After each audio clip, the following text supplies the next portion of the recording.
And now a radio crime drama that ran on CBS from February 27th, 1949 to August 1st, 1954. Produced and directed by Elliott Lewis, the opening theme of I'll Take Manhattan introduced Detective Danny Clover, played by Larry Thor, a hardened New York cop who worked homicide from Times Square to Columbus Circle, the gaudiest, the most violent, the lonesomest mile in the world. We present to you Broadway's My Beat.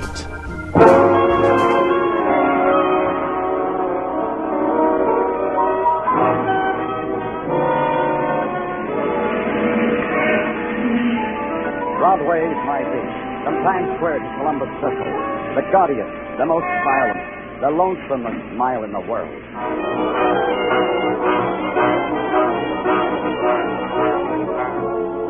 Broadway's My Beat, with Larry Thor as Detective Danny Clover.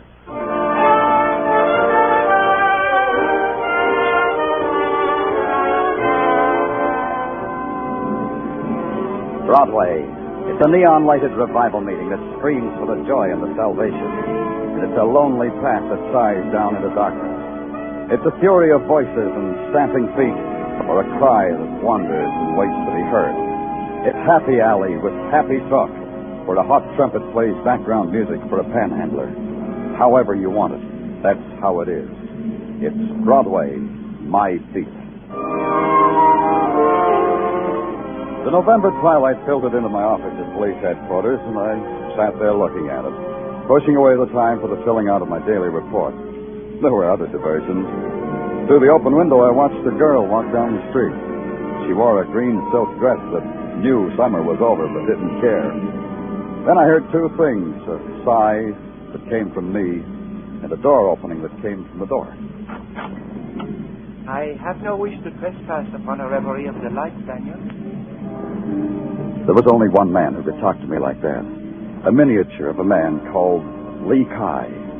Lee Kai, professor of Oriental art at the university. He hadn't changed. The same black military-looking jacket that buttoned high on the throat. The same patent leather shoes with spats slightly pink. And a face still as if it had been engraved on yellow shantung.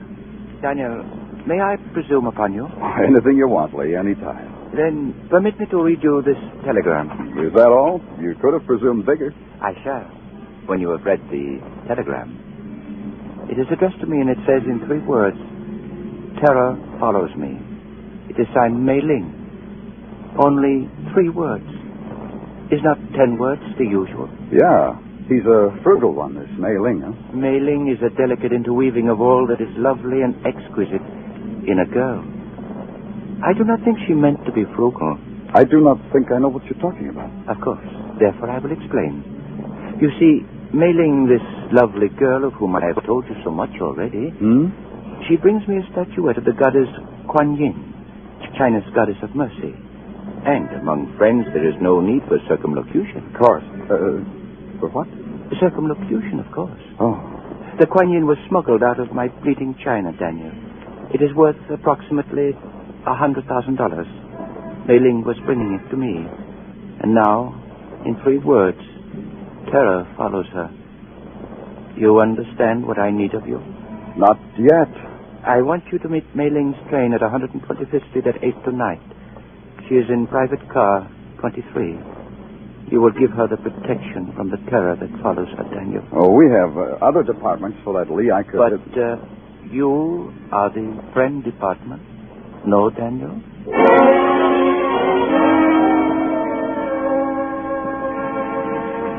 In the nighttime, the 125th Street station hangs over the edge of a glittering world. Arrival and departure have a special meaning in the dark. There are shadows between everything, and the talk is always whispered. I walked out on the concrete platform toward the light on the bulk of the train, and I saw him, the man in the conductor's cap, holding a lantern and looking down at his watch. I asked him a question. 23, next one down through this empty coat. Oh, thanks.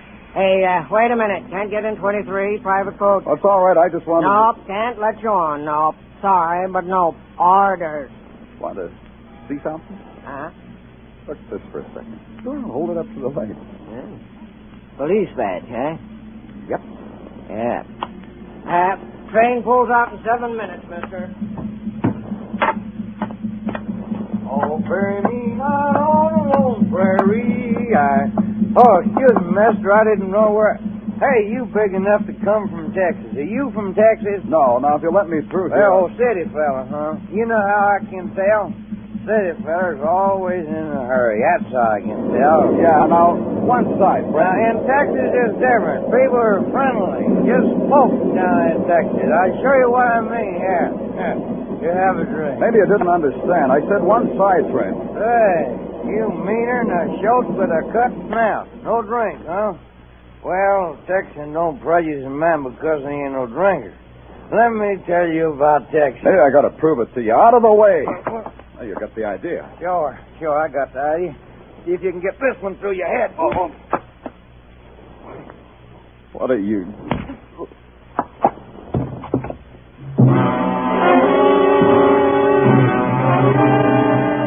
End of the line, all out, New York, Grand Central Station. Hey, you, wake up. Now, don't ask me where you are. I've been shouting out my lungs where you are. Oh. Come on, get up. Come. There you are. Hey, you're the policeman. Yeah, the finest of the finest. Stumble, huh? Later. First I was slugged. Feature that. You feature it. I haven't made car 23 yet. Hey, come back here. I've got to write a report. But I finally did. I finally made it. Car 23. Inside the place was a shambles. Upholstery ripped, baggage opened and tossed across the seats, as if someone had been in a desperate hurry to find something. I noticed her then. She was sitting there, very lovely, very delicate, the frown pressed at the corners of her lips.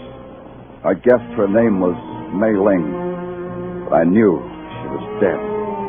The bullet hole between the almond eyes made this common knowledge to anyone who took the time to look. To a policeman, a death scene is a place of business. There was nothing there that looked like a priceless statuary called Kuan Yin. I made some notes, called the station master, then found a phone booth to make the violent death of Mei Ling by person or persons unknown a matter of routine. Sergeant Tartaglia speaking. Danny Clover. Mei Ling's dead. Send the boys down to Grand Central. Photographers, fingerprints, technical, the whole crew. The coroner, too. I'll wait for them. Okay. Hey, say, Danny, a guy called. Said he wanted to talk to you. Said it was urgent. Who said all that? John Smith? Well, that's what he said. His name was John Smith. I wrote it down so I wouldn't forget. He said something about wait a minute. Here, I'll spell it to you. Kuanyi. Kuan Yin? Yeah, Danny, that's it. What's John Smith's address? 1212 Mott Street. Got it? Yeah. Goodbye, Tartaglia. Anyone who wanted to see me about a Kuan Yin was a man I wanted to see. I waited around Grand Central until the crew from headquarters arrived, then I took off my squad car and hit Mott Street in 10 minutes. The red brick pagoda that bore the address of one John Smith held all the charm and grace of a 20th century housing project. The only thing oriental about it was a cast-iron dragon that snarled at me from the door knocker. I picked up its head and banged it against the door. You would be Danny Clover, and I would be John Smith. The ecstasy is mutual. Please enter.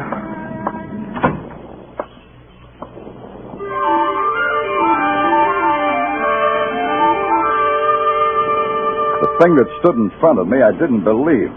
It was a mound of flesh wrapped in a scented mandarin's robe. Perched on its shoulder was a small white monkey with enormous eyes that loathed me with an enormous loathe. John Smith looked like a fat crock of Ming pottery, but he talked as if he'd spent a lot of time tilling the good earth around Harvard. You admire my monkey, Danny Clover. Rest assured, he admires you. I hate him. Get him out of here. You are frank, Danny Clover. We shall get along splendidly. Now, run along to bed, Max. It's way beyond, you know. I'll tuck you in later, Max. Now go. Revolting beast, isn't he? I say that deliberately. It depends on your point of view. Me, I find all the answers to all the mysteries of eternity in Max's eyes. You gaze at my house. You like it? Yeah, looks like you've collected all the loot in China. Cozy, though. Spurious loot, Danny Clover. It's all fake. These statuettes, for instance, tourist stuff. And all this rubbish, nothing so delicate or so desirable as the Kuan Yin image, an evanescent image, a will-o'-the-wisp image. You don't say. Tell me more. I shall. A most intimate source in Hong Kong has revealed to me that the fabulous, the priceless Kuan Yin has vanished. Do you have a theory as to where she might be? Should I have a theory? I thought perhaps the eminent Oriental art expert known to both of us as Li Kai may have helped you formulate one. Your most intimate source operates in New York, too. I have other intimates. Besides Max? Try one from Texas. Texas? What is that, a person, place, or object? You know, I wouldn't know. Exactly. And now, Danny Clover, a word of caution. The Kuan Yin is a legend among my people, a fairy tale. Fairy tales are sometimes bloody. A most discerning observation. On a sensitive and intelligent mind, they can leave a most fatal scar. Sometimes not only on the mind. It's sweet the way you try to scare me. The Kuan Yin is a goddess of mercy and compassion. If you know where she is, may she watch over you. If you don't, we have nothing further to discuss. And now I must tuck Max in. Au revoir, Danny Clover.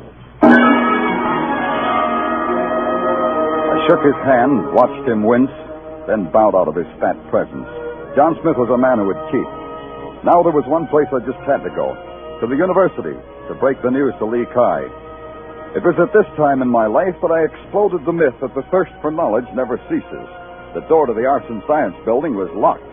It took me a half hour to find the night watchman, go through the policeman's badge routine, and get ushered to the self-service elevator. Wait a minute. Hey, wait a minute. Thank you.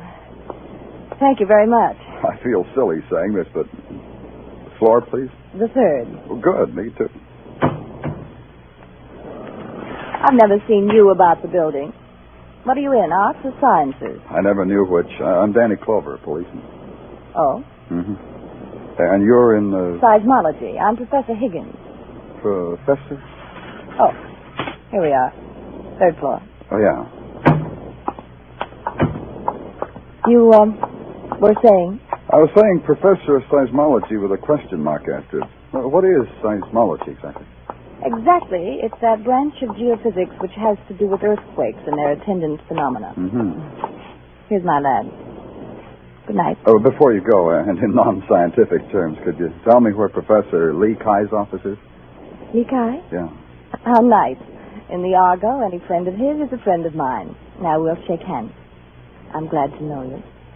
I'll show you his office. You've known Li Kai for a long time. Why, he slapped my... He was in attendance when I was born. There were no doctors nearby then. In China, Mr. Clover. In the interior. Oh, and from that moment on, you became interested in earthquakes and their attendant phenomena. Pretty nearly. Understand, Mr. Clover, I enjoy seismology. A girl can always make her way in the world with a good, sound knowledge of seismology, I always say. I'll say the same thing. It does make for dull conversation, doesn't it? Well, Here's Li Kai's office. Professor Kai. Professor Kai. Professor Kai!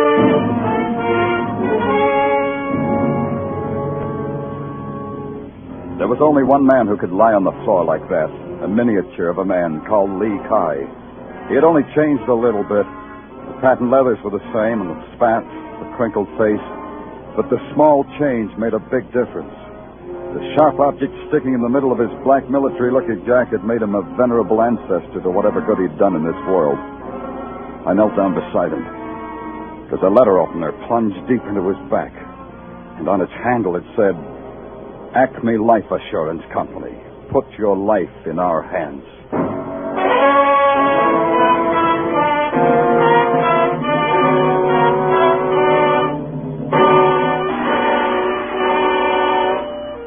You are listening to Broadway's My Beat, starring Larry Thor as Detective Danny Clover. 50,000 or more, always in the jackpot on Sing It Again. Music by Gene Autry and Vaughn Monroe. Mystery and thrills with gangbusters Philip Marlowe, Johnny Dollar, and Danny Clover, the Broadway cop. That's the one-way ticket to top fun on most of these CBS stations every Saturday night. This fall, when you hear them all on CBS, Saturday night promises top music, top adventure, and a chance at radio's top prize.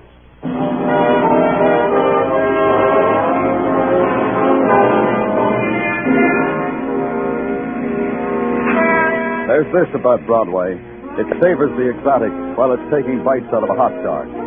The deaths of Mei Ling and Li Kai were duly reported to the next morning's newsstands, were scanned by the crowd while reaching for their respective mustard jars. Then Broadway went about its business. You can't blame Broadway. It's got too many other things to consider, like key formations and mass substitutions, the weather, and making a buck. But a policeman with a murder in his hands has to make a world outside all that. Mine revolved about a specific Chinese statuette called Kuan Yin, and incidentally worth $100,000. It also included paying final respects. I took a ride down to a twisted alley off of Mott Street. The festivities for Li Kai's funeral had already begun.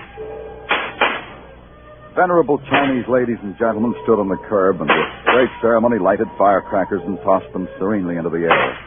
As the body of Li Kai approached, others tossed money into his open coffin to ensure his price of admission into heaven. Walking directly behind was a lady by the name of Higgins, Professor Kate Higgins. She was dressed in a mandarin robe. Her tears were the tears some enchanted princess might weep. There were only two, one under each eye, and each one a jewel. And then across the street through the procession, a face that I had seen once before in a train station brought me back. Pardon me. I'm sorry. Pardon. Tell me about Texas, kid. I got more time now. Who are you? Why leave a great place like Texas just to strong-arm a city fella? Take off, friend. They warned me about talking to strangers. In here, friend, in this alleyway where we can be far from the city's rattle. In here where we can be pards. In here.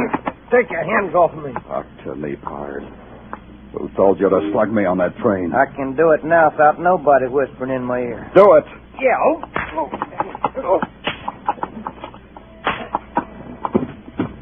It's going to be a well-filled saddle tonight in the old Hooskow.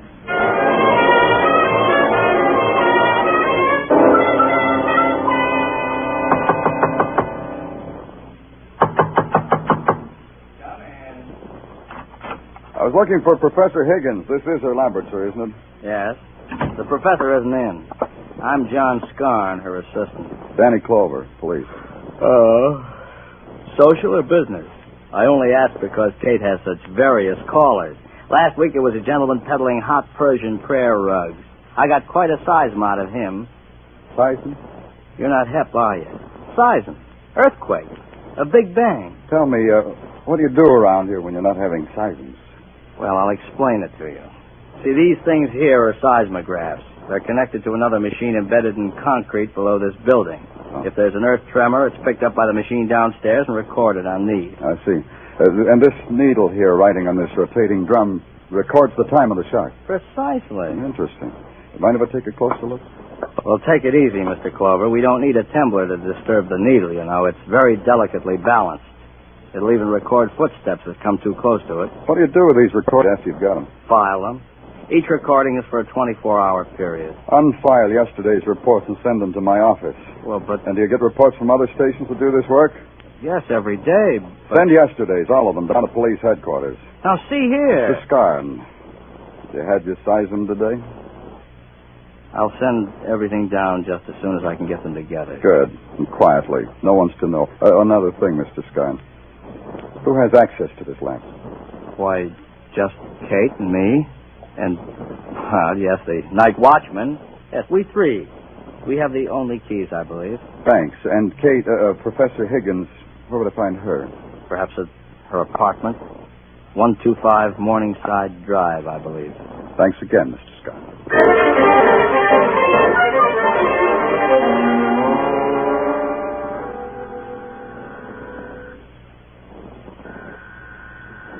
Just a moment. I have to put something on. I'll wait.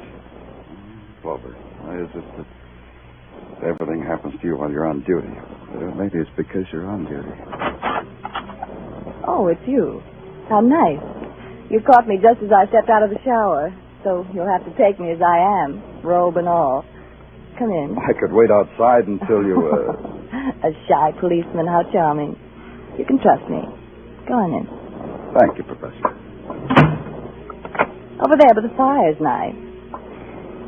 I always dry myself by the fire, but you interrupted that. Easy, Clover. I'm here. Tell me. I didn't say anything. Oh. Shall I get us something? A drink? Do you object to the phonograph? Some men do, you know. I saw you at Lee Kai's funeral. I saw you, too. You're different now. You're not. That's right. I'm still thirsting for knowledge. So talk to me about things Chinese, Professor. The, Kuan Yin, for instance? For instance? A miraculous goddess believed by the Chinese to have only to kiss a wound to make it vanish. $100,000 a kiss. It's expensive healing. There are some who would pay more. 2 murders, maybe? More, if they have to. Yeah. You told me Lee Kai slapped you into the first breath you ever took. What else did he do for you? Everything. He was my father, my brother, my companion, my teacher. And, Mei Ling? I didn't know everyone in China, policeman. Nice policeman. And a man named John Smith? John Doe, yes. John Smith, no. Give up? All right.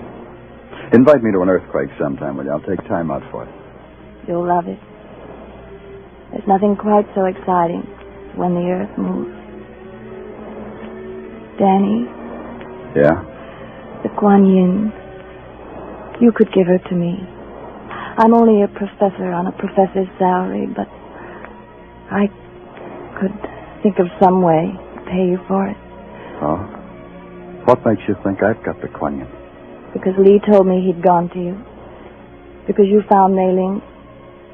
Because it would have been simple for you to steal it from a dead girl. Yeah, it would have been. But you know, I didn't think of it. Also, she didn't have it. Now it's your turn again. Lee Kai would want me to have it. No one else. I'll make a note of it, Professor. Now, would you unlock the door, please? I promised Mother I'd be home early. Of course. There's frustration everywhere, isn't there, policeman? Nothing but frustration. I think I remembered to tip my hat. I know I remembered to get back to police headquarters. I hustled Sergeant Tartaglia off his fat comic book and sat down at my desk to go over the sheaf of seismographs I had Scarn send down. Not only were they dull reading, but for a long time they didn't make sense. I kept trying. You can talk, Tartaglia. Item 1, Danny. I've questioned the Texas cowboy in his cell. The graph won't talk. Won't open his mouth. Hey, in a Texan, this must be some kind of terrible disease. Okay, physician. Item 2. Item 2 is alibis. Good and indifferent. At the time of Lee Kai's murder, John Smith was giving a dinner party. Assistant Scarn was calling a square dance. Hey, you know, Danny, they're fun. You ever been to one? Ask me sometime, Tartaglia. Yeah. Item 2 continued. Professor Higgins was to a movie. The night watchman checked into the station the other side of the campus. Item 3. San Francisco Customs reports this Mei Ling never had no Kuan Yin. Tell me that again. The Kuan Yin Mei Ling was supposed to have. She never had it. Danny, this means 2 people was killed for something they didn't have. Huh? You said something, Tartaglia? When San Francisco Customs reported they had no records on the Kuan Yin, something clicked into place. If the Kuan Yin existed at all, I figured there was only one place where it could exist. So I went there, back to the university in the office of Lee Kai, lecturer and collector of Chinese art, now deceased. Oh, it's you, Mr. Clover. We thought perhaps we would meet you here. The place was a mess. Standing in the midst of the debris was the monkey-owning poet John Smith. And in a corner with a soft light playing with the amber of her hair was Kate Higgins. Danny Clover, it's always a delight to be where you are. The policeman is a meddling, stupid fool, Kate. Yeah, you won me, didn't you? First to the hired thug, then during a lecture on spurious loot. Mr. Clover, I'm afraid I must dispense with you. Let him talk. I like to watch his mouth. Thanks. So I'll talk. Lee Kai was a wise little man. He had the Kuan Yin all the time. All he wanted was to find out who was trying to get it away from him. He came to me because he knew his enemies would follow him to me. And it backfired, shall we say, in his face. His and Mei Ling. The girl with whom he planned the whole puppet show. You have talked enough, Mr. Clover. Quite enough. I've been watching Smith, but where that knife came from, I'll never know. He held it low, slanting upwards for ripping, and then he lunged at me. I sidestepped and reached back, grabbed one of Lee Kai's arc figures, and threw it at his head. He ducked, and the statue shattered against the wall. Kuan Yin. But Kuan Yin. And there it was, an ebony image shining with some inner light. It held us in a kind of suspended trance. Lee Kai had been clever. He'd encrusted the Kuan Yin in a cheap plaster cast and set it alongside the rest of his art. One of the oldest tricks in the world. I came out of the trance faster than John Smith did. He lay there with the rest of the crockery, just as pale, just as broken, just as unconscious. He can no longer harm you, Danny. He was an evil man. Yeah, and tricky. Hiring that hatchet man McGrath to kill May Ling and slug me on the train. Kate. Yes, Danny? Maybe I shouldn't ask you this, Kate. But how come you were with Smith? I knew his greed would finally lead him to Kuan Yin, as your curiosity led you to her. And to me. To me, Danny. Kate, do you always repay kindness with murder? What are you talking about? You killed Lee Kai. Danny, you're insane. Why do you talk like that? Because the seismograph in your lab registered a disturbance at 9 o'clock last night, the time of Lee Kai's murder. How do you know it wasn't the recording of a minor shock someplace in the world? Because no other laboratory picked it up. That's when you stabbed him, Kate, at 9 o'clock. You said you were at the movies. Nobody could prove that. Danny. But you weren't, Kate. You weren't at the movies. You were in your lab. You stabbed Lee Kai and dragged his body down the hall to his office. He was a small man. You could have done that. Yes. It's no use. You would deprive me of the Kuan Yin anyhow. 2 killings for the goddess of mercy. Doesn't add up. I would kill anyone who would deprive me of the Kuan Yin. Yes, you too, if I could now. Danny? Uh-huh. Let me hold the Kuan Yin, Danny. Kuan Yin? Yeah. Here. Kuan Yin. Fabulous. Kuan Yin.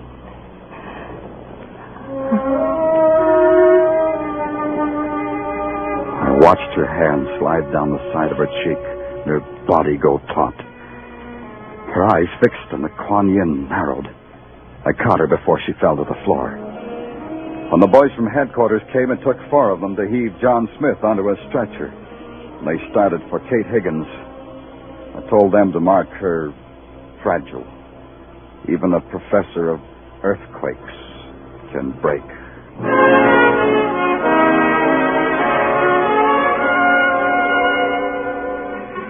In the November sun, Broadway shimmers like some frozen city rising out of a frozen lake. It's clear, crystal clear, and its air is fresh and clean. You close your eyes because you know it's alive. The easy laughter that snarls when your back is turned. The spectaculars that advertise the grave. The welcoming hand that turns to ice in yours. It's Broadway, the gaudiest, the most violent, the lonesomest mile in the world. Broadway, my feet.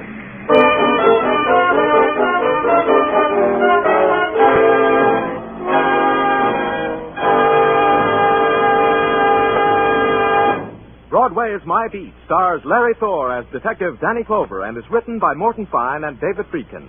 The musical score was composed and conducted by Wilbur Hatch, and the program was produced and directed by Elliott Lewis. The cast tonight included Mary Jane Croft, Charles Calvert, William Johnstone, Barton Yarborough, William Conrad, Junius Matthews, and Jerry Hausner.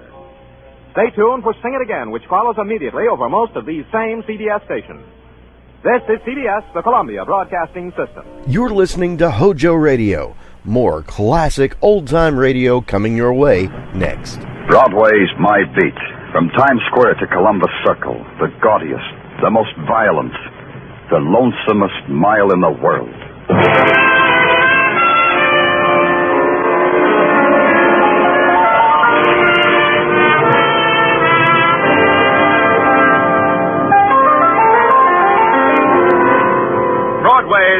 My Beat, with Larry Thor as Detective Danny Clover.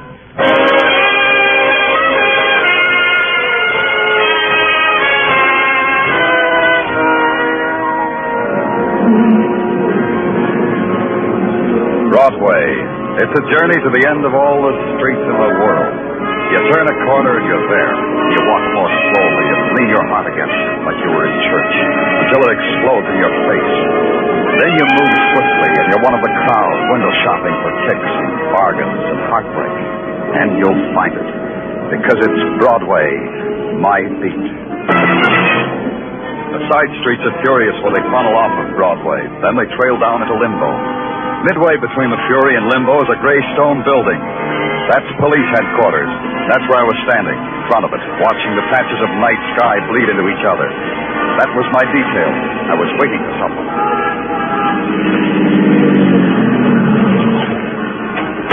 Hi, Danny. Oh, Sergeant Ellis. How are things upstate? Oh, great. You know Officer Quinn, don't you? He drove Tommy and me down. Sure. How are you, Quinn? Fine, Lieutenant. Why don't you pull up in the parking area over there? We'll meet you in the squadron for coffee a little later. Sure thing. Why don't somebody ask me how I am? I surpassed my sentence. That makes me a semi-approved citizen, don't it? You look okay to me, Tommy. Haven't changed since you were 16. Danny, I've known you a long time. You lie. Sing Sing doesn't agree with you, huh? Sing Sing, you inhale and exhale. It's the only way you know you're living. So, I make a deal. What kind of a deal, Tommy? No. I'm saving it for the DA. After we talk, the DA and me, I got a feeling the state's going to forget all about my manslaughter rap and let me out of Sing Sing for good. Uh-huh.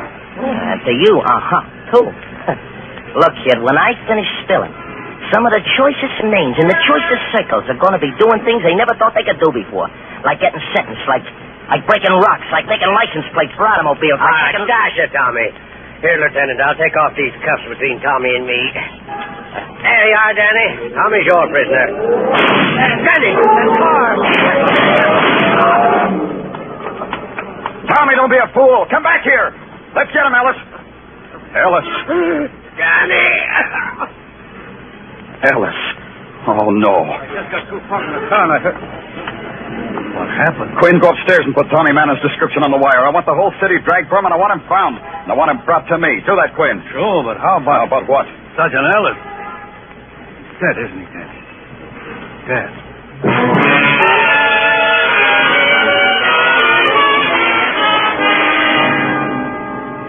Death and violence are easy commodities in the city.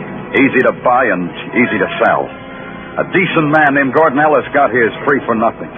The sudden mob that gathered round his shrunken body got theirs at bargain prices, too. Headlines on the house. Criminal escapes. Cop murdered. And the sick taste was in my mouth. I just stood while the headquarter boys did what needed to be done. Then I went back to my office and locked the door.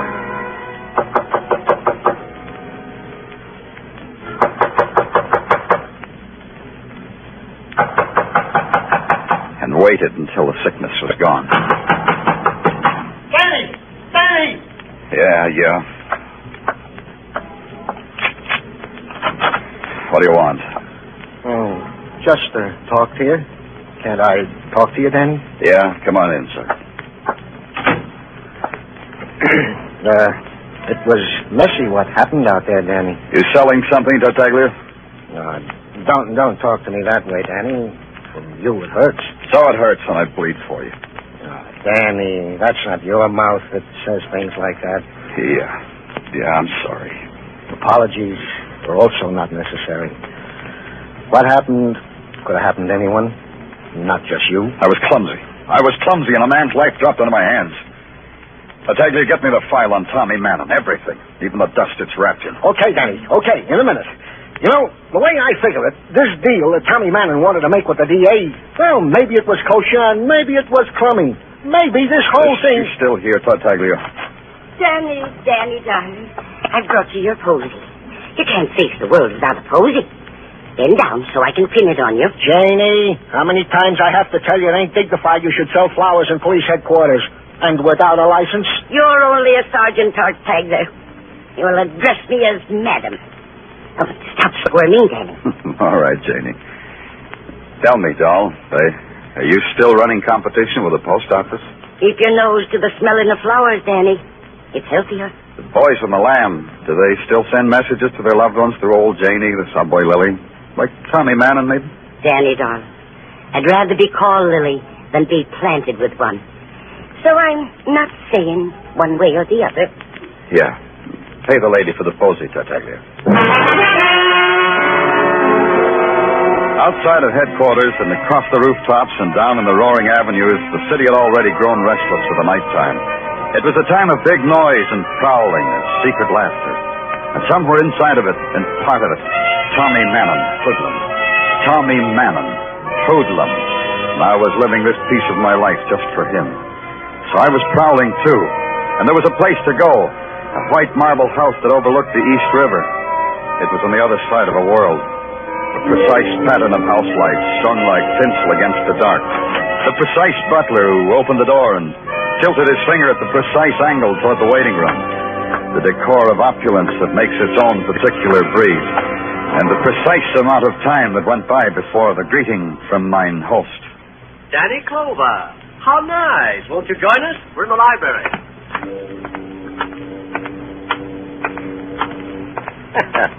Danny, this is a surprise and a pleasant one. Oh, you know Mr. Arnold, don't you? James Arnold, the attorney? Hello, Danny. What brings you all the way out here, Danny? Thought you'd be expecting me. I didn't know you were having company, Faulkner. I'll leave. Stay a while, Arnold. Thank you, Danny. I was about to suggest the same thing. Now, why have I the honor? Had any other visitor lately, like Tommy Manning? Why should he come here? He's a wandering boy. You might be keeping a light in the window for him. Tommy left my employ when he confessed to manslaughter. Really, Faulkner, maybe I'd better leave. You're comfortable, Arnold? The drinks are all right? The hors d'oeuvres? Fine, but... Then stay a while. Sit. Faulkner, when Tommy was brought back to New York, it was because he was going to turn state's evidence against some of the choicest names, he said. So? You're a choice name. You and Arnold here, respectively an untouchable high-class hoodlum, the attorney for an untouchable high-class hoodlum. Real choice names. Thank the police lieutenant, Arnold. We're choice. He said so. Go ahead, thank him. Not that way, attorney mine. Thank him. Thanks. That's better. Go ahead, Danny. I think your gunsel shot down a policeman and helped Tommy escape. But such a tactic would constitute a felony, Danny. I think that Tommy's being brought to town was a dodge. Tommy had powerful friends on the outside who knew when he would be brought down. So you suggest we arrange this afternoon's fiasco? I'm suggesting it. Oh, throw it away. It ruins a good evening. It lends a bilious overtone to the fine conversation Arnold and I were having. Doesn't it, Arnold? Yes, it makes conversation bilious. Exactly. I was explaining to Arnold the 7-move mate that won Konstantinov, the chess championship in 32. Things like that devastate me. Don't they you, Danny? You leave men like Faulkner and his toady and you have a feeling you've been playing mumble peg with scalpels. Then you take a long walk into a dismal and frayed edge of the city, and it's a walk back into memory. The street where you were born is the same. The kids' games are the same. The cruel words on their mouths are not changed. The fly-specked electric bulbs that hang in peeling hallways are still there. And the night sounds of a tenement still follow you as you climb the decaying stairs. Then you knock on a door that opens into a room where Tommy Manning was born.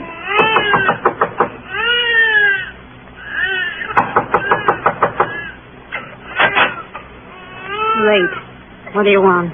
Miss Manning? I might be. You're peddling something that's late and you've come to the wrong place. Wait, I just want to talk to you. Don't you remember me, Mrs. Manning? I stopped remembering a long time ago. I'm Danny Clover. So you are. Face is cleaner than when I saw you last. How old were you, Danny? 10? It won't take long. Could we step inside? We can talk here. Inside would be better, Mrs. Manning. All right. Go on in. Who is it, Mrs. Manning? Who's your gentleman caller, Mrs. Manning? Hello, Mr. Manning. Oh, I know you. You're Danny Clover. You're the cop who let my boy get away. Have a drink, Danny. You've been wonderful to my boy. Come on, Danny, have a drink. No, don't mind him, Danny. He means no harm. He's a drunken sot, but he don't mean no harm. Go back to your bottle, Mr. Manning. I'll do that thing, dearie. I'll just do that. You want to know if Tommy's been here, don't you? Has he? When you were a kid, did you ever hear it said Mrs. Mannon was a liar? No.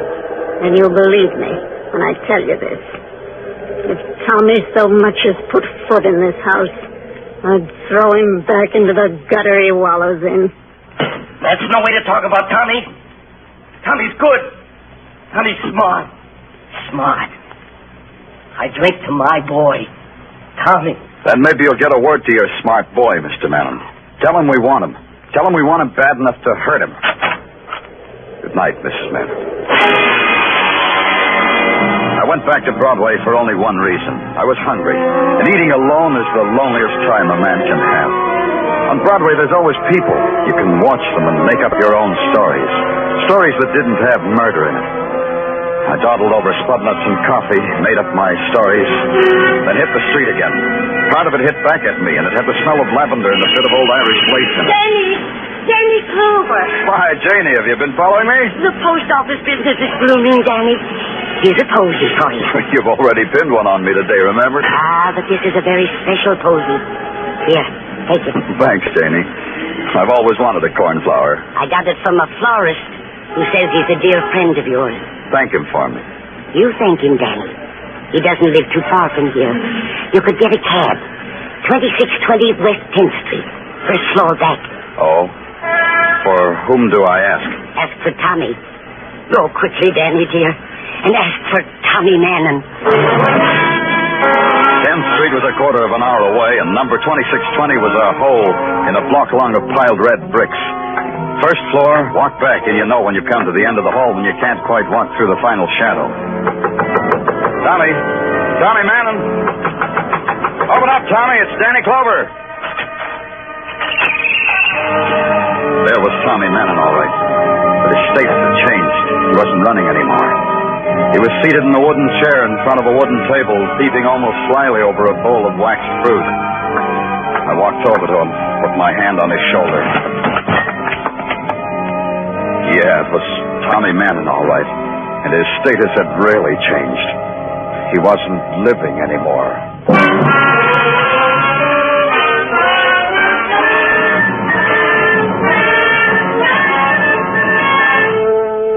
You're listening to Broadway's My Beat, starring Larry Thor as Detective Danny Clover.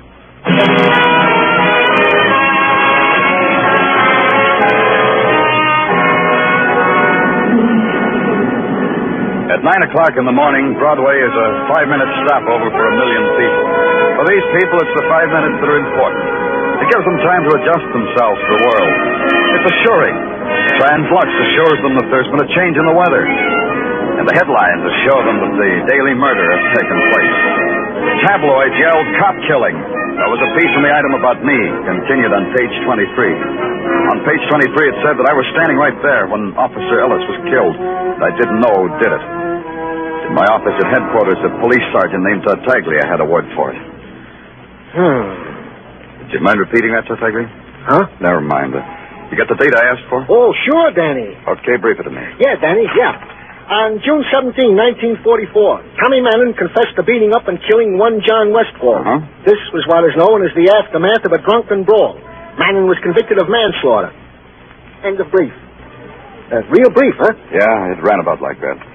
And the other thing, Tartaglia, about the newspapers, you fixed that? Oh, yeah, I fixed it, Danny. Like you said, not a word to the newspapers about finding Tommy Mannon dead or alive. Especially dead. Okay. The coroner's report? Yeah, I briefed that, too. Like this. Tommy Mannon was dead on arrival. Not a mark on his body. He wasn't poisoned. No heart failure. Mysterious, huh? Tartaglia? Okay. Tommy Mannon was drowned. Drowned? So it says on the report. Mannon was, and I quote, forcibly held with his head underwater until he was drowned, and I unquote. Yeah, they figure it was in that fruit bowl on the table. Water was still clinging to the waxed fruit. Twist, huh? Yeah, funny killer. You got that list of character witnesses at Mannon's trial? Yeah. There was one. And the one was one Georgia Webb. Address, the Brighton Hotel for Women. Brighton Hotel for Women, huh? That's quite a showplace. Danny. This one I'll brief for myself.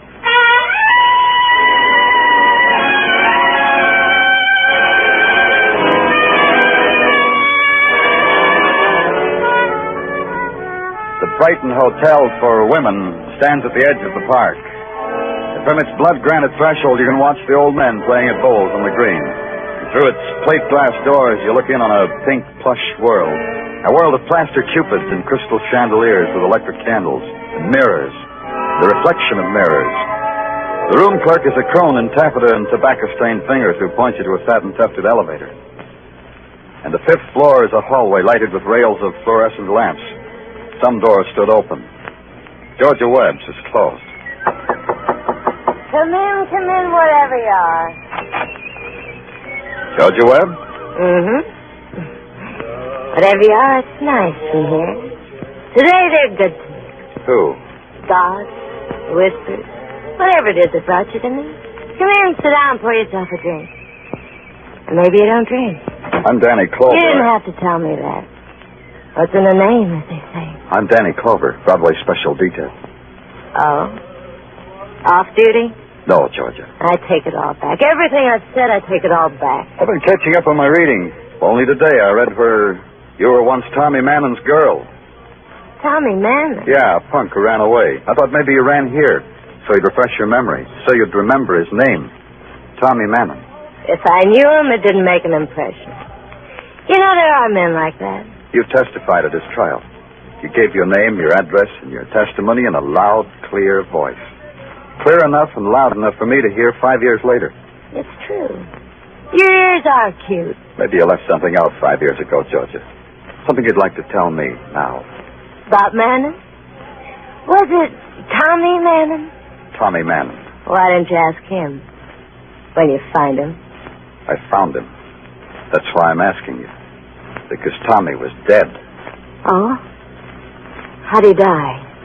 Natural causes, or did you shoot him because you're a policeman and you can kill people? Someone pushed his head in a bowl of water and Tommy Mannon was drowned. That's how he died. Oh? We don't like the way he died because it could happen to other people. Like you, maybe.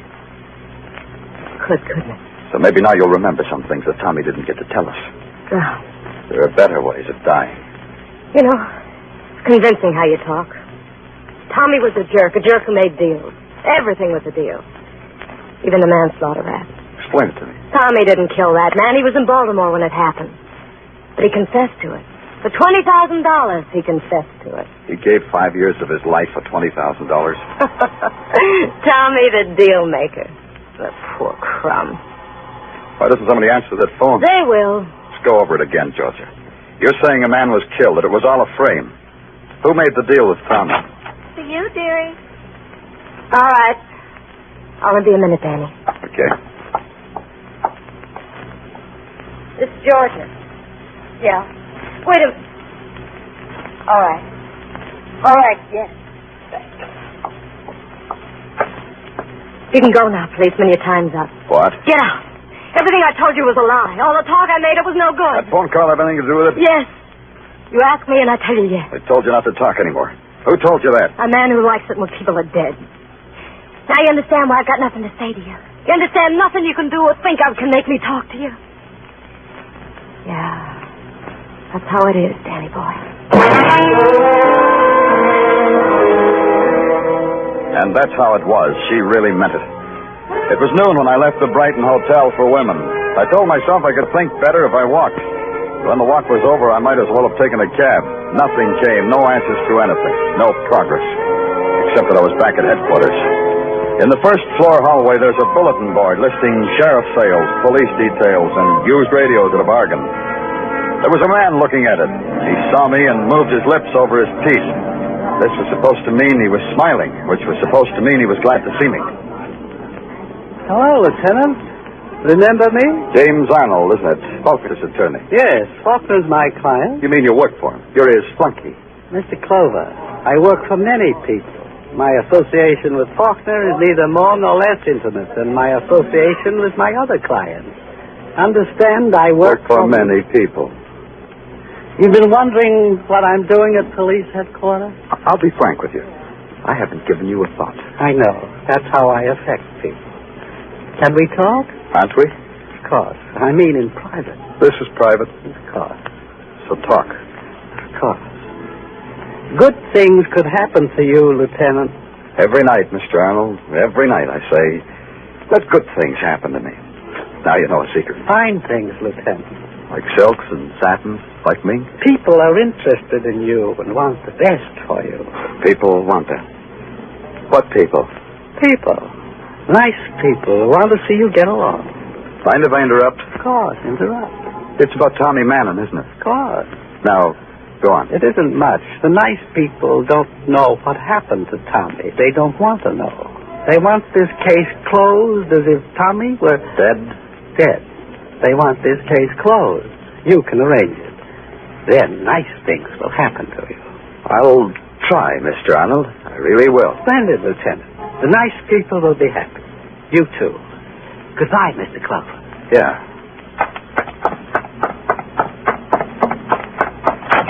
Tartaglia. Yeah, Danny. Send out a pickup for Georgia Webb, Brighton Hotel for Women. Pick her up and bring her down. Item 2? Call the press room and give them the whole story on Tommy Mannon. Tell them we found him dead, drowned, everything, the works. Yeah, Danny. Tell them this. Tell them we've got a witness who confessed everything. Named Georgia Webb. She talked her head off. Got that? Yeah. Then do it.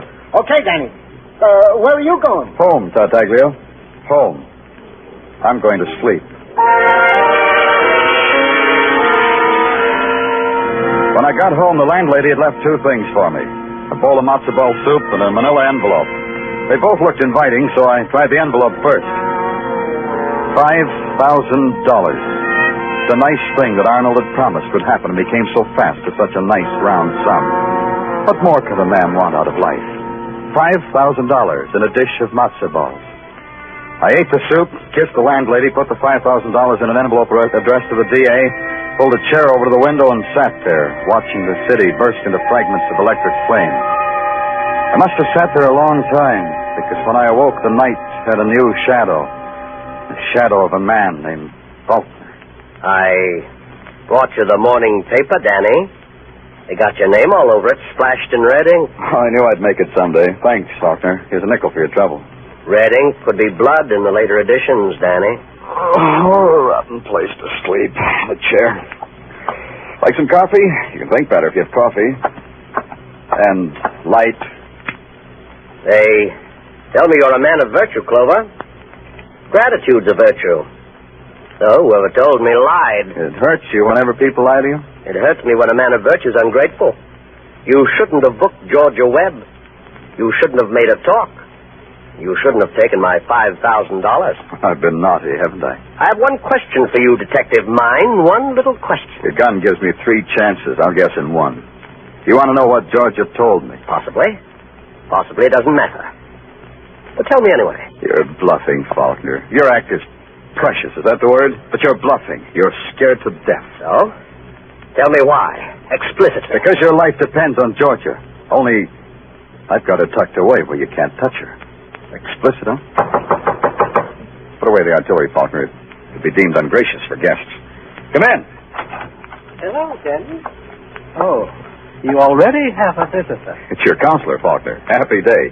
Come in, Arnold. But now I don't have to come in. You already know what I came to tell you. Tell me anyway. Only that Faulkner is your man. The man who killed the policeman. The man who killed Tommy Mannon. Are you insane, Arnold? Watch him, Danny. He's dangerous. Are you double-crossing? I told you he was dangerous, Danny. He would have killed us both. Yeah, you shot him good the first time, Arnold. Why did you waste another bullet? Come on, let's take a walk to headquarters. Is it necessary? Yeah, it's necessary. I want to straighten out the records. Please, no jokes. Okay, no jokes. I'll be real sincere.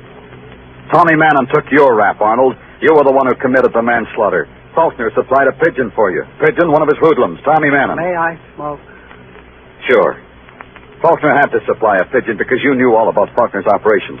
He was supposed to pay Tommy $20,000 for taking the rap. Faulkner's lying on the floor over there. He's dead. You'll need proof of all this. That's proof enough. You shot Faulkner in cold blood so that he'd never talk. To go on. When Tommy was transferred to New York, Faulkner went gunning for him so Tommy wouldn't talk. Only he missed and shot the wrong man. He killed a cop instead of Tommy. How does all this theorizing concern me? When you boys finally caught up to Tommy, you drowned him in a fruit bowl. Let's go, Arnold. I'm going to book you for the murder of Tommy Mannon. You forgot something, Danny. I've still got my gun. I hadn't forgotten. It's the chance I took. Arnold had already used 2 shots on Faulkner. I had to get him to throw away the other 4. All the while I'd been talking to him, I'd been edging toward the light switch. Now I flipped it. 1. I'll kill you, Clover. I had one advantage. I knew the apartment. Arnold didn't. The black he could only fire at sound. I swept an ashtray off the table. 2. I picked up a book, heaved it at the window. 3.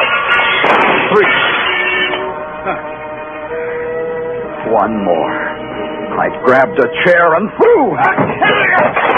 4.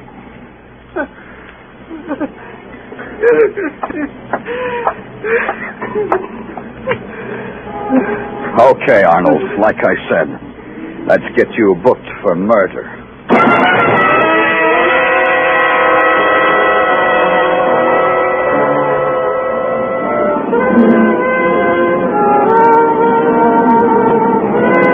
Broadway. It stretches out in front of you, livid scars slashed into the night. It's a cruel and fantastic carousel, a palace of fun, a hall of mirrors. You pay your way, and you take your choice. Me, I get in on a pass.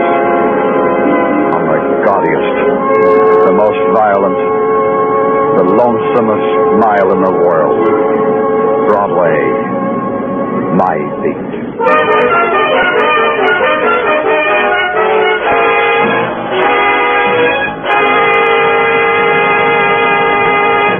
Broadway's My Beat stars Larry Thor as Detective Danny Clover and is written by Morton Fine and David Friedkin. The musical score was conducted by Wilbur Hatch, and the program was produced and directed by Elliott Lewis.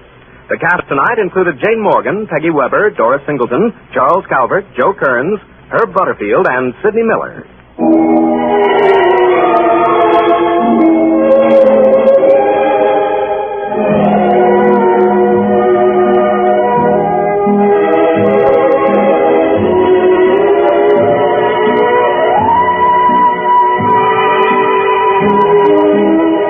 This is the United States Armed Forces Radio and Television Service.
Our next radio drama is about a fabulous freelance insurance investigator with the action-packed expense account. The show aired on CBS Radio from January 14th, 1949 to September 30th, 1962. There are 811 episodes in the 12-year run, and more than 720 still exist today. Each story started with a phone call from an insurance executive, and each story ended with an itemized expense account signed, Yours truly, Johnny Dollar, right here on HOJO Radio. Next. If you're looking for murder, I know a guy who can get it for you wholesale.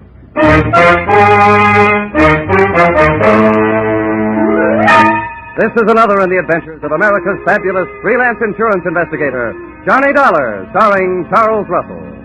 At insurance investigations, Johnny Dollar is only an expert. At making out his expense account, he's an absolute genius.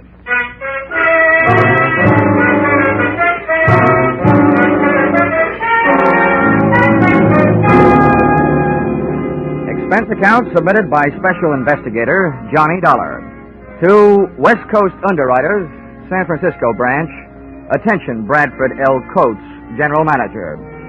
The following is an accounting of my expenditures during my investigation of the little man who wasn't all there, or in most cases, there at all, or the unpaid premium payoff.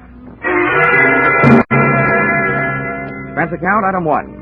3 cents postage due on your airmail special delivery letter containing said assignment. I can just hear you dictating it. Take a letter. To Johnny Dollar. You'll find his address in the files.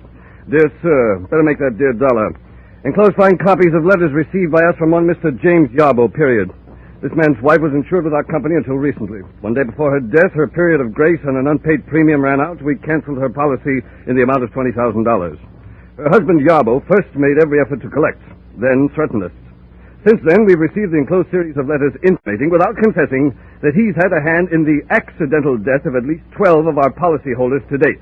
The police have been working on it, but are getting nowhere. If you are available, please come immediately. Yours very truly, Sophie.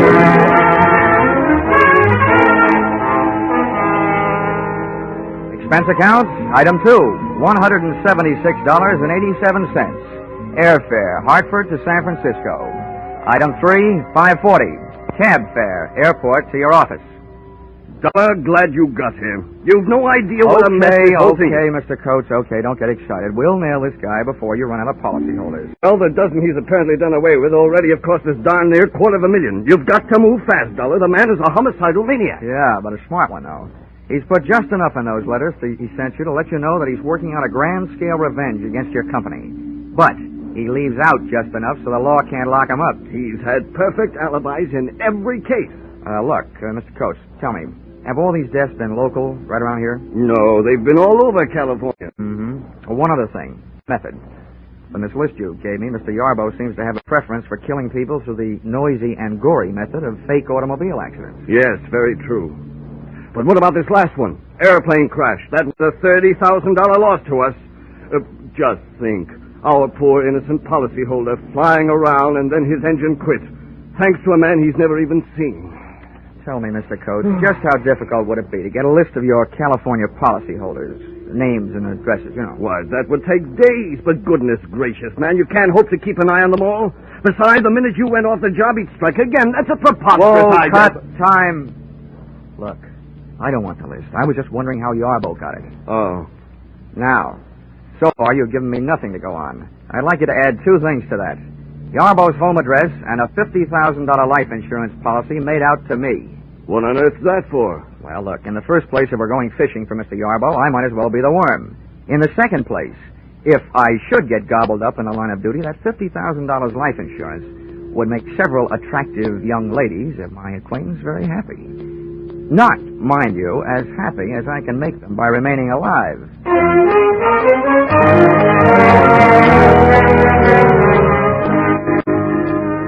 Expense account, item 4, $30. Rental of limousine, complete with chauffeur. I figured if I was riding into trouble, I was riding in style.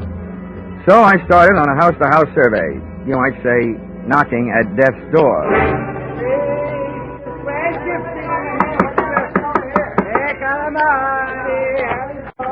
Yes. What is it, please? I'm sorry to bother you, Mrs. Cianelli, but I'm from the insurance company. Oh, yes. It'll only take a moment. One question about your son. Oh, poor Angelo. What do you want to know about my poor son? He drove away in his automobile, that's all. I'll never see him alive again. Yes, I know. Tell me, Mrs. Cianelli, did you ever hear your son mention a man named Yarbo? Yarbo? Yeah. Yarbo. I don't know about no such Yarbo. Not please. Please believe me. There was so much sadness in my house.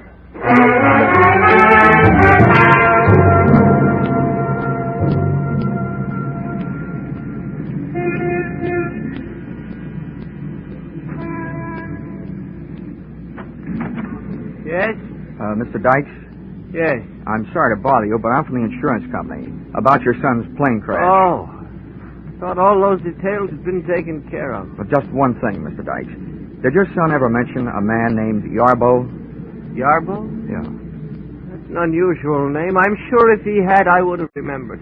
Okay, sir. I'm sorry to have bothered you. And thanks.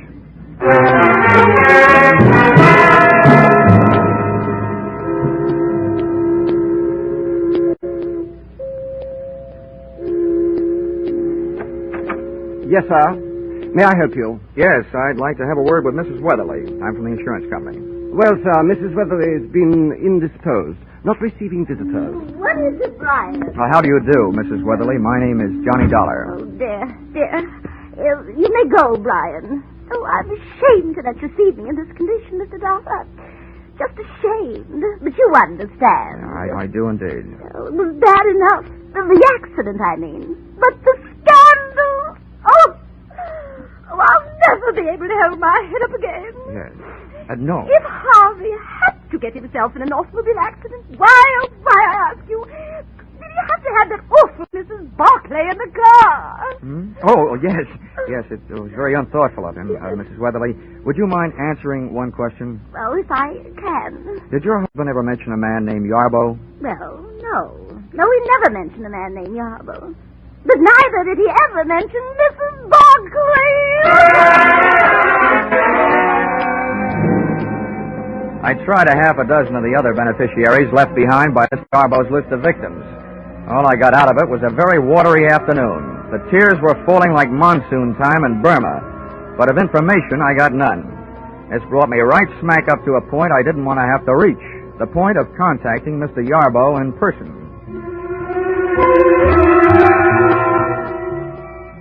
At 8:30 that night, I took a plan on Yarbo's house on Lombard Street. At 11:30, I saw the lights go out, as did Yarbo. He was a little guy, stooped over like he was looking for cigarette butts on the sidewalk, needing a haircut, and, true to type, wearing a long black overcoat. But worst of all was the little satchel he was carrying.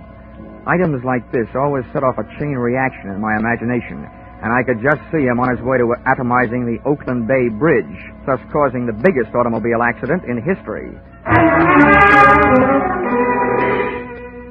I very cleverly forced my way into the house by breaking a first-floor window, reaching in and opening same. The cyclops eye of my flashlight started picking up information on the subject of Mr. Yarbo immediately. The room I had entered looked like the Hobby Lobby of an English bobby, a crime museum if I ever saw one. On one wall, a gun case. On another, a crime library. And scattered around the room, a grisly collection, ranging from blood-stained hatchets to shrunken heads. But the most surprising criminal curio of all stood right behind me. Mr. Yarbo, complete with little black bags. Well, I must say, the current second-story man dresses well, but I must also say you, my man, must have the old masters of the art turning in their graves. For you, young man, are a heavy-fingered bungler. There, let's have a better look at you. Now, that flashlight, I'll feel better after you've dropped it. Hey, what am I doing? You're not even pointing a gun at me. Don't feel too comfortable. You are well covered from many points. A step from you in any direction may detonate any number of explosive devices. Why did I pick this joint to burgle? I feel like a city councilman playing a call in the White House. You seem more the kind of a guy I should be working for instead of on. What's your racket? Racket? Yeah. You were in a racket, my little friend. My pastime is a science. Yes, I take it you are impressed with my collection. Who wouldn't be? Well, if you're interested, come here. About those booby traps. Oh, yes. Note well the design in the rug. The large roses. Avoid stepping on them for the time being. Oh, great. And I was in here stumbling around in the dark. May your good luck continue. But look here in this case, the small vial on the right. That was purloined for me to order from the famous Black Museum in Scotland Yard. That little vial once rested in the case of the fabulous murderer, Dr. Crippen. On there, beside it, that lock of hair, that is from the head of the second victim of the noted mass murderer, Neil Creed. And up there, look up there, the hangman's noose over the mantel. From that once swung the body of the notorious Western bad woman, Fanny Turner. How's chances for running this place for Halloween? Well, all right then, since you no longer seem interested in playing the part of a bungling burglar, then I assume that I am also free to discontinue my pose as a victim of your disguise, Mr. Johnny Dollar. Oh? Looks like the chips are down and I'm the fish. Yes, and there are a lot of other fish in your sea, Mr. Dollar. poison eels. That's what you are, the lot of you. Parasites, gambling on death, and then not paying when you lose. Listen, Mr. Yarbo, you're placing a big hunk of blame where it doesn't belong. You're confused about things. Confused? Yes. When your wife's insurance premium was overdue, you were allowed a 30-day period of grace. And when that went by, the policy was canceled. Now, that's not the insurance company's fault. It was your fault. But it wasn't. I gave her the money. She spent it on herself. I didn't make it up. I told them so after she died. I told them, but they wouldn't listen. I'll show you. I'll show you. Yarbo looked like he was headed to show me the chopping end of an axe laying on top of a small table. I hit him just as he hit the table. As he hit the floor, I noticed what I was standing on. One of those big red roses in the carpet. It hadn't exploded yet, but that was one flower I wasn't standing around waiting to see bloom.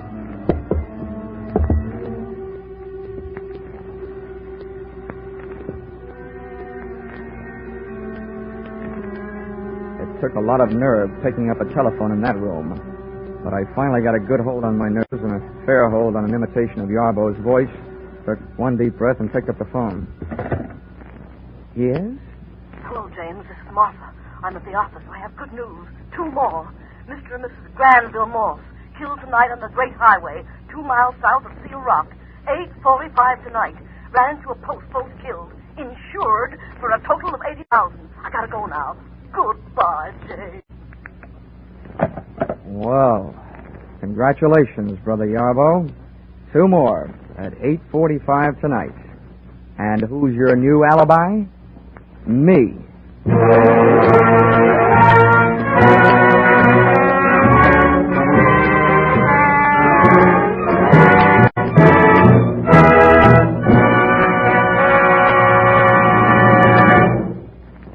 In just a moment, we return to the second act of Johnny Dollar. But first, did you ever think of "and" as a comedy word? Maybe not, but you'll get a full demonstration on CBS this Wednesday night. There'll be Groucho Marx and his guest on that hilarious quiz, You Bet Your Life. For it's the guests who sometimes floor Groucho with their wisecracks. There'll be Bing Crosby in his regular Wednesday night CBS show and his special guest, Bob Hope. There'll be George Burns and Gracie Allen and Bill Goodwin. And becomes more filled with comedy when you learn that Lum and Abner will have their premiere as Wednesday night regulars on most of these same CBS stations. Yes, this fall you hear them all on C and B and S. Now, with our star, Charles Russell, we return to the second act of Yours Truly, Johnny Dollar.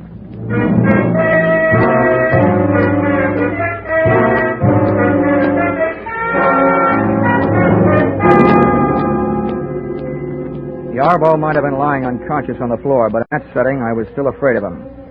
I'd have looked the place over with a fine tooth comb, only having none. I used my hands. I put the patch to Yarbo's pockets for a gun. He was unloaded. Then turned my attention to the little black bag he'd been carrying when I saw him leave the house, and which he still had with him when he returned. I hoped it wasn't booby-trapped. Opened it and discovered that it was a trap, the type my kind of booby stepped into. Inside the bag was a small radio receiver tuned to something I looked for and found in the room. A small radio transmitter of the type formerly used in army tanks. Through this, Yarbo had heard me enter his little museum of murder and had returned to catch me in the act of prowling the premises. About then, I caught him in the act of coming to. Well, welcome home, Yarbo. Time to get up. I just had a long chat on the phone with Martha. She thought I was you. You think you're very clever, don't you? Martha knows my voice. If she talked to you at all, she didn't tell you anything. Of that I am sure, so save your breath. There is no use your telling me she gave you any information. Oh, no, you got me wrong, pal. I only told you Martha called to let you know I know there is a Martha. I figured it might make you nervous, and nervous men are easy to beat. Other nervous men may be easy to beat, Dollar, but not James Yarbo. The police have tried, and they couldn't prove a thing against me. Now, may I have your permission to get up? Yeah. Maybe the police haven't been able to get anything on you, but I have something. Attempted murder. The hatchet you went for. The pitiful mistake of a pitifully suspicious mind, Dollar. I wasn't reaching for that hatchet on the table. I was trying to show you something in the table drawer. There it is, spilled out on the floor.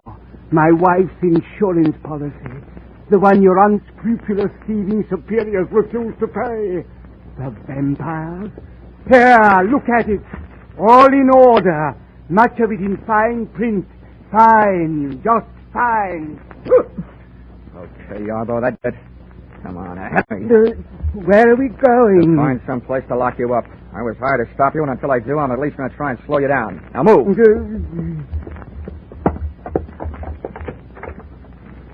Linen closet. No room here. Come on.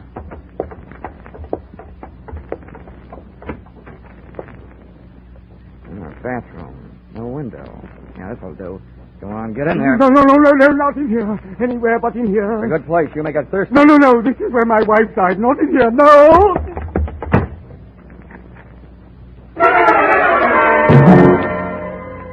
Which, on the surface, may seem to have been a move on the cruel side. Well, Yarbo was a man obviously off his rocker, and I needed him more nervous than I already had him. Too nervous to attempt killing any more people. Expense account item 5, a nickel. Phone call. Downtown office, state police. Mr. and Mrs. Granville Morse had indeed crashed to their death on the great highway south of Seal Rock at 8:45, which made the lady with the early telephone news flash Martha, a gal with whom I wanted an early date.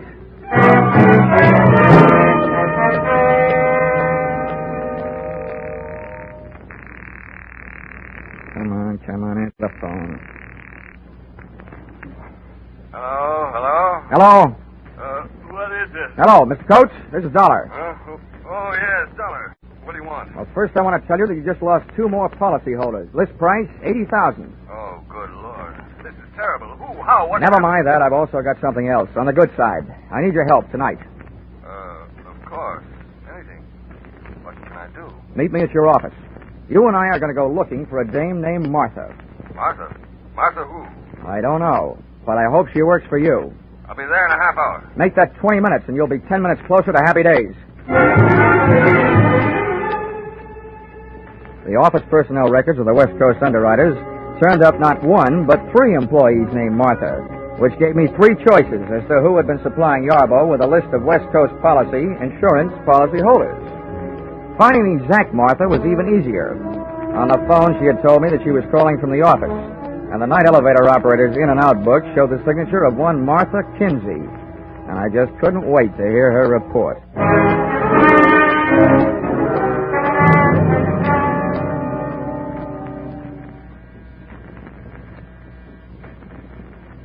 Who is it? I've got a message from Mr. Yarbo. Oh, just a minute. Message from James. Oh, what does he want?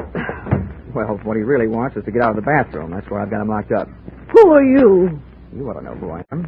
I assume you're the one that told Yarbo he could be expecting a call from an insurance investigator named Dollar. Well, that's me. Well, I don't care. James told me girls give out lists of names all the time. Sell them for mailing lists. 10 cents apiece. May not be ethical, but it's not against the law. James told me, and I believe James. Oh, he's the smartest man I ever knew. He may be the smartest, but he's right in line to be numbered among the deadest. One of these fine mornings, the state is going to give him a cyanide egg for breakfast. What do you mean? You should know. Murder, execution, gas chamber. Well, you can't prove a thing. James told me so, and he knows. Well, he's smart. I hope he's not smart enough to pick a lock with a bath mat. Now, come on, sit down. You and I are going to have a nice, long talk. We are not. I won't say a thing. I don't have to, unless you have a warrant, an indictment, and a court reporter. James told me so. Yeah, I know. He's smart. But no matter what he told you, you're going to tell me a few things. Oh, no, I'm not. Oh, yes, you are. Oh, no, I'm not. Oh, yes, you are.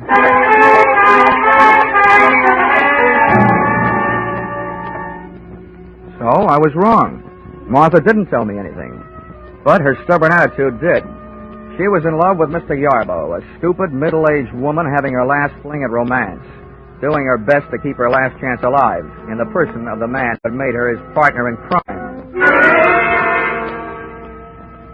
As crazy as it was, this grotesque pair of lovebirds created the only real emotion in the case to date, and switched my thoughts from the widely scattered deaths which had brought me into the case, and over to the single death of Yarbo's wife.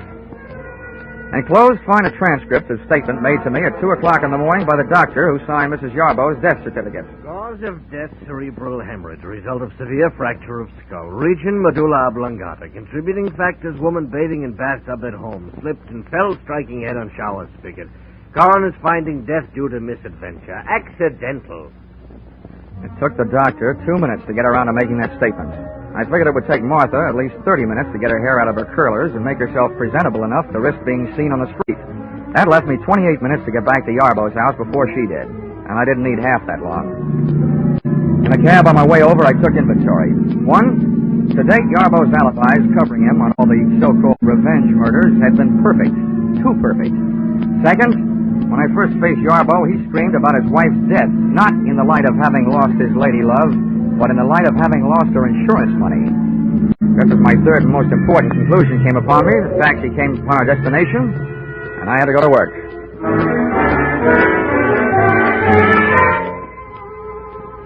Once inside the little horror house on Lombard Street, I got set for a long search. But it turned out to be a short one, and it proved 2 things. Yarbo was not only a murderer, he was as crazy as he'd acted in having kept the evidence around.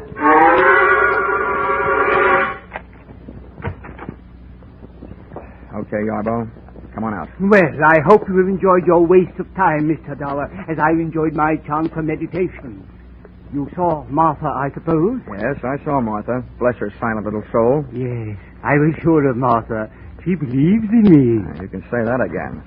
Come on out here. Mr. Dollar, I suppose you are aware that this is the 2nd time tonight you've been guilty of breaking and entering. I am, however, willing to forgive that, should you come to your senses and decide to go back to Hartford and leave me alone.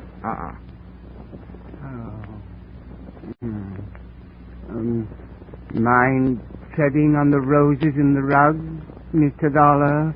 Sorry, Yarbo. I fell for that gag earlier tonight. People who smile at that joke give me the last laugh. Now, look, Yarbo, I know exactly what you've been up to, and I know why you've done it.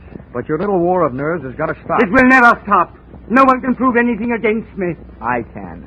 I can prove that you haven't done a thing to bring about those accidental deaths you've been taking credit for. Martha has sat down at that insurance office and notified you every time there's been an accidental death of a policyholder in this part of the country. Then you've written the company your little letters and gotten your little kicks out of it, right? That's a lie, lie. That's a switch, a guy yelling that loud that he's guilty. You will have to prove it. You will have to prove it. Don't worry, chum. I'm not going to waste a breath proving murders that you didn't commit. But, brother, I'm really going to go to town on the one that you did. Your wife, Mr. Yarbo. That is the most ridiculous statement you have yet made, young man. Look around you. Take note. I have profited by all the mistakes made by the original owners of these bloody souvenirs, from Dr. Crippen on down. You see in me the living composite of them all, and I intend to stay that way, alive. I'm afraid you will, but it's going to be inside an upholstered room. And this is what will put you there.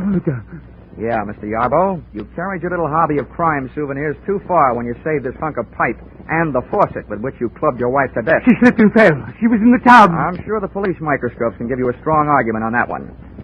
Now, come on. Now, let's make it easy on each other, shall we? No, I didn't do it. I didn't do it. Let go. Whoa. Let go of me. You have to prove it. What's he doing? Help me, Martha. Help me. Hit him with something. I'd have bet on myself against the 2 of them if I didn't have to fight while playing hopscotch over those roses in the carpet, about which I still wasn't quite sure. It was touch and go. Martha would try to touch the back of my head with something, and I'd go. Do something, Martha! Do something! I'll fix him. Something Martha tried to do was pick up a heavy-based urn and aim it at me. She missed. It started to roll across the rosy carpet. When Yarbo saw where it was headed, he wrenched himself loose and dove for it. I dove the other way. He got there just too late.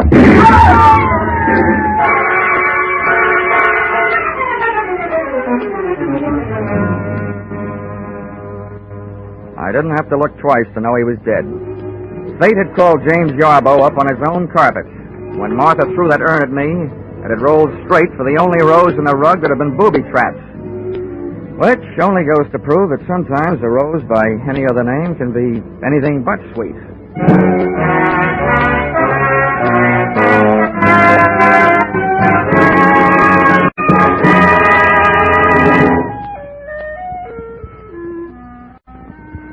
Expense account, item 6.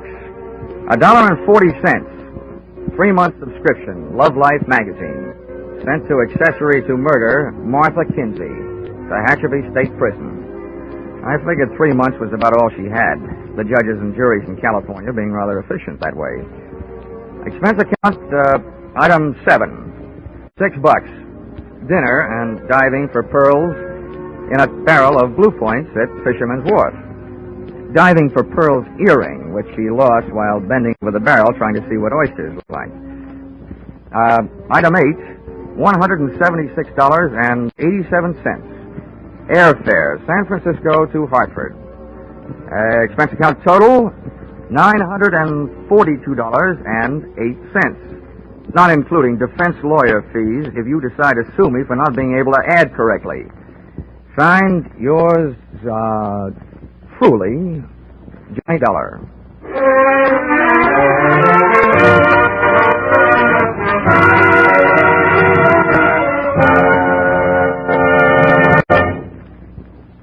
Yours truly, Johnny Dollar, is produced and directed by Gordon T. Hughes and stars Charles Russell. Script by Paul Dudley and Gil Dowd. Featured in the cast were Jane Ovello, Martha Wentworth, Paul DuBose, Gigi Pearson, and Larry Dobkin. The special music is written and conducted by Wilbur Hatch.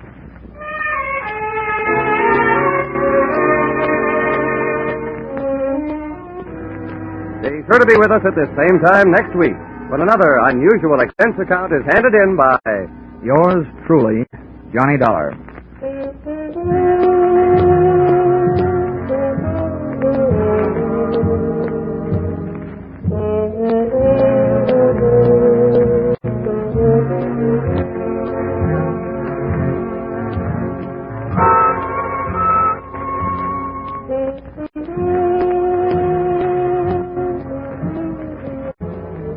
Everyone is concerned about world affairs these days. If we want world peace, we'll have to have national peace first. In order to keep America's strength and prestige, in order to preserve her freedom, we must do away with group prejudice. Let's stop judging people by the color of their skin or the place where they worship and start considering them for what they do. We'll be sure to have a happier world. Stay tuned now for Vaughn Monroe and his caravan, following immediately on most of these CBS stations.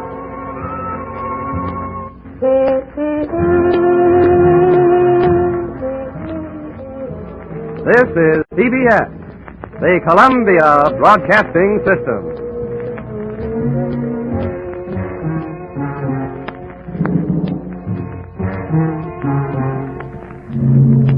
You're listening to HOJO Radio. Stay tuned. The only reason I took this case on a savage island off the coast of New Guinea was that I'd been having a bout with a bottle of Old Fairy Godmother, and I was hoping to run into a native who would shrink my head.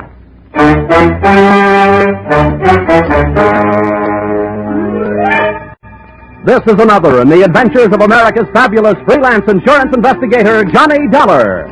At insurance investigation, Johnny Dollar is only an expert. At making out his expense account, he's an absolute genius.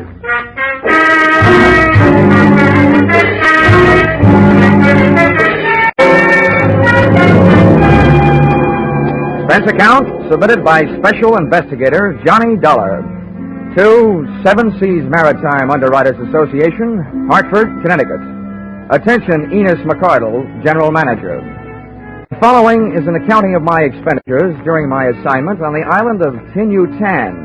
Or, south of the equator, things can get hot in more ways than one. Or, Mother, call my draft board. I'm leaving the country again. Expense account, item 1. $830.81, and 3.5 shillings.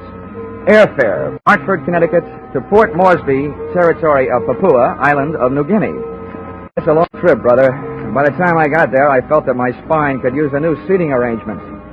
Expense account item 2, $36.80. New outfit consisting of bush jacket, linen shorts, and a pith helmet.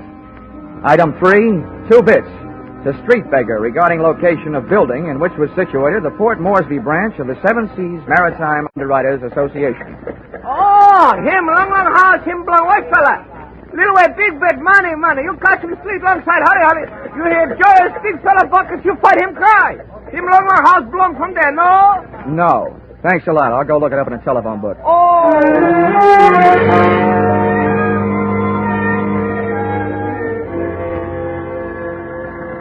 Yes, sir, I'm Mr. Narky. And it's lovely having you here, Mr. Dollar. I wish I could say the same about being here. Oh, now you'll get used to it. I don't expect to be here that long. Cool. You're a feisty one, aren't you? You have a very large job to do. Mm-hmm. Let's just say I'm usually very lucky. Look, first, let me tell you what I've been told so far, and then if I've left out anything, you fill me in, okay? That'll be tickly-boo, Mr. Dollar. Your company issued a group insurance policy to the Grand East Development Corporation in the United States. Now, that company used $50,000 life insurance policies as part of the inducement to get executives and divers for their furling fleets. That's right. Well, about a month ago, they got word that the bodies of 2 of their 6-man crew on the island of Tinutan had been found hacked to pieces. The other 4 men were missing, which adds up to a possible insurance payoff of $350,000. That's what I'm doing here, and that's all I know. Well, that's all there is to know. Oh, dandy. Has anybody done anything? What about the police? Oh, they got their own troubles right here in the port. And as for the government officials, they'll look into it the next time around. Should be in about 90 days. Oh, fine. That leaves you.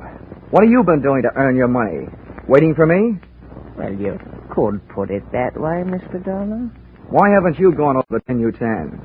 Well, now you might say that I'm just not a man of great courage, eh? Hey, but say, I can help you to get there. Oh, thanks. Heaps.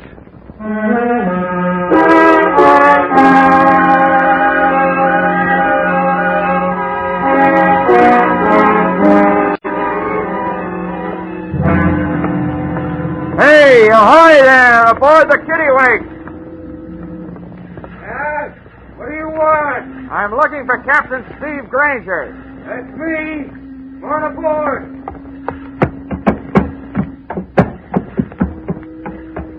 Captain Granger, I'm Johnny Dollar. Pleased to meet you. Mr. Narky of the Seven Seas Maritime Underwriters tells me you might be available for a charter job. Where to? Tinutan. Well, I guess so. Now, this is a big boat. It'll cost you big money. Well, Narky says your prices are fair. When do we leave? Tide'll be ready by 5. I can't be 2. Good. I'll go get my toothbrush. Good. And since you're going to Tinutan, you might also bring one other thing. A 45. The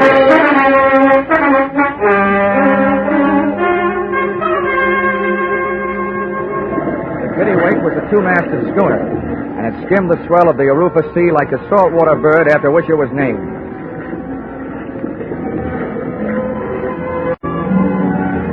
I guess I'm like most guys. When I'm standing on my sea legs, I suddenly feel like a giant, standing alone against the world. Romance is no longer a sleazy blonde in a tinny bar. All of a sudden, it's all stars and sky, horizon. When the wind and the water start to sing their song to me, any bad in me decides to reform.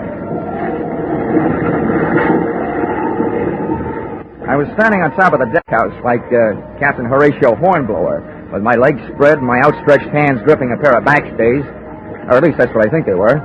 And just about the time I'd reached the decision to trade my Hartford apartment for a berth on a Macassar pearling lugger, I heard a footstep from out of the night behind me. Fair passage, eh? Huh? Oh, yeah, Captain. Guess you caught me dreaming. A waste of time. This is the only place where dreaming can't possibly be as good as living. It's none of my business, but this sudden jump in Tinutan tourist trade, what's it all about? What do you mean sudden? Well, it's the first time I've ever taken one passenger there, let alone 2. 2? Yeah, another guy came to me after you did. He's below deck. Oh. Well, that ought to make you happy. It'll cut your fare in half. About that, I'll just let the guy who pays my expenses be happy. As for me, I like privacy. Who is this guy? Look, Dollar, I didn't ask you any questions, did I? Well, I didn't ask him any.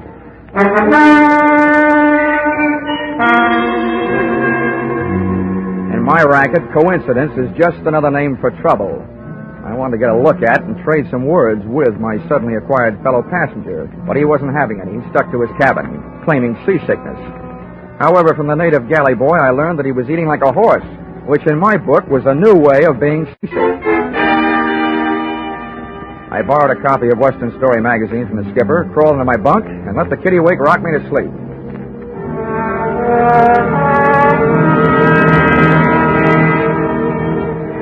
The next morning and afternoon were as uneventful as they were beautiful, and at sunset we raised the island of Tin-Utan. All right, boys. Here's where you go to work. House all sails. We'll go in under power. Hey, Beaky! You secure the ship. We got enough help back here. Beaky, don't move. Hey, flake that line. Don't leave it just lying in a big heap. All right, start the engine.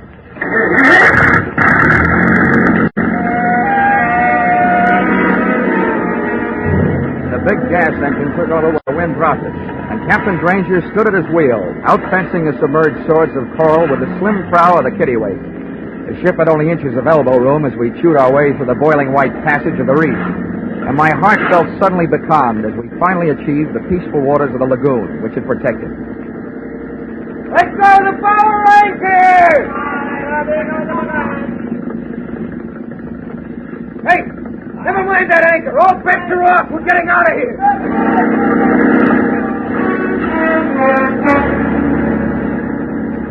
Captain Steve Granger looked like a hard man to scare. What I saw up ahead on the beach would scare a hard man. The broken body of a shipwrecked curling lugger, and hanging from its foremast, the elongated body of a native who had been strangled out of one paradise and into another. Granger spun the wheel to starboard, and the kittiwake started a retreat. But it wasn't that easy. Cut your bow, Granger, and straighten out your rudder. We're staying here. I was finally getting a chance to meet my fellow passengers. I couldn't very well shake hands with him, though, because he had a gun in each one of them. What the devil's your game, Keeley? I said cut your power. Got it! Keep that crew of Kanakas up forward. If you don't, we could use a few less natives around here. Hey, brother, clap. Use English! I want to know what you're telling them. You, Dollar, get back there by the wheel. Keep your boys back there, Granger, I warned you. All right, you think I won't call your bluff? You got guts. No, I'm native, you ugly pig. You can't stop the other two, I can. Now, maybe you'll tell me what you were saying to them. I told them there was a crazy man aboard and to go over the side. They decided to protect me. They didn't make it. Now lay this rowboat in close to the beach and drop your hook. We're staying.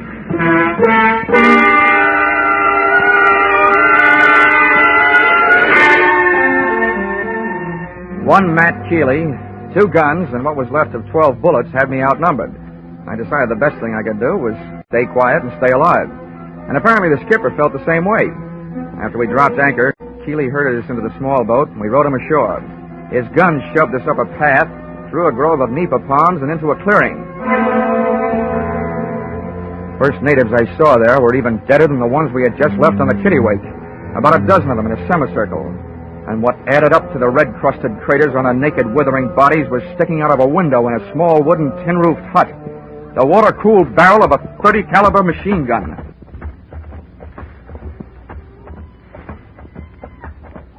South Sea Island magic, huh? Oh, I heard you were a wise guy. Well, that can be changed. Now, come on, inside, both of you.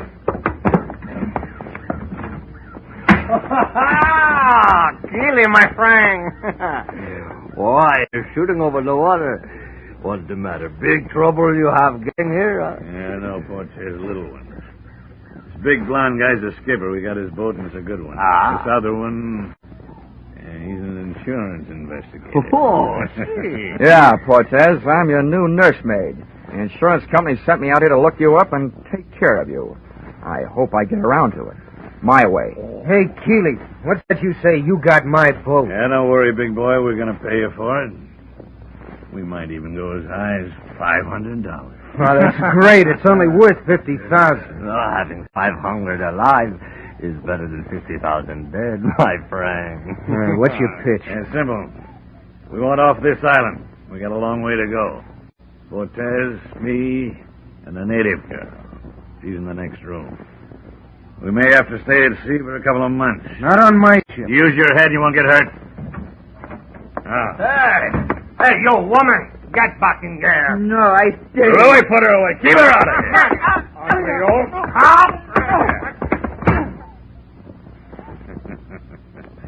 Yeah, for such an ugly broad, she sure has got a pretty name. Papalaya. Well, Dollar, you've seen yourself a South Sea Island princess. She's your date, Keeley, not mine. Kind of boy, Dollar. They do look like they were meant for each other. Save you one for your sails, Granger. Now, what about your boat? Do we get it with a bill of sale or without one? Either way's all right with me. If you'll take what goes... With Cortez out of the room with Nature Girl, Granger's move looked like a good one. I was halfway across the room to make it 2 against 1 for the right side when the odds snapped back to even money again. Cortez came rushing back to join the fray, and he started fighting when he was 5 yards away. Just about then, Nature Girl came charging out of her quarters, swinging a chair over her head. I'd just gotten in position to shoot a right hand at Keeley's chin when another shot from Cortez's gun put me strictly on my own. Caught Granger square in the forehead, and he went down without a sound. I had time for one more try. Keeley's chin telegraphed a knockout message. Da-da-da, da-da-da, KO, back up my arm. But something was wrong. Oh! I passed out.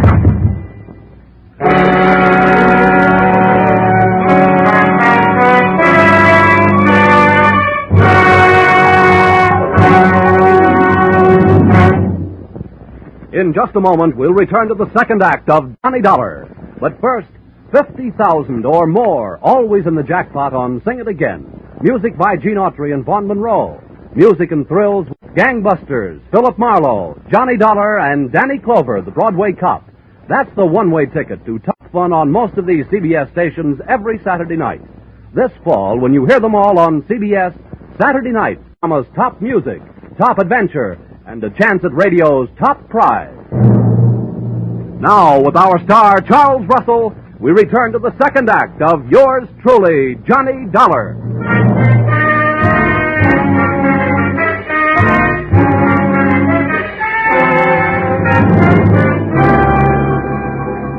It was a beautiful dream while it lasted.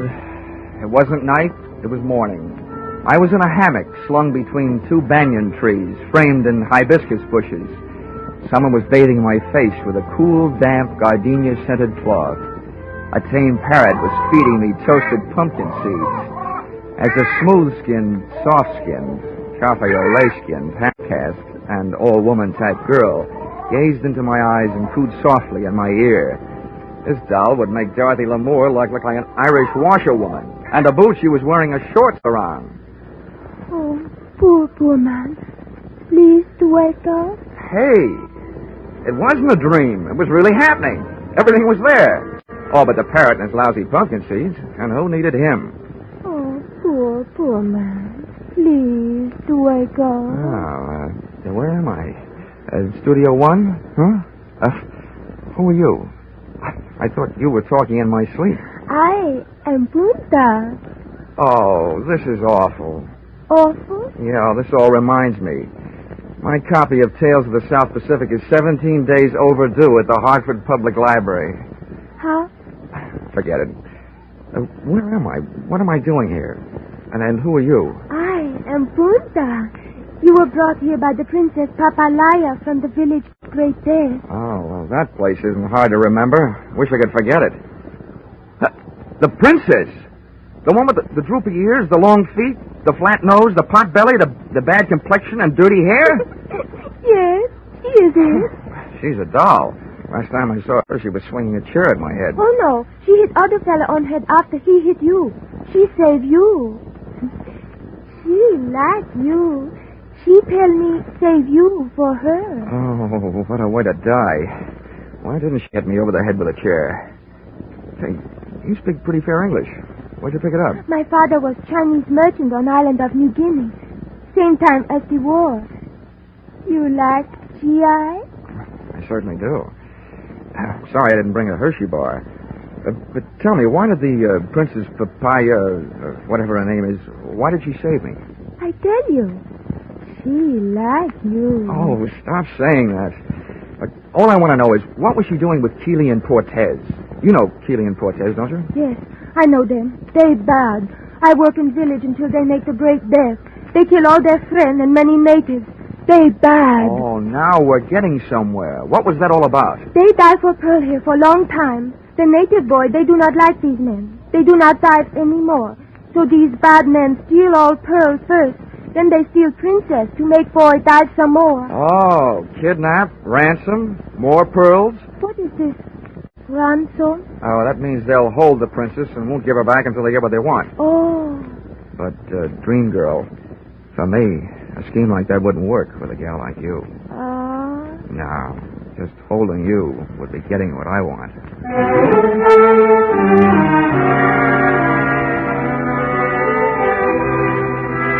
Only one thing wrong. My knees were getting a little knobby, thanks to a combination of insects and my new white linen shorts. However, Punta was good nerve medicine. The rest of the story came out later, and in her soft voice, it was a bloody kind of lullaby.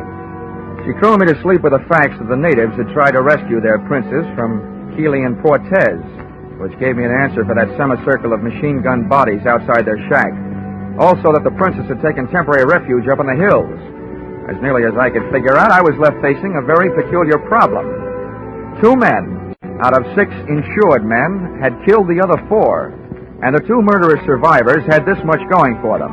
To the insurance company, they were still worth $50,000 apiece on the hoof, which meant that my job was to keep alive 2 guys I felt very much like killing. And believe me, they felt the same about me.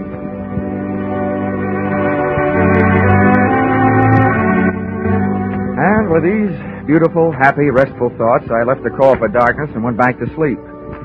And who do you think I wound up with in my dreams? That hokey old parrot and his lousy pumpkin seeds. Johnny, it's time to get up. What? Oh. Hurry from your sleep, Johnny. There is more trouble. Hey, somebody's getting straight. What's going on? They are killing again with their machine gun. My people trying to fight them off the island, but they are being killed. Now you must go and lead my people. Help them kill those bad men. This you won't understand, gorgeous, but my job is to stop your people and save Keeley and Cortez. Johnny, you say that now? You are one of them. No, I'm not one of them. I told you wouldn't understand. There's something I don't understand. Why don't they leave? They've got what they want.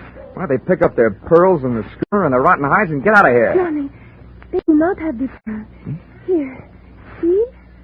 This one is for you. Black. Wow. You say for me? Where'd it come from? The princess come back some time ago. She tell me she took all their pearl.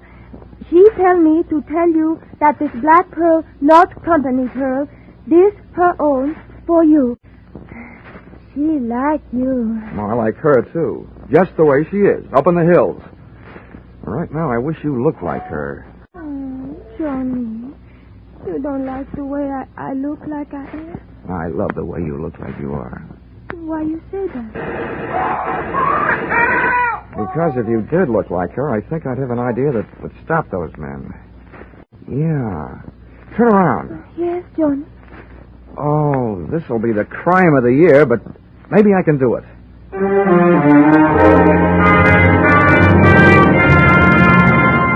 And I did.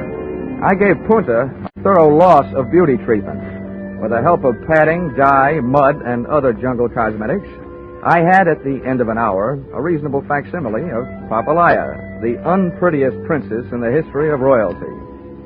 I briefed the suddenly uglified Punta on what she was to do and had her lead me most of the way back to the fortress shack and the clearing. She put a few words on the jungle grapevine, and by the time they reached the end, the native side of the battle, the home team, ceased activities. Hey, Keeley! Cortez! Time! Cut! Hold it!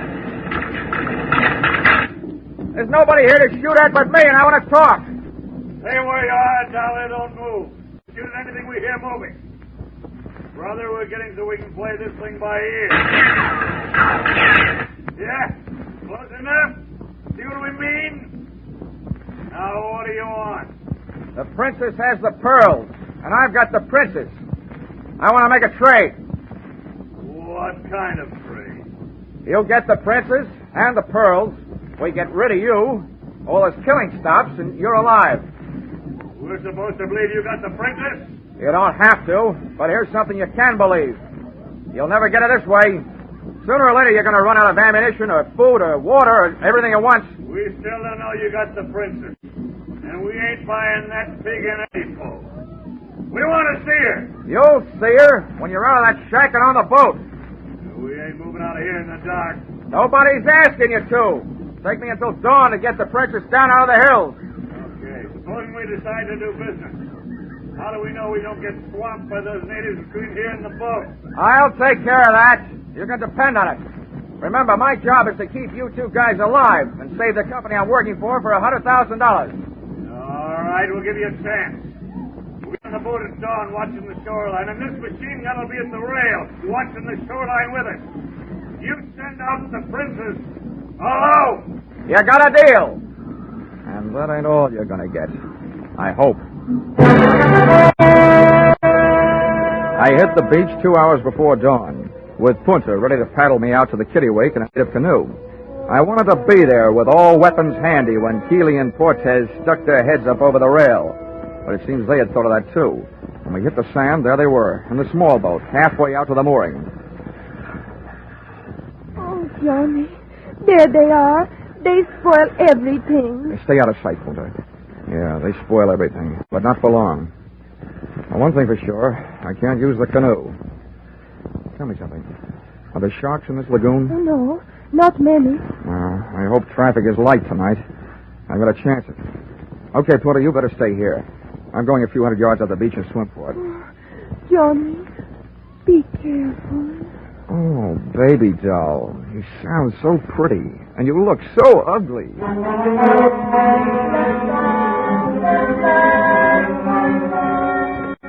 The water was warmer, and the pool at the Hartford Y. Certainly not as much fun. I spent most of the trip trying to keep from splashing and watching for shark rudders around me. That was good in a way. Helped me forget that I don't swim very well. 45 minutes later, I was still half alive, looking for a handhold on the slimy waterline of the kittiwake on the seaward side. And there I stayed for the next hour and a quarter, listening to Keeley and Cortez on the other side of the boat, nursing their machine gun and waiting like I was for the dawn. Okay, Cortez, clear your gun. The canoe's pushing off from the shoreline. I say that. Put the glasses on it. We don't cause another mistake. Is that a princess? Yeah, wait till I get her in focus. They'll tell me. These glasses will bring in every line in their fat, ugly face. Those glasses brought something else, if they were that good. A hop on my heart, a lump in my throat. I had to move faster than I figured to. I had to get into action while their attention was all on the approaching canoe, and before they discovered that its passenger was not the princess, but her stand-in, Punta. I grabbed the gunwale, then the rail, cursing every drift that splashed back into the water off my body. I went slipping and sliding and rushing across the deck. Keeley was leaning forward, looking through the glasses, thighs against the rail, so I hit him first, sent him flying over the side. With or without a machine gun, Louis was a tough guy. Just one for the road, jump!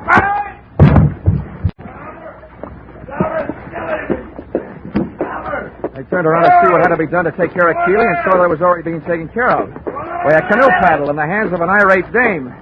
Punta! Don't kill him! I'm alive! Punta, stop! No. I kill enemy of man I love. Huh? Who? Oh, no!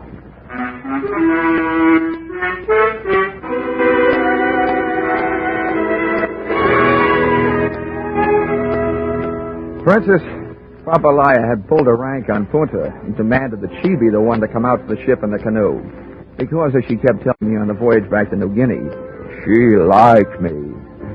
Oh, well, she may have been awful ugly, but she was also an awful good sailor. And knowing the way to a sailor's heart, I bought her a present. Expense account, item 4, $10. Tattooing job on the Princess Papalaya's fat right shoulder. A picture of a ship under full sail. So now when she laughs, it goes bounding over the waves. Expense account, item 5, $40. Long-winded cable to 7 Seas Maritime underwriters, that's you, gentlemen, recommending immediate cancellation of policies covering the lives of Keely and Portez, who were in the hands of the New Guinea officials and looking forward to a short life and an unmerry one. Item 6, $831.81, 3.5 shillings. Airfare, Port Moresby to Hartford. Item 7, 48 cents. Past due charges at 2 cents per day. Hartford Public Library on my copy of Tales of the South Pacific, which incidentally I never did get around to reading. After all, it'd be an utter waste of time for a man who has known a gal like Punta. Expense account total $3,286.44. Signed, yours truly, Johnny Dollar.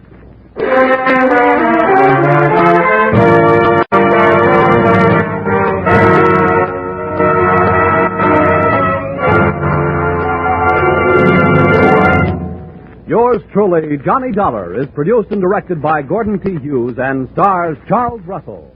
Script by Paul Dudley and Gil Dowd. Featured in the cast were Mary Shipp, D.J. Thompson, Tom Holland, Clark Gordon, Willard Waterman, and Larry Dobkin. The special music is written and conducted by Leith Stevens. Your announcer is Paul Masterson. Be sure to be with us at this same time next week when another unusual expense account is handed in by... Yours truly, Johnny Dollar.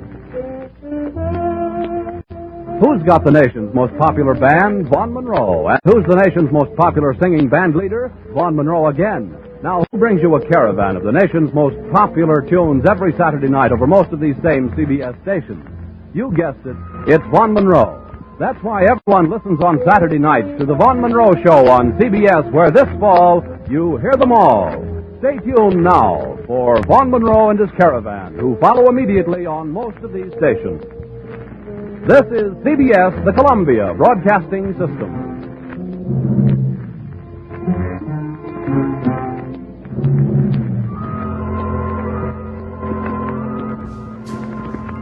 Get this and get it straight. Crime doesn't pay, which was the motto of our next broadcast from the pen of Raymond Chandler. The first show aired on NBC in June 1947. And then in 1948, the series moved to CBS, where it was renamed. For 114 episodes, the CBS version ran and ended in September 1950. It was a more hard-boiled program than many of the other private detective shows at the time, containing few quips or quaint characters. We're proud to present to you The Adventures of Philip Marlowe, right here on HOJO Radio. There was a man with a bad heart. A telephone number scribbled on a cash register receipt and a corpse on the other side of town. But I couldn't see the connection between them until I realized that they were all tied together by the same long rope, worth $30,000. From the pen of Raymond Chandler, outstanding author of crime fiction, comes his most famous character as CBS presents The Adventures of Philip Marlowe.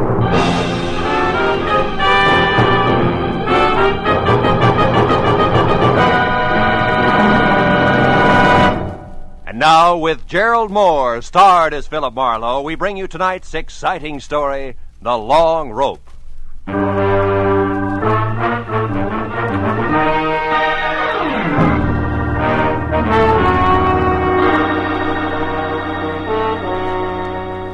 I'd finally wound up a sour case in which I'd been kicked around, disillusioned, and shortchanged.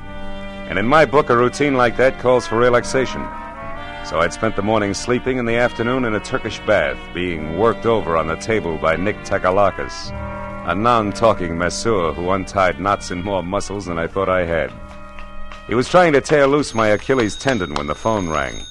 It was for me. Nick wouldn't let me up, so I took it lying down. Yeah? Marlowe speaking? My name is Sidney Vanetta, Mr. Marlowe. I've tried all afternoon to reach you. Oh? Nick, what can I do for you, Mr. Vanetta? I've already made your reservation with American Airlines. You're leaving on the 10 o'clock plane tonight. And you're taking with you a set of pearls for a certain buyer in Chicago. Now, wait a minute, Mr. Vanetta. Maybe I can... No, maybe, Marlowe. I've checked thoroughly on you and find you entirely qualified, which is important because the pearls are a perfectly matched set in a rope valued at about $30,000. The buyer wants them, and I made up my mind just this morning to sell. The proceeds will go to my niece. Lucky girl. Indeed she is, particularly since I have no respect for her as a woman. She presumes to be a sculptress of all things, but she's my only heir. I'm selling the pearls simply because I know she would, and I can get more for them. Yeah, Hey, Nick, wait a minute, will you? Why all the hurry, Mr. Vanetta? First, the buyer is leaving Chicago tomorrow. Second, my heart may fail me at any moment. That's the hurry, Mr. Marlowe. I see. Well, I'll take the job, conditionally.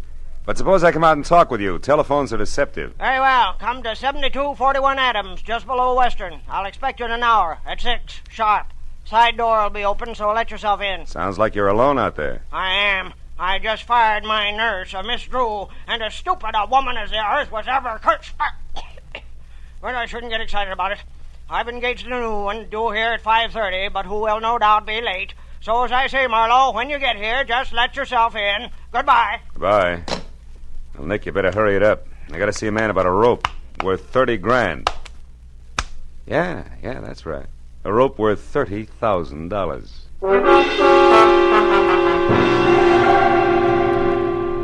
Vanetta's place on Adams was a big, fancy, and dirty gray place. 40 years ago, it had been a proud, expensive house. But now it squatted at the back end of a rundown yard like a bitter old man too tired to move. I found the side door unlocked and went in. The hallway was dusky and had the odor of moldy wool. I called Vanetta's name but got no answer. So I poked on in until I heard the snapping of an open fire. It came from the library. A big chair was drawn up in front of the fireplace, and there Vanetta sat, his chin sunk deep in his chest and his eyes closed. I coughed, but he didn't hear me, so I stepped close and shook him gently by the shoulder. All it took was a gentle shake. He sagged forward and poured out of the chair like stiff syrup. Mr. Vanetta was dead. I started for the phone to report the body, but then I heard gravel crunch in the driveway. Someone else was coming in that side door, so I stepped out into the hall and waited. Mr. Vanetta, it's... Oh. Who are you? Philip Marlowe. Who are you? Steve Temple. I'm Mr. Vanetta's business agent. Here on business now? Yes, I am. It's all the same to you. I came to see Mr. Vanetta regarding some pearls. So if you'll excuse... Oh. Yeah, the pearls can wait. Their owner's dead. So it finally happened, huh? You're taking the news very well, Temple. I've been expecting it every day for 5 years. You found him, I suppose? We had an appointment at 6. He wanted me to fly his pearls to Chicago. What are you staring at, Temple? Why, this bottle of medicine here. What about it? Well, for years he's kept this stuff beside him in case of an attack. Yet, when he actually needed it, it was over here on the sideboard out of his reach. Ironic, isn't it? Very. He fired Miss Drew, his old nurse, today, and didn't expect a new one until 5:30. Say, do you happen to know her name? No one. You mean he's engaged a new nurse? That's right. She's an hour late already. Yeah. Well, for once, that doesn't matter to Mr. Vanetta. Say, Temple, are you acquainted with his niece? Vivian Russell? Of course. She's a sculptress. There's a studio out on Fountain, near Bronson, I believe. She was to get the proceeds from the pearls. Well, I assumed that, although nothing was ever said. She's his only heir.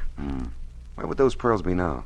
He kept them in a wall safe behind that picture there. Consistently against my advice. Yeah, sure. Opens with a key. Where would that be? He carried it with him on his watch chain. Why? What are you going to do? I'll take a look at the pearls and then have them impounded. Yeah, this must be the key. Now, let's open it up.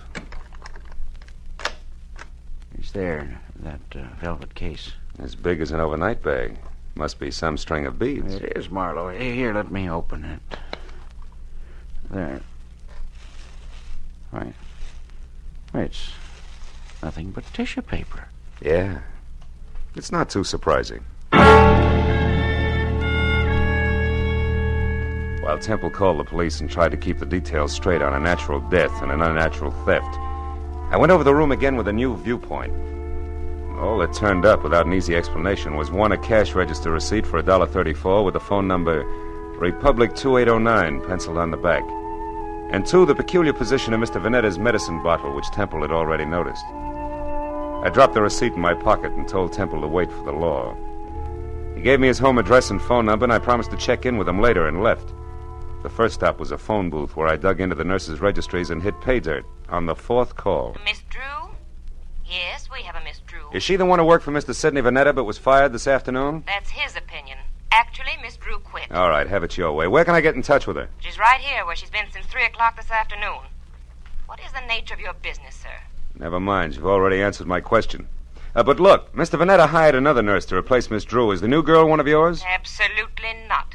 Mr. Vanetta will never get another nurse from this registry or from any other that I know of. You're so right. He's utterly impossible to please in any way, and we're through trying. Goodbye. Well, Miss Drew was in the clear, and Vanetta began to focus as a pretty odd Johnny. But I was still trying to figure why the new nurse hadn't shown up when I reached for a cigarette and brought out the cash register receipt with the phone number on the back. So I tried it. Republic 2809. It rang, but nothing happened. I got in my car then and drove up to Hollywood and out Fountain to Bronson, where the only Vanetta heir, Miss Vivian Russell, had a studio. It was a converted double garage with a lot of north windows, so her new close-to-the-ground Hudson sat outside in the driveway. The adjoining four-room apartment looked cozy enough, if you liked wading through chunks of marble and eating off of last week's newspaper. Yeah, I was braced for a dowdy Amazon with broken fingernails as I rang the bell. That's why the dainty 118 pounds of taboo-scented blonde, who was clad in tan chartreuse yards of whispering silk cut like lounging pajamas, caught me as flat-footed as a duck when she opened the door. Hi. Did you want something? Yes. Yeah.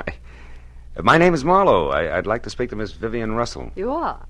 So go ahead and enjoy yourself, Marlowe. May I come inside? I have some bad news, Miss Russell. Oh, sure. Come on in. Now, shall I sit down or just hang on to something? Suit yourself. Your uncle, Mr. Vanetta, died this afternoon. Oh, his heart finally gave up, did it, huh? Yeah, but you shouldn't go all to pieces like that, Vivian. Now, wait. He meant nothing to me, but I'm glad his suffering is over. The pearls are missing, too. Well, really? What happened to them? They were stolen, and don't tell me that means nothing to you, because you're getting the money, $30,000 worth. What? Uncle Sidney intended to give me the money from those pearls? How do you know that? I'm a private detective, he told me. He was my client. Oh, then you're out of a job. Say, how would you like to work for me, Marlowe? I'm serious. Now I want those pearls back, you know. Now, for $25 a day in expenses, it's a deal. Now, you tell me something. Who did your uncle hire today to replace Miss Drew? The nurse? Why, I didn't even know Miss Drew had been fired. How did you know she didn't quit? With Uncle Sidney? Try me again. Republic 2809. That doesn't mean a thing.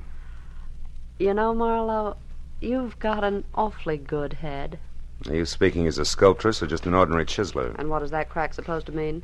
You didn't know you were getting the money legally. You might have taken the pearls yourself. Oh, stop it, Marlowe. Okay, client.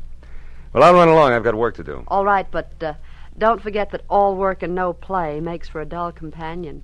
Yes, and it also makes $25 a day. I'll be seeing you. All the way down Sunset to Vine Street, I kept telling myself $1 a buck regardless. But the idea that I'd been grabbed at stayed with me. Vivian Russell had plenty of motive as a dry land pearl diver, and if that's true, she'd need a patsy just to keep her abreast of the situation. I turned north on Vine and twisted up Beechwood Drive to 2000, the number Steve Temple had given me. He had had 2 hours of playing 20 questions policeman style, and I figured it was time to check his score. Also, Temple was the man to fill in a few blanks on my new client for me. His place was dark, but I got out anyway and started up the walk to his door. I'd gone about a dozen steps into a tunnel of overhanging shrubs when I heard it. Psst. Hey, you. I turned as a man stepped out onto the walk and came toward me slowly. He was tall, wiry, with a thin, arrogant face that sneered out from under an expansive forehead big enough for 3 sets of eyebrows. All shaggy. We're going to have a talk, Mr. Hey, you're not Temple. Now we both know that. I'm a friend of his. What do you want with Temple? I've got a message for him, but it's personal. Who from? Like I say, it's personal, mister. I'll be back later. Come here. I said I'm a friend of Temple's. If you got a message for him, I'll see that he gets it. Well, okay, then. Tell him that some of his friends are too blasted nosy. No! The guy with the forehead had a great left jab and a pair of hurdler's legs, and by the time I untangled myself from the brush and got out on the walk again, he was gone. Well, I knew it was a waste of time, but I tried Temple's doorbell twice before I went back to my car. Nothing made sense, except that somebody who knew his way around had stolen a long rope of pearls, and somewhere in the city was a nurse who hadn't shown up on a new job. Beyond that, it was all question marks. Well, I drove down to the filling station on the corner and went inside to the phone. I started to call police headquarters, but instead dropped the nickel in and dialed Republic 2809 again, just on a hunch.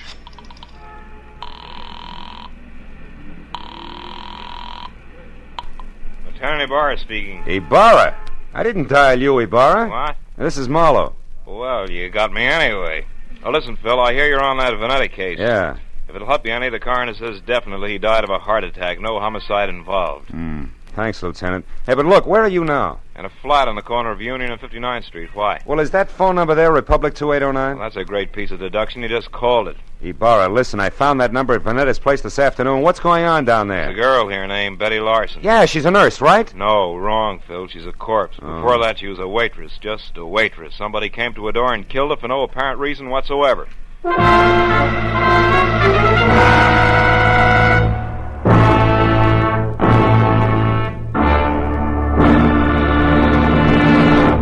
In just a moment, we will return to the second act of The Adventures of Philip Marlowe. But first, Jack Benny will be along on CBS tomorrow night with one of his funniest shows ever.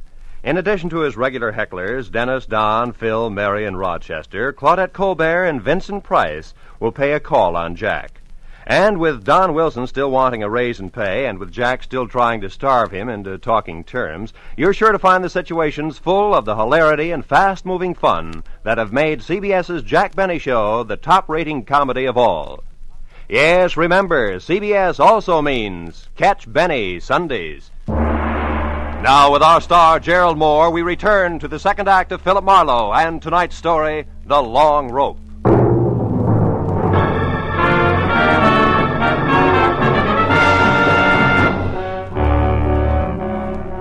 It was 40 minutes of thick stop-and-go traffic from the time I quit talking to Ibarra until I pulled up near the 4 stories of faded, sagging tenement on the corner of Union and 59th.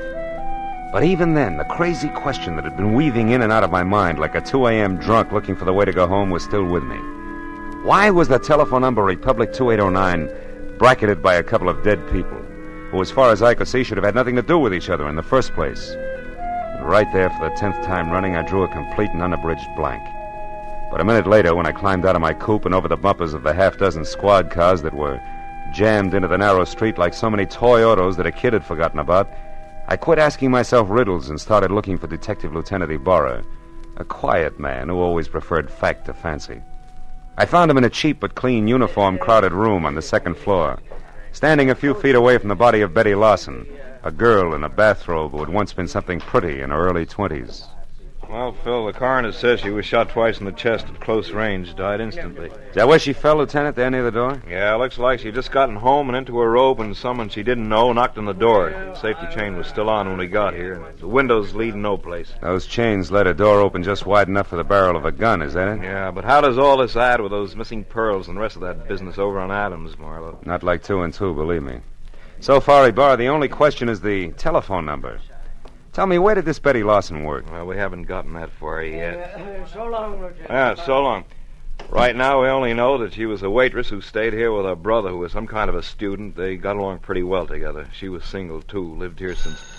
Oh, wait a minute. Lieutenant Ibarra. Oh, yeah, Mooney. Ryan's Cafe, huh? Ryan himself runs it. Okay. I'll check it personally, right? Hey, is that where she worked, Ibarra, Ryan's Cafe? Yeah, but it's funny, Phil. She lived here since early 1947. And Mooney tells me she worked that 24-hour hash house just as long, yet it's way over on the other side of town on Western. Western and where, Ibarra? The 2300 block. Should be near Washington. Washington, which is only 1 block from Adams, and that starts to close the big circle. What do you mean, Marlowe? Well, that the Vanetta place is on Adams near Western. Look, Ibarra, how about letting me huddle over a cup of Ryan's coffee before the law steps in, huh? Oh, you got a hunch you want to check, Phil? Yeah, that and a cash register receipt. What do you say? All right, but play it close, fellow. Ryan probably doesn't know about this yet. No? Unless, of course, he squeezed the trigger. Goodbye, Ibarra.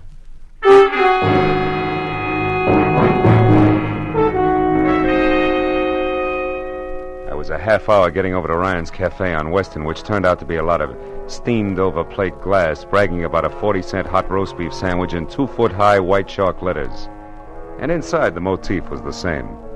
Everything that Mr. Ryan sold was a bargain. I slid onto a shaky stool opposite a cash customer who was something dirty in a torn overcoat buried deep in a handicapper's sheet and coffee.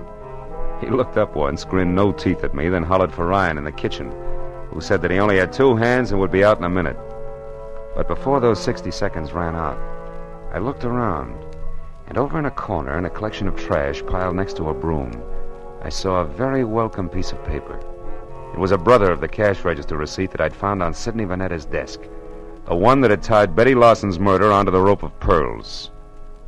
I turned back to the counter just as Ryan started toward me. He was a little bigger and a little better looking than the average ape, and on his right arm, under thick, coarse black hair that was long enough to braid, there was a tattoo of a dancing girl who, if Ryan ever shaved about his wrist, would freeze to death. What'll it be, mister? Coffee? Yeah, and a little information. You know Sidney Vanetta, Ryan? That screwball with a bump ticker over on Adams? Yeah, I know him. Why? What's up? His time on Earth, for one thing, he's dead. Too bad. Should have taken it easier. Cream? No. Pearls. What'd you say? Nothing. Ryan, who brought that tray up to the Vanetta place this afternoon? I did. Sure it wasn't Betty Lawson? I'm positive. None of the girls would go near that place. Vanetta was hard to get along with. Now you tell me something. What are you, mister? Newshound, collection man, or cop? Getting warm, Ryan. I'm a private detective named Marlowe. I'm thrilled. Good night. Before I finish my coffee? Before I throw you out.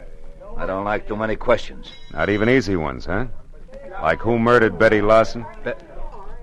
Betty's dead? Yeah. Over in her flat on 59th Street, shot twice with a .32. When'd you last see her, Ryan? Why, a couple of hours ago when she quit for the night.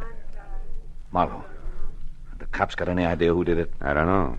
Right now they're looking for a boyfriend. You're crazy. Betty didn't have a boyfriend. Outside of you? Outside of me. So I'm going over to straighten them out now. Mitchie! Mitchie! Yeah? Get out here and take over. Okay. I gotta move fast. No, you don't, Ryan. Betty's dead, remember? Yeah, but whoever did it ain't. Now, don't try to stop me, Marlowe. You'll get hurt. Look, Ryan, why don't you play smart and... what's the use? Go on, start running. You won't get very far.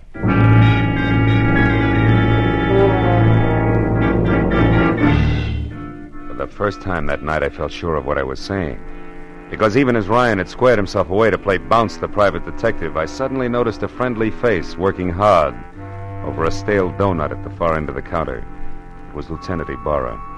And when Ryan tossed his apron aside, grabbed at his coat, and slammed out the front door, Ibarra turned and nodded at a short man nearby who was idly picking his teeth with the end of a book of matches. At that, the man dropped the matches into his pocket and left. Then Ibarra moved over to me. Didn't mean to crowd you here, Phil, but after you left, we found out that Ryan and Betty Larson used to see quite a bit of each other. Don't apologize, Ibarra. Probably would have cost me a couple of front teeth if I hadn't noticed you. Warm up your coffee, mister? Yeah, please. You, Ibarra? No, Phil, I gotta move now. You see, I don't think Ryan did this. I told Mooney to follow him, but not to pick him up. The chances are good that Ryan's heading straight for Betty's apartment to demand that the police find out who killed his girl, so I'm going the other way, to Ryan's house. There may be another woman in this. Jealous one. But no rope of pearls, huh? No, Marlowe, I don't think so. Good night now. Night, Lieutenant. Well, Mitzi, how long have you worked here? Couple of days. But I don't know nothing about Mr. Ryan. I'm a married woman, and Hey, what do you think you're staring at, mister? Maybe something wonderful, Mitzi. Tell me, baby, do you always wear that kind of a uniform when you're working here? Sure. Ryan says this girl should look neat and clean. It helps business. Anything wrong with that? No. Matter of fact, it might be just the lead I'm after. What are you talking about? Yeah, and if I'm right, baby, the rest of this case will be a cinch. So good night and thanks. You've been a big help, sweetheart. When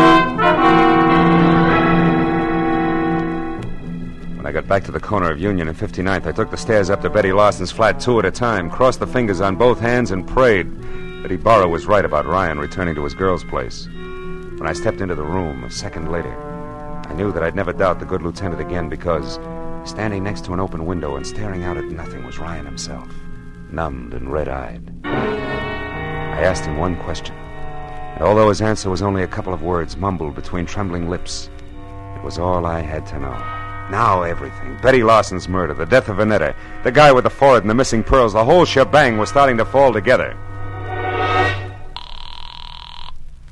Oh, come on, baby, be home, please. Hello? Marlowe, Vivian. Look, honey, I want you to do me a favor. Get hold of Steve Temple and meet me over at your uncle's place on Adams as soon as possible. I need your help. Goodbye. Well,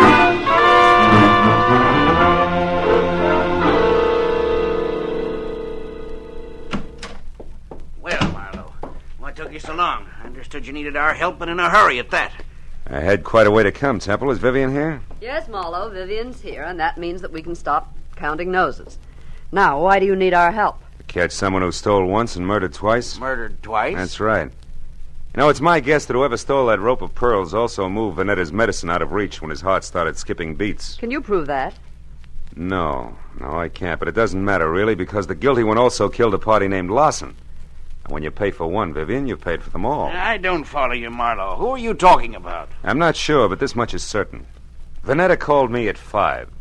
When I got here at 6, he was already dead and the pearls were gone. Now, I figure that whoever took them argued with him first, which makes that person, 1, somebody who knew Vanetta, and 2, responsible for the old man's death. Then the new nurse couldn't possibly have been the one who stole the pearls. No, but the new nurse could have been the one who overheard everything while standing right here. Haven't you been able to find this nurse? Not yet. But sooner or later, honey, I'm sure we'll catch up to him. Him? Yes, Temple, I said him.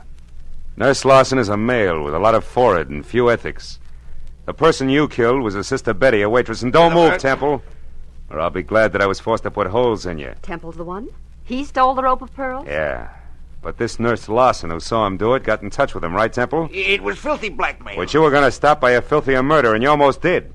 Because somehow or other you got the right room in the right house on Union and 59th, but the wrong party. Isn't that about it, Temple? Yes, Marlowe. That's about it. Oh, leave me alone, Temple. Now, Marlowe, you don't shoot me without going through Vivian first. Dear Vivian, Sidney's precious niece was going to have the pearls all to herself. Don't move, Marlowe. It'll cost Vivian her life if you do. I doubt that very much, Temple. Larson. That's right. Joe Larson, forehead and all. Now, you, Temple, step away from that girl or I'll tear you to pieces. No, Larson, no. Now, we can still do business like you said in that note you sent me. I'll split with you. Shut up. You forget 2 things, Temple. First, you tried to kill me. And second, you did kill my sister. Now, why don't you run for it? Or are you afraid? Which is it? Come on, Temple, talk. I am afraid. Well,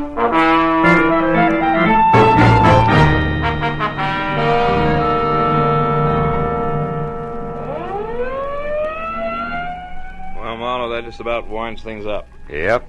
Joe Lawson sent up for attempted extortion, and Temple... Sent up for good. Mm-hmm. Say, Marlowe, when you called a while ago and said that you wanted Temple and me to help you, did you know then that Temple was the murderer? No, I didn't, Vivian. Then I only knew that whoever had killed Betty Lawson had mistaken her for the new nurse, and that the actual nurse was Betty's brother, Joe. Where'd you get hold of that, Phil? Well, it started in Ryan's Cafe, Barra, just after you left. I had nurses on the brain, I guess.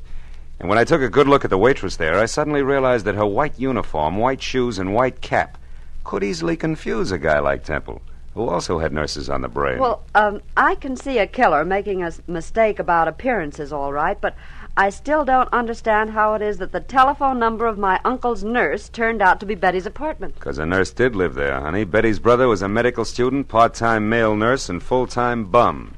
You see, Ryan, who brought food to Uncle Sidney, knew that he needed a new nurse, and he sold him on the idea of Joe Lawson, because he wanted his girlfriend's brother to have a job. Oh, I get it.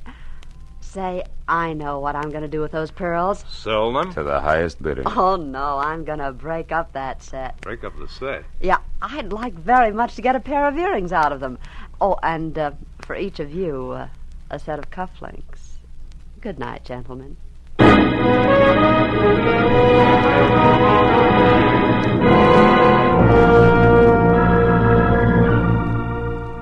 When Vivian got into a car, aimed it toward a collection of chipped rocks on Fountain near Bronson, and waved goodbye, it was nearly 3 o'clock in the morning.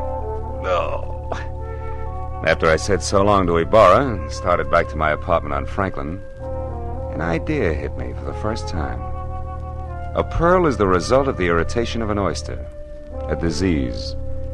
And when you string a lot of diseases together, the result is frequently a plague. But it's from plagues like that I make a living. That's what I get for reading books. I wonder if I'll ever go any place where I can wear pearl cufflinks.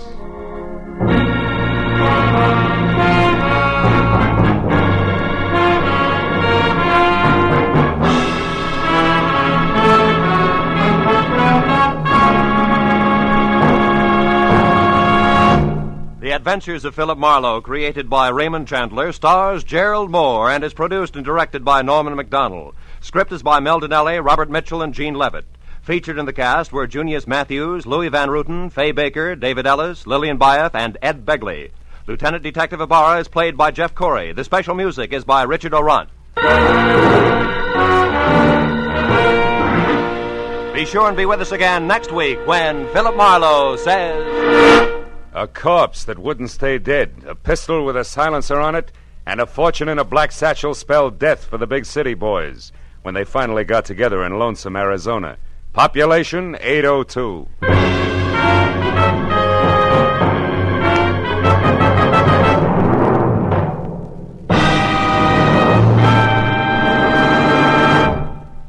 Stars light, stars bright, and that's no optical illusion. The brilliant gleaming list of stars on CBS tomorrow night. Van Johnson's the star on the Prudential Hour drama. Spike Jones will positively appear in a sketch getting the war paint off Bob Hope's latest movie. Jack Benny will have Claudette Colbert and Vincent Price as his special guests. Amos and Andy, Dashiell Hammett, Sam Spade, and Lum and Abner are the next bright stars in line.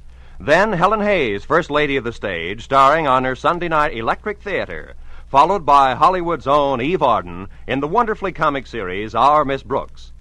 In the next to closing, another bright comedy, Life with Luigi, and the whole star lineup, topped off by the world's most brilliant addlepates, the experts on It Pays to Be Ignorant.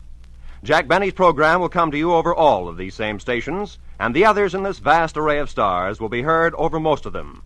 Top writers, top directors, and top stars of American show business come to you on CBS. Now, stay tuned for Gangbusters, which follows immediately. This is Roy Rowan speaking for CBS, the Columbia Broadcasting System. You're listening to HOJO Radio. More classic old-time radio coming your way next. A corpse that wouldn't stay dead, a pistol with a silencer on it, and a fortune in a black satchel. Spelled death for the big city boys when they finally got together in lonesome Arizona. Population 802. From the pen of Raymond Chandler, outstanding author of crime fiction, comes his most famous character as CBS presents The Adventures of Philip Marlowe.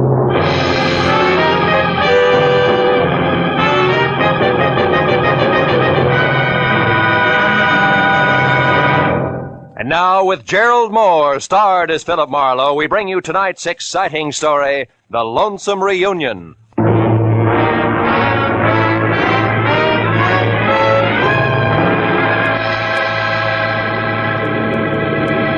At 8,000 feet on a clear afternoon, you can see enough Arizona real estate to become an authority on the subject.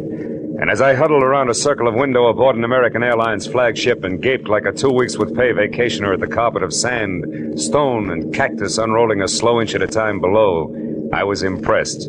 Also, I was thinking about a job which was providing both the switch and scenery and 2 crisp $100 bills, less the cost of a round-trip ticket from L.A. to the capital city of Phoenix.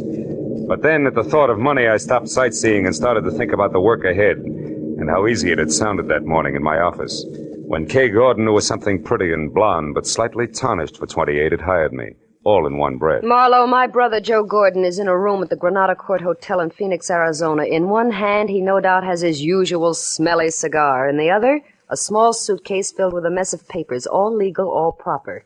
You fly there, pick up the suitcase, fly back. For that, $200 cash. Yes or no? Yes, on one condition. The papers, do I get to see them? If I look, I go. All right, you look. Good, I go. Goodbye. That was the way it had started an hour after breakfast. Lunch was alone and at the airport, then it would wait until I'd seen Mr. Joe Gordon, a man who was willing to pay a lot for a little. My plane dropped out of the sky over Phoenix gently at 3. At 3:15, I was in room 111 of the Granada Hotel and only 36 smelly inches away from the usual cigar. The man behind it was heavy, pale, and maybe 40. And like his sister, Joe Gordon was overbearing in a hurry. This, Marlowe, is the bag. These, the papers. Stocks, bonds, and mortgages. In themselves, worthless to anyone else. They're non-negotiable. But as information to my competitors, they're priceless. Satisfied? More or less. Meaning what? Exactly what is your line, Mr. Gordon? Oh, I'm a broker. One who bets on long shots. When they come in, I don't like to split with the boys who sit on their hands. Anything else? Yeah. I've got some time to kill before I fly back. Do I take the bag now or later? You take the bag now, Marlowe. Okay. And, don't let go of it until you're with my sister in L.A. I'm paying you money to stay away from my enemies, not to shop for trinkets. Oh. Oh, and, incidentally, my enemies also play rough. So watch your step and act smart. Real smart.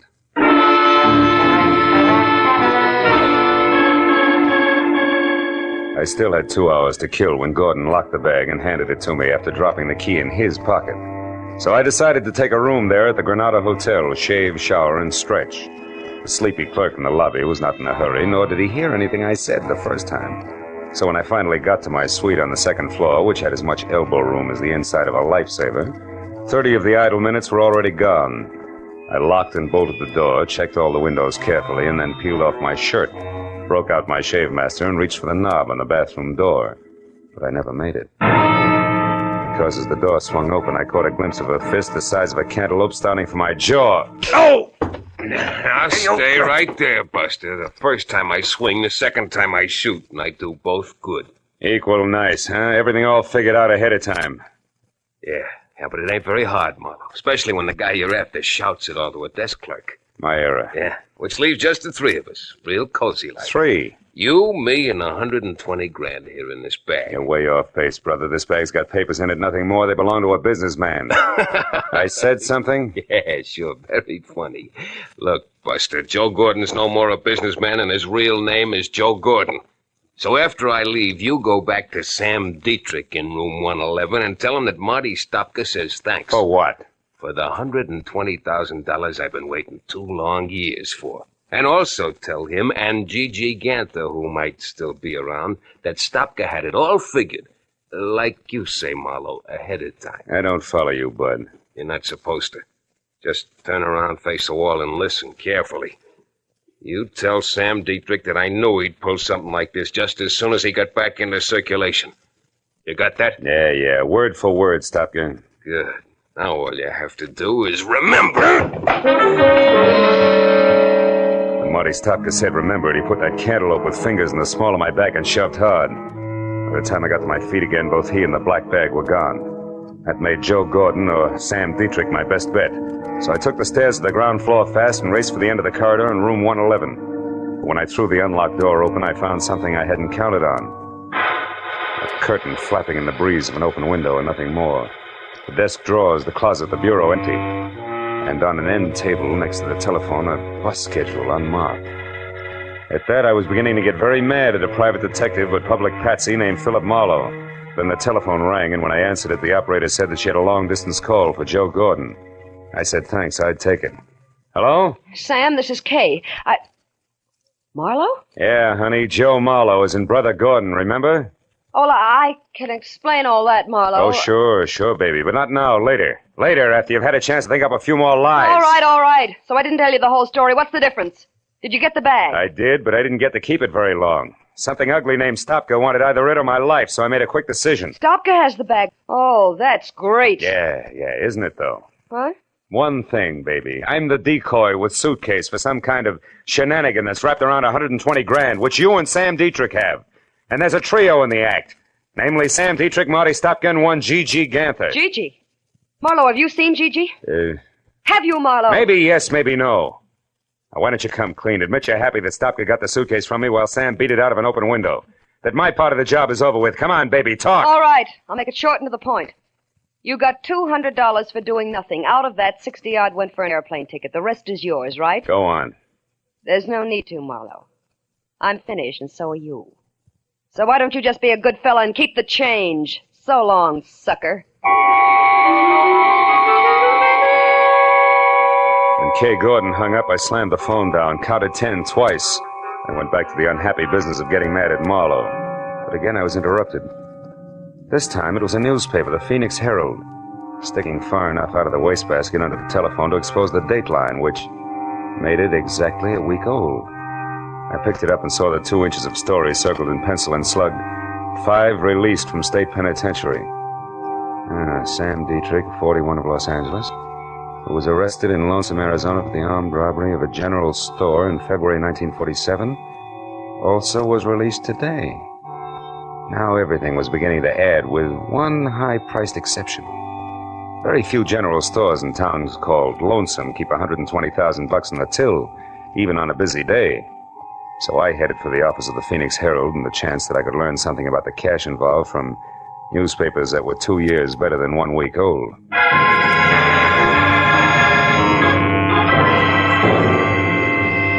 Minutes later, I was in the back shop of the Herald receiving fax willingly supplied by a sandy-haired linotype operator with a sad face who had never heard the word forget. That's right, mister. It was the Second National Bank and Land Company here in town. Held up at 1:10 p.m., February 7, 1947, by 3 men who took $120,000 in unmarked 10s, 20s, and 50s. One was badly wounded and running a gunfight, but they all got away clean. No arrests, no suspects? Other than the usual rigmarole of trying to pin the job on every 2-bit stick-up man hauled in the next 6 months, no. Anything else? No, thanks. I don't think... Say, wait a minute. Lonesome, Arizona, that unmarked bus schedule. Tell me, do you happen to know where something called Lonesome is, and if so, how a guy could get there if he doesn't have a car? Sure. It's 87 miles west of here, and the bus will do the trick. But not anymore today. Oh. The only bus left an hour ago. Now, young fella, you tell me something. What in Sam Hill is Lonesome and a bus departure got to do with a bank robbery was pulled 2 years ago? Where I stand right now, Dad, I can't say. But when I get to Lonesome, ask me again. I may have the answer for you.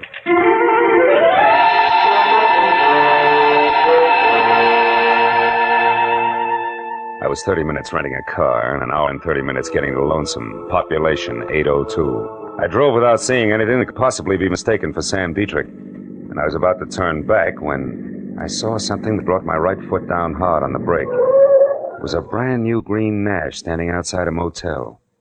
California license plate. I got out of my car and got a look at the registration card wrapped around the steering wheel. It said Catherine E. Gordon. The motel only had 3 cabins that showed any light. The first belonged to the manager and the second to Kay. Close to an open window, I saw the man Kay was talking to. He was an ex-convict and part-time broker named Sam Dietrich. All right. So Marlowe knows he was set up for Marty Stopka. Who cares? We're here, and so far Stopka isn't. And if and when he does show, we'll be gone. But the real black bag's safe in our hands. Yes, but what about Gigi, Sam? I told you Marlowe mentioned his name. And I told you to forget it. Marlowe must have been swinging in the dark. Gigi can't be alive, Kay. He was badly hurt when Stopka and I got clear of the bank. But why wasn't his body found? I don't know, Kay. I've told you that 1,000 times. Now, look, honey, why don't you just relax and think of us a little, huh? Gigi's dead, baby. There's only you and me. Sam, you know how I feel about that. I love Gigi. The only reason I'm helping you, I don't want anything to do with this money. I only want to know for sure about Gigi. Okay. Hey, did you get a line on Leland Mills, the name that was on that mailbox 2 years ago? Yes. He owns the place and lives there alone. A once upon a time small ranch on the last block in town, coming apart at the seams. Mm-hmm. What about Mills himself? He's an old duffer, maybe 50. Lives close to the fireside, day in and day out. Good. That means I can handle him without any trouble. And now, look, baby, it's 7 now. At 9, this town will be fast asleep, and at 10, I'll take care of everything. So, why don't you just curl up there on the couch and think about nice things? Huh? Oh, nice things like what? Well, like the money I hid at Leland Mills' place 5 hours after the boys and I took that bank. The $120,000 that's soon going to be back here with me where it belongs. Dad, I took my cue and left because one Leland Mills was a man to be forewarned while 10 o'clock was still 3 hours away. I was 10 minutes finding his place, which was on the edge of town, and another 2 locating the doorbell, which was the kind you pull to start a bunch of jingling inside. It was 3 pulls later before the door creaked slowly open and what had to be Leland Mills stood in front of me. He was shaggy, gray hair curling on the sides of his neck, a face with 1,000 crisscrossed wrinkles and dirty old clothes. Everything I'd expected with one exception. Gripped firmly in both hands and pointed directly at my head was a long, long rifle. Who are you? Mr. Mills? Maybe. Well, I'm a private detective named Philip Marlowe, also someone who knows that there's $120,000 in cash hidden here on your grounds. $120,000? To the penny, yes. 2 years ago, Mr. Mills, a Phoenix bank was robbed by 3 toughs named Dietrich, Stopka, and Gigi Ganther. Gigi? That's a queer name. It's not important, old man, but this is. Now, somehow or other, that stolen money was hidden here, in or around your place. And tonight, one of those men is due back to collect. That, of course, means trouble for you. You think we should call the law? No, not yet. If we play it smart, we can get the dough spotted first in at least one of the 3. All right. Mr. Marlowe, if you're sure of what you're saying, I only hope you are. Oh, I'm sorry about this gun here. I don't like poachers on my land. Yeah, we all have our pet peeves. Now, Mr. Mills, I want you to sit tight till I get back, and no matter what happens, don't open that door for anyone. Have you got that? Mm-hmm. Yep. Where are you going? To town. To check on the only 2 things that can possibly give us any unexpected trouble. One a nasty man named Marty Stopka, and the other a guy I've never even seen. The elusive Mr. Gigi Ganther.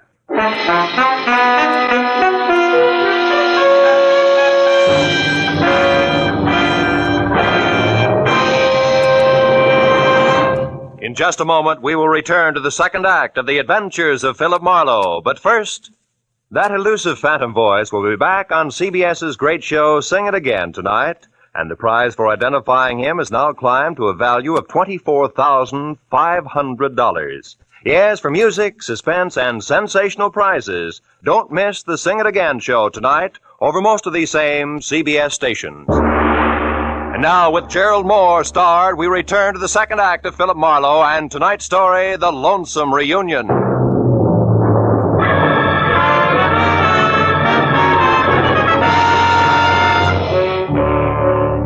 I left Leland Mills standing in the doorway and worried my way back to town.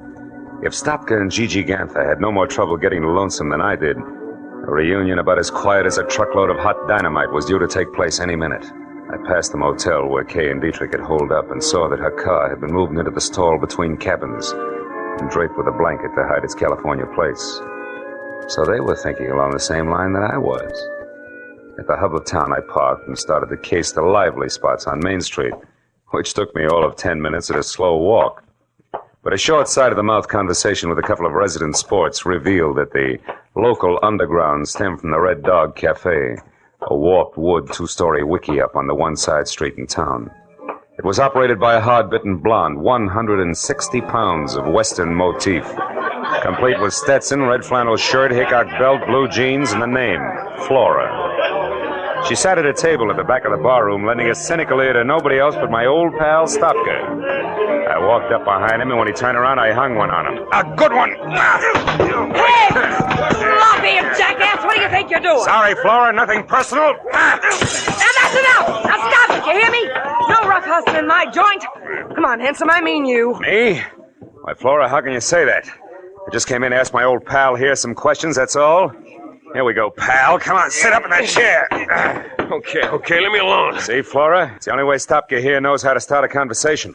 Bring him another beer, will you? His old one got spilled. Sure, bright boy. When you see that you dude tourists leave your beefs outside next time. Now, look, Stopka, I want to know what happened 2 years ago on that highway out here. You guys split up, didn't you? You better talk, Stopka. All right, we split up. The heat was on bad, and Gigi was half dead already from a cop slug in his back. Dietrich had all the dough, right? What do you think? I left him and Gigi off outside of town. I took the car to try to suck the cops away from him. We were supposed to meet later. But you kept going to save your own hide, didn't you? Certainly. It's going to pay off, sucker. You'll see. Uh-huh. Since the money was never found, you figured Dietrich hid it around here, and he's coming back to dig it up. Is that it? Keep guessing, Chalmers. Maybe we ought to loosen your jaw again, Stopka. That's all, you two! Now turn loose of him, handsome, and by Sadie, I'll plug you. Well, a real genuine 44. What museum just swiped that from, Flora? Never mind. Got a legal right to defend the peace and quiet of my joint, and after 22 years in this dodge, I know how to do it. Now, I asked you nice once, now I'm telling you. You, get out. That back door there. Hey, sure, I'll go, sister. And thanks for nothing. Hey, wait a minute, Flora. Don't let that lug get away. Shut up. Now, you sit down right there and count up to 50. Then you leave by the front, quietly. Okay, you win. 1, 2, 3... Flora, look out, he's back. What? Sorry, Eddie. You buzzard bait! I'll leave this cannon on the back steps. So long, Flora. I beat it out the back door and into an alleyway between the shacks. Stopka was still in sight, but walking fast, and when I took after him, he saw me and started to run. There was a hard, flat sound, like someone striking wet sand with a hammer. Stopka faltered and lurched up on his toes as if he'd suddenly changed his mind about running. At the same instant, on a wall, even with him, I saw the shadow of a man, holding a pistol with a long, awkward barrel. The hard, flat sound came again. Stopka curled up on himself and fell. And the shadow slid off the wall and disappeared. I ran for the wounded man, but by the time I got to him, there was no trace of the gunman. I rolled Stopka over. He was hit hard, slipping away fast. Silencer. GG always used a silencer. That punk GG. He's dead, huh?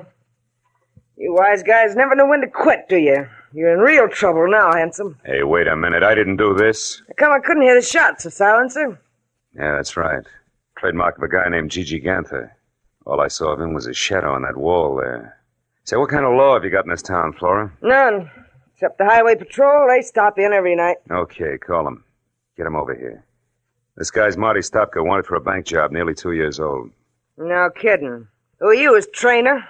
I'm a private detective who's got no business here, except I don't like to be pushed around. Now listen, do you know Leland Mill's place at the edge of town? Sure. Well, you get the cops out to Mill's place by 10:30, do you understand? That's where the big attraction's going to be, if I can keep Gigi and his silencer from interfering again. Now let me down, beautiful. I won't let you down, handsome. For a city boy, you're all right.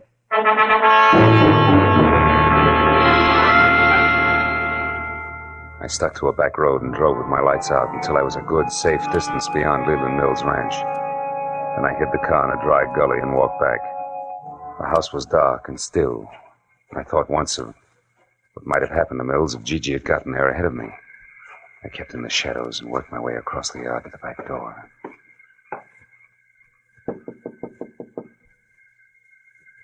Who's there? Marlo, open up. I was beginning to worry. It's pretty near 10 o'clock. Yeah, I know. Seen anybody so far? No. Nope, not a soul. Been watching close, too. Did you find them men, that GG, that Stopka? Yeah. Stopka's dead and his killer's due to show up here any time now. Oh. We're going to have our hands full. Wait a minute, is that a car? Sure sounds like one. Yep. There, you can just make it out. Turned in down by the culvert and stopped. Yeah. I think a man got out. Yeah, there he goes, across the field there behind your shed. It's Dietrich. I'm going out now, Mills. You stay here. No, I'm going too. That fellow's heading right for my water tank. All right, he's heading for your water tank. Don't get excited. You'll tip our mitt. Now get this, Mills. You've got to stay here and watch for Gigi. He's bound to show up, and when he does, you better have that rifle of yours handy because he's a killer. Do you understand? Yep. Sure, I understand. Don't worry, Marlo. I'll keep my eyes open. Don't you worry about a thing.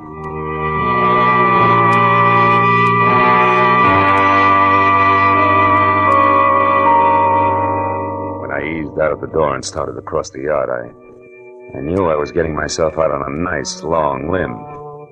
Leland Mills was about as reliable as William Tell with their hiccups, and the apple was on my head. It was too late to back up, so I skirted the barn, stayed below the crest of a low rise, and moved toward the elevated water tank until I heard a shovel biting dirt. I got a comfortable grip on my gun and headed up over the rise to where I could see. Yeah, it was Dietrich, all right. He was bent over under the tank and working on a hole as if his life depended on it. He didn't even look up until I was almost on top of him. Who is it? Who's there? Who is it? Me, Mr. Gordon. Marlo. Marlo? How did you get here? Wasn't easy, Sammy boy. But I had to come and apologize for losing your precious bag full of waste paper. You sure picked a dangerous time to show, sucker. You were fired once. Too bad you can't take a hint. Uh-huh. And being tagged as a patsy is lousy for my business, Dietrich. You should have thought of that. So just leave your hands on that shovel handle, Sam, and keep on digging. Maybe I'll let you take a peek at that 120 grand before I turn you both over to the police. Go on, dig! No!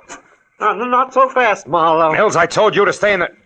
Hey, that's quite a pistol. Don't move. Neither one of you. I'll kill you if you move. You, Marlowe, drop your gun. Drop it. So this is where it's been all the time. $120,000.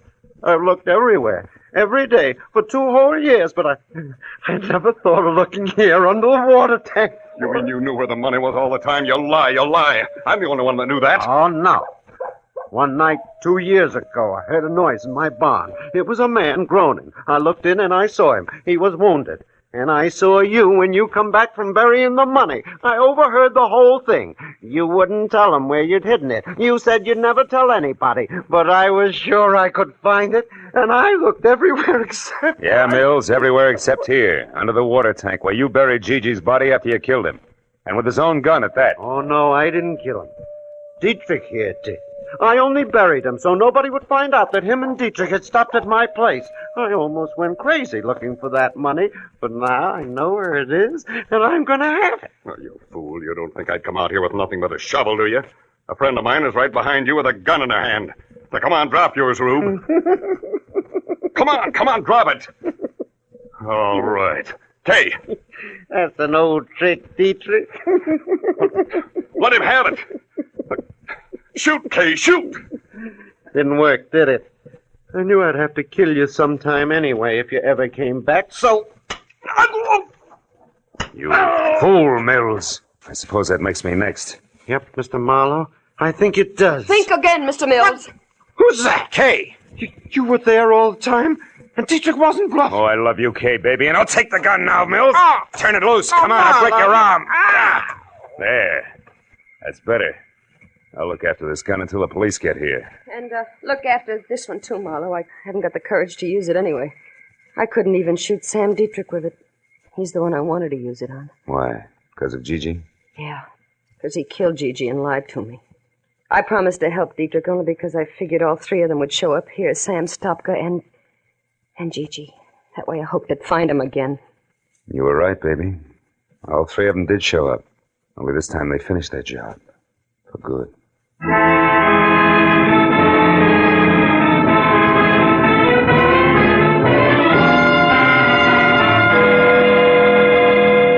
was 10:30 on the nose when we got back to the house. And the highway patrol had just pulled up. So the question and answer period started, and by the time it was over, all the field work finished up. 4 hours plus had gone by. It took some fast conversation and a lot of promises to stay handy, but finally, Kay was left with me. After all, her only real mistake had been falling in love with the wrong kind of a guy. When the last patrol car drove away, the desert was suddenly very still. The stars were small and sharp in the clear sky. The air was cold. Maybe that was why Kay Gordon trembled. Marlowe, I'm sorry about all this. I got you into it, remember? Mm-hmm. You also got me out of it, Kay. Well, I can forget about Gigi, now that I know for sure what happened. And all because of a jerk named Leland Mills. No, Mills was a desperate guy, Kay. After he buried Gigi, he just about went nuts trying to find the money. When he finally realized Dietrich was the only one who could lead him to it, he shot Stopka and would have killed anybody else, keep him from interfering with Dietrich until he uncovered the hiding place. You know, in a way, Marlowe, it was a horrible trick of fate. They both picked the same place to bury things. Not really. Mills and Dietrich had the same jobs to do, under the same conditions. They each had to bury something in a hurry and in the dark. So both of them picked a spot where the ground was soft and one that was clearly marked at the same time, under the water tank. Yeah. And it... Marlowe, I'm kind of scared. I don't like this place. This spooky little town. It's the end of nowhere. Yeah. I wouldn't be caught dead here myself. Let's go, baby. I walked Kay to her car, started her safely on her way. So long, sucker. She waved once, then drove down the road and out of sight without looking back. Soon even the sound of the motor was gone. A long night, and a strange reunion. And now 2 lonely lights were the only sign of life in lonesome Arizona. I stood on the empty highway for a few minutes, and listened to the immense quiet of the desert. Then I went back to my rented car and headed for Phoenix and a plane for home.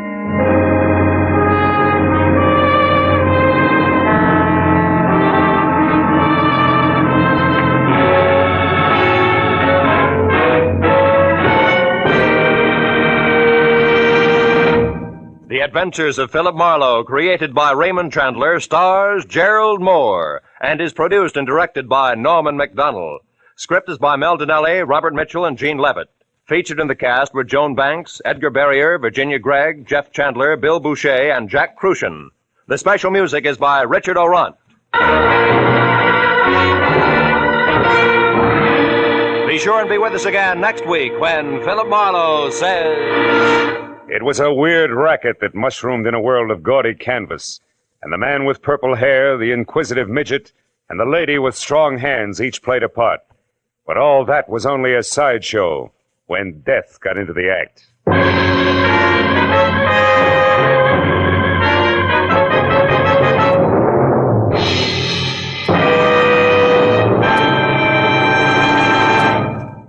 Across the nation, communities and the parents of Boy Scouts are observing Boy Scout Week, agreeing with the boys themselves that adventure, that's scouting. Now stay tuned for Gangbusters, which follows immediately over most of these same CBS network stations. This is Roy Rowan speaking for CBS, the Columbia Broadcasting System.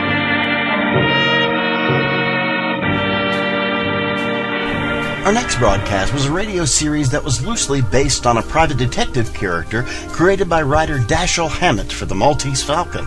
The show ran for 13 episodes on ABC in 1946, for 157 episodes on CBS from 1946 to 1947, and finally for 51 more episodes on NBC from 1949 to 1951.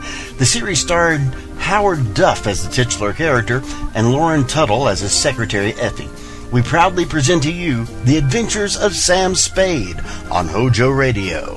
Adventures of Sam Spade, Detective. Brought to you by Wild Root Cream Oil Hair Tonic, the non-alcoholic hair tonic that contains lanolin.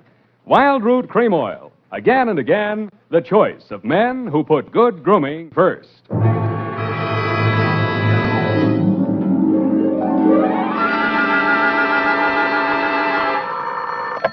Sam Spade Detective Agency. This is Mad Scientific Detective number 137596. Sam, no matter what anyone says, I'll stand by you. You're nothing of the sort. Not scientific? Of course not. You're two-fisted. Well, thanks, Effie. And that ain't all, Effie. I was actually mistaken for a convolutional melancholiac. Oh, Sam, are you all right now? Wrong diagnosis, Angel. It turned out to be melancholia catatonica. Oh, you poor darling. What is that? Well, it's a thing where you lie motionless and silent with fixed eyes and indifference to surroundings. Unquote. Sam, what happened to you? What hospital are you in? Can I bring you anything? No, Effie, I am now at large. Pull down the blinds, check the corridors for men in little white coats, and set a bottle in the window if the coast is clear. Oh. I'll be right down to dictate my report on the mad scientist caper.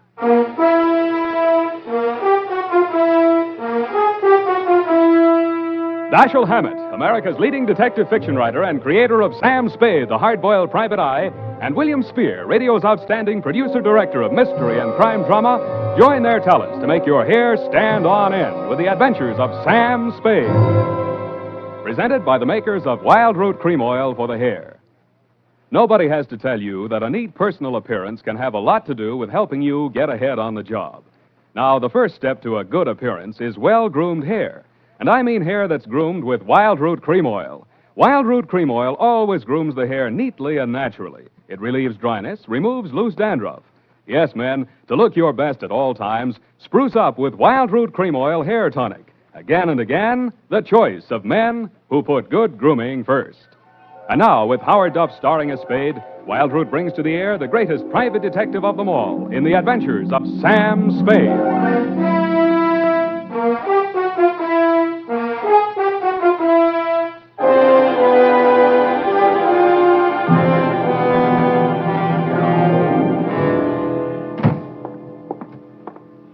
Effie!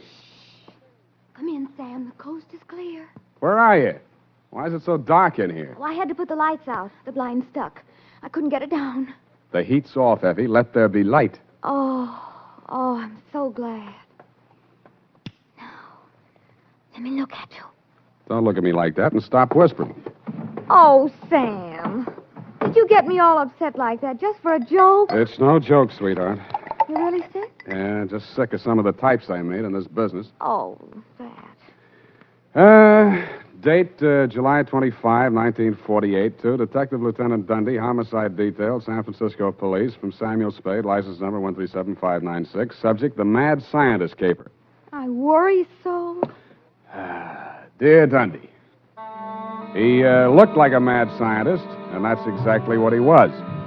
His eyes had a wild gleam in them, his hair was a wild tangle, and he was wearing a wild assortment of clothing that looked as if they'd been slept in shifts. He leaned across the desk at me and said, They have stolen my secret formula. They have? Gee, that's too bad. Oh, you think I'm crazy? I don't know yet. I just met you. My name is Raymond Fox. Does that mean anything to you? Raymond Fox. Yeah, I think it does, but I don't quite remember what. I invented the helioscope. Helioscope? No, that wasn't it. I also synthesized hydroxylamophotochronaton. That was it. Yes, but unfortunately, production costs were prohibitive. Uh-huh, but you didn't let that discourage you. Oh, no, indeed. You see, after a brief illness, I was back in my laboratory, perfecting my greatest contribution to science, what may prove to be the greatest contribution of science to humanity. I call it penetron. Penetron? That is what they have stolen, the secret formula for penetron. Penetron, huh? Now, what exactly is penetron, Mr. Fox, and who are they? Well, penetron is a plastic with a molecular structure which repels atomic radiation more efficiently than lead, yet weighs less than aluminium. Oh, that. Do you realize the significance of this? Well, Imagine a motor no larger than a cigar box, with a power potential that even I don't believe, but they do. Who's they? Grierson Enterprises. Now, how do I know this? When I applied to the patent office to protect my discovery, I received this letter. Here, go on, read it for yourself. Commissioner of Patents, Washington, D.C. Dear Mr. Fox, your application for patent on formula designated under the trade name penetron is hereby rejected. You see. Both formula and trade name, together with descriptive material identical to yours, have been registered by Mr. Albert Grierson, Grierson Enterprises, San Francisco. Very truly yours, George Sherman, Acting Deputy Assistant Commissioner. There. You see? Yes. You don't need a detective, Mr. Fox. What you need is a good patent lawyer. Lawyer? I have one. A legal ball of fire named Roscoe Manning. You know this scoundrel? Yeah? He's got an okay reputation. And I am paying for it. $3,000 in retainers. And now he tells me he can do nothing. Insufficient evidence, he says. What is this outfit, Grierson Enterprises? Yeah, a snare in a delusion, with rented furniture, unscientific ventilation, and dirty work at the switchboard. Mm-hmm. How did they get hold of your formula? Well, it must have been while I was ill. They came and took it away. Out of your laboratory? Oh, well, what does it matter where? I've got to start someplace. Start with the man. I promise you he's a crook. If he steals from me, he's stolen from others. If we can prove that, then I have a case. Well, I can't promise you anything, Mr. Fox, but I'll see what I can do. Will $100 be enough for your retainer? Too much. 25 now, and the balance if I can do anything for you.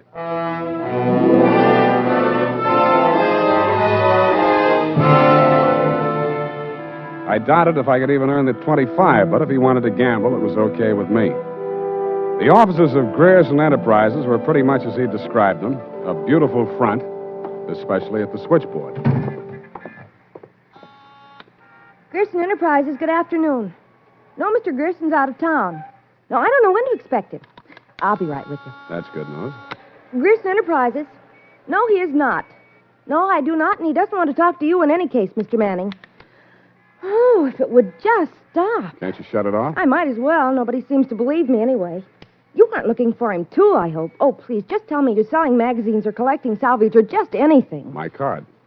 Oh, detective. Mr. Grierson hasn't done anything, has he? That's what I want to find out. My client says he swiped his secret formula. Oh, not that maniac. You don't look the type.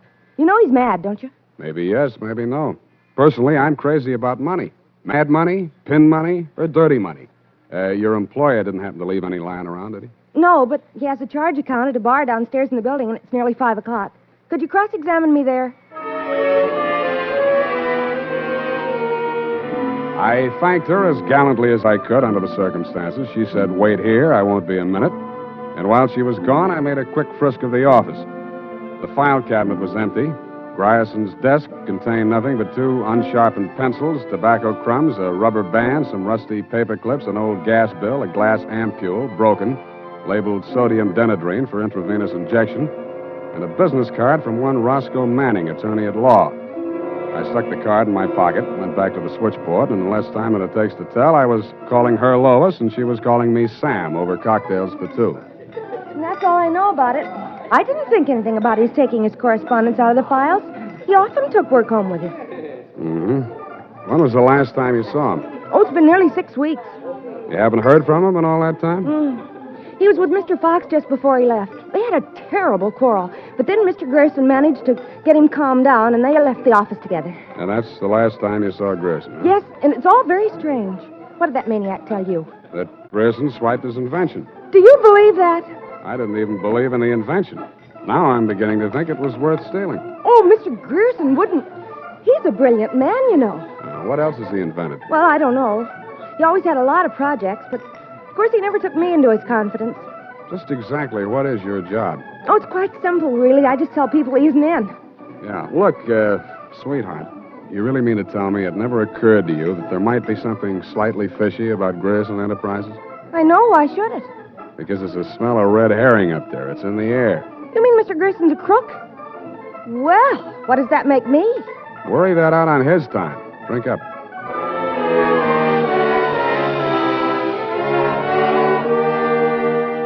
She looked as if she were telling the truth. Though with women, especially blue-eyed women, that doesn't always mean anything. If she had anything more to tell, she obviously wasn't ready yet to tell it. I asked her to come up and listen to my Herb Jeffries records. She said my apartment needed a woman's touch. I handed her a broom. She hit me on the head with it and left. And so to bed. Up the Times and phoned my client. He wasn't in. Then I phoned a guy I know who sometimes knows about things and asked him what sodium denadrine was. He said it was a sedative and/or truth serum, a mental-type drug. I wondered what Grierson had been using it for during office hours. I also wondered what else he'd been spending money for. I phoned another guy who knows about other things, and he called me back with the name of Grierson's bank, Golden Gate Trust. An hour later, to my surprise, I actually had something to go on. Because in the past 6 weeks, checks totaling $50,000 had been deposited at Grierson's account, all drawn on the Citrus Exchange Bank of San Anselmo, and all bearing the signature of one Carl Birdwell, M.D. He wasn't hard to find. It was a big place in the outskirts, and the sign on the gate said Mary F. Hotchkiss Hospital for the Mentally Deranged. Dr. Birdwell's cottage was one of 5 without bars on the windows. He was spraying his roses. Joe, that cystodectomy of Dr. Kobler's. How are those convulsions? Coordination all right? Can't complain. Got the use of your fingers back? Good. Pick up those shears. I want all those ragged edges. Cut off the hedges. Well, why don't you hire a gardener? Or did those checks to Grierson use up all your ready cash? Eh? I thought you were the cystodectomy. Good Lord, you're that convolutional melancholiac. You're not allowed out on the grounds. Guard! Guard! Now, wait a minute, Doctor.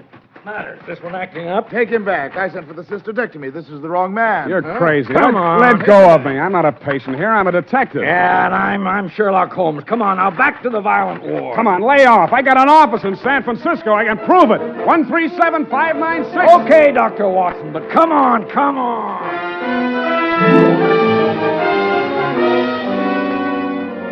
And in more time than it takes to tell, due to the guard's jiu-jitsu, I was disrobed, straitjacketed, and rolled into a wet sheet. A full-fledged inmate of the Mary F. Hotchkiss Hospital for the Mentally Deranged, which is exactly where I belong for having taken Mr. Fox's $25.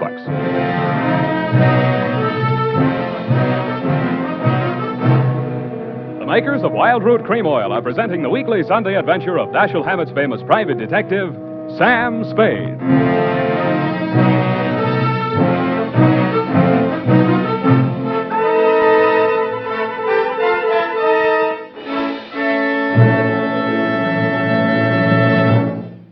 If you want the well-groomed look that helps you get ahead, socially and on the job, listen. Recently, thousands of people from coast to coast who bought Wild Root Cream Oil for the first time were asked, How does Wild Root Cream Oil compare with the hair tonic you previously used? Better than 4 out of 5 who replied said they preferred Wild Root Cream Oil. And no wonder. Wild Root Cream Oil grooms the hair neatly and naturally, relieves annoying dryness, and removes loose dandruff.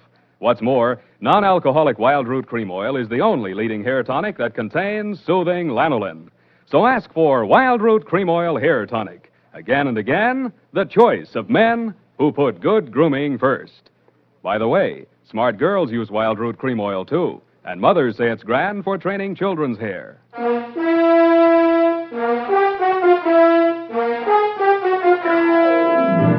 And now, back to the Mad Scientist Caper. Tonight's adventure with Sam Spade.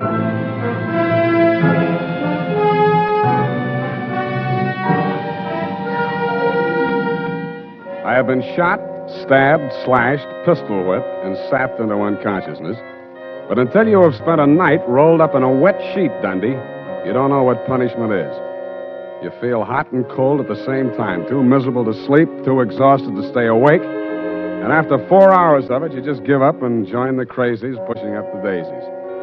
There's only one thing I can say in favor of the Mary F. Hotchkiss Hospital for the Mentally Deranged. They get the patients up early. By 6:30 in the a.m., I had been rolled out of the sheet. By 6:45, I had thawed out enough to be taken out of the straitjacket by an orderly. I was glad to be out of it because it was very heavy, and that gave me an idea. I picked it up and swung it. In less time than it takes to tell, I was in the orderly's uniform, out of the violent wing, and shuffling up the walk through Dr. Birdwell's rose garden and through his cottage door.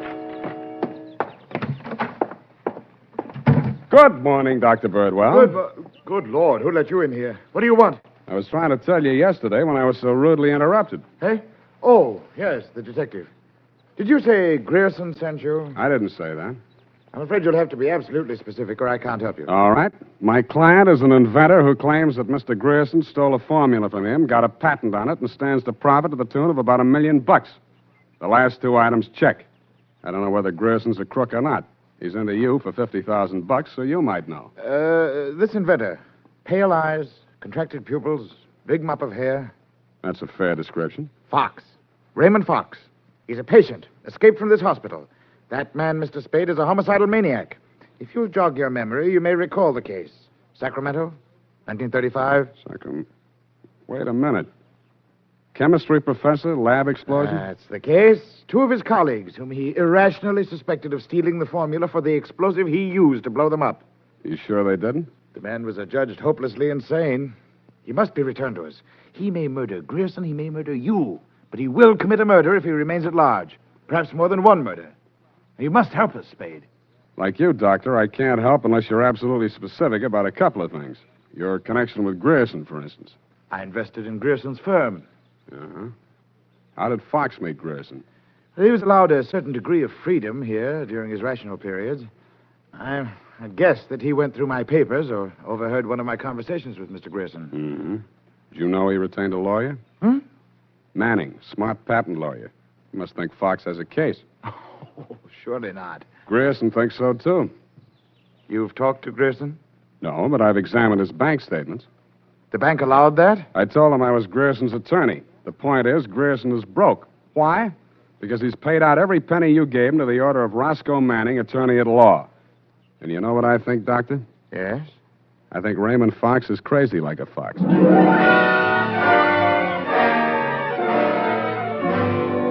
I had the same idea about Dr. Birdwell, but I didn't say so. I didn't feel up to spending another night in a wet sheet. I also didn't feel up to the interview that was awaiting me outside the gates. A limousine, only a little longer than a hearse, was standing at the curb. A round, pink head with a gray Homburg on it bobbed out at me from the driver's seat and said, Mr. Spade? Yeah? Roscoe Manning. How'd you do? About $49,975 less than you've done in the caper so far. The law is a lucrative profession, my boy. Get in. I'll drive you back to town. No charge? I'll even give you some free advice, sans retainer. Well, sir, you are an elusive chap. I've had the devil's own time catching up with you. How did you? I won't ask why. And I am not without resources. Now, as to our mutual client, Mr. Fox, obviously you've learned a good deal about him. Dr. Birdwell says he's cuckoo, and it's only a toss-up which one of us he's going to blow up first. Just about what you'd expect from a medical man. If you'd listened to as much conflicting medical testimony in court as I have, you'd take them all with a grain of salt. Or should I say soda mint? Or sodium denadrine? That's a mysterious remark. I was just trying it on for size. It didn't fit. Mm-hmm. Well, sir, here is my proposition. As to Fox's sanity, it's of no importance. He has money, and I think he has a case. We can always get a doctor to say he's back in his right mind. Where do I fit into your scheme? You just keep looking for Grierson. And watch that secretary of his. I don't trust her. Anything else? Oh, I almost forgot. Here's $500, and here's your ticket to Chicago.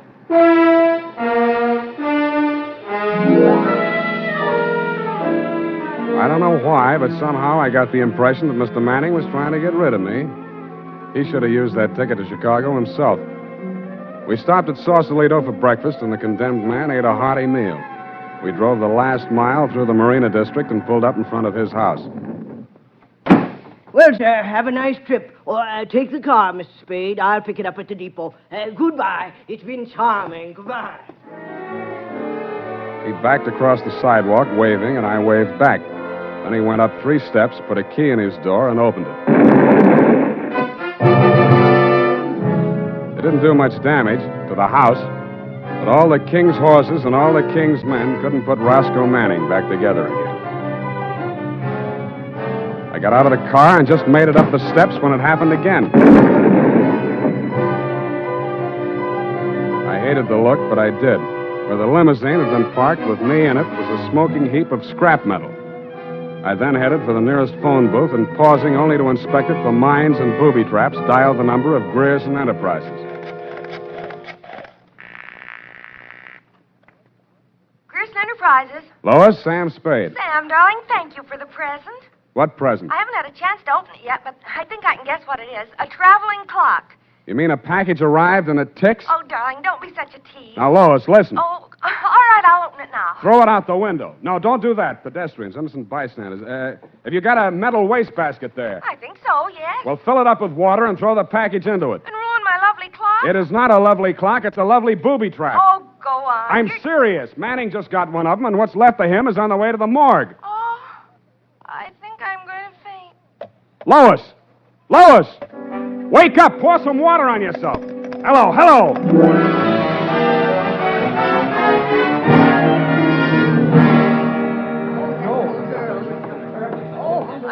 Let me through here. Come on, let me through. Lois. Lois. Oh, you're okay. Glad of that. All right, she's all right now, you people. Come on, get out of here. She's all right. Come on, get up. You're not hurt. What happened? It exploded in the water. At least you had sense enough to do what I told you to. Oh, this was a new dress. Now look at it. It looks fine here. Put this coat around you. I don't think that was a very funny joke, Sam. Neither do I. Now, try and forget your clothes for a minute. And try and answer a few questions for me. There isn't much time. Sam, what is it? I want you to be very sure of this, Lois. Try and remember accurately. How many people has Grierson seen since he opened this office? Well, not very many. He was hardly ever in. It's strange. Now that I think of it, I can only remember 2. Mr. Manning and that mad scientist man, Mr. Fox. Yeah, did you hear any of the conversation between Grierson and Fox? He just screamed at Mr. Grierson about how his invention had been stolen from him. Then it sounded as if they scuffled, and all of a sudden Mr. Fox calmed down. Mm-hmm. When they came out, his eyes looked funny, as if he'd been hypnotized. Yeah. What does Grierson look like? Oh, he must have been quite handsome at one time. He's sort of like Gregory Peck with a mustache, only fatter and balder and older. Mm-hmm. I wouldn't have put it exactly like that, but I can see what you mean. But you've never seen him. Don't make book on it, but I think I have.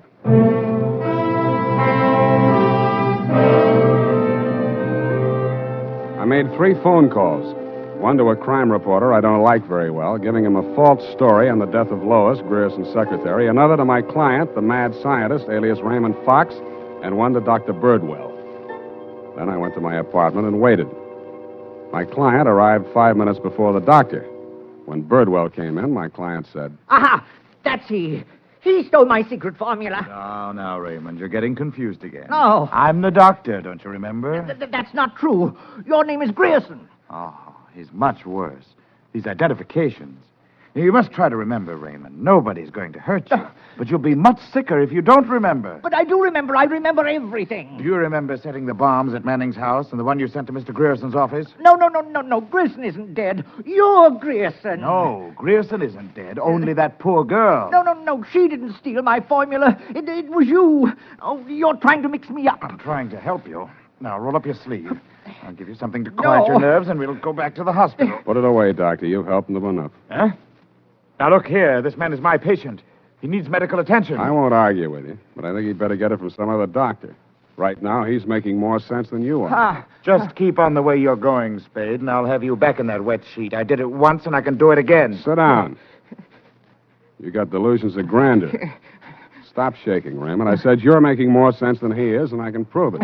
You think you're very astute, don't you? No, I'm stupid, but I'm lucky. I should have tumbled to the whole caper when I found that you'd invested 50,000 smackers in Grierson Enterprises. When I found out that Raymond was an escaped patient, I should have tumbled to what that Denadrine vial was doing in Grierson's desk. I should have known then that you and Grierson were one and the same person. I told you. When I discovered that you'd paid Manning all that shakedown money, I should have known you were planning to knock him off and everybody else who could identify you. But it didn't work out that way. I got out of the car before it blew up. Dumb luck. And you can identify me as Grierson? I don't have to. Come. Surely you're not counting on Raymond's sanity to that extent. He can't even remember that I was his doctor. Can you, Raymond? You're trying to mix me up. You stole my formula. I didn't kill them, did I, Mr. Spade? Now, lie down on the couch and relax, Raymond. Don't worry about a thing. Well, Doctor, what now? You relax, too. Okay, Lois, come on in. What? Lois! Why, Mr. Grierson, have you been sick? How dare you? How dare you ruin all my plans like this? You stupid girl! Okay, that's enough. Come on, get back there. Get back. Sorry, sweetheart. I didn't mean to let him get that close to you. What were you trying to do? It was an experiment, just to see what would happen. It did. So that's the way you scientific dictators work. For a hard-boiled chap, you have the vaguest way of doing things I ever heard of.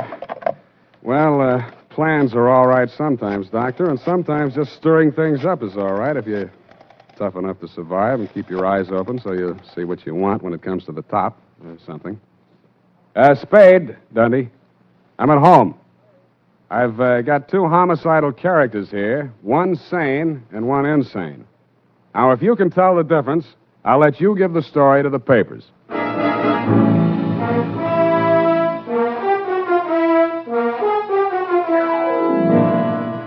And that, Lieutenant D, is the crop. You picked the wrong one. Figures. It's as simple as this. Raymond Fox was the loony, but Birdwell, alias Grierson, conceived and executed the whole scheme, including the explosions.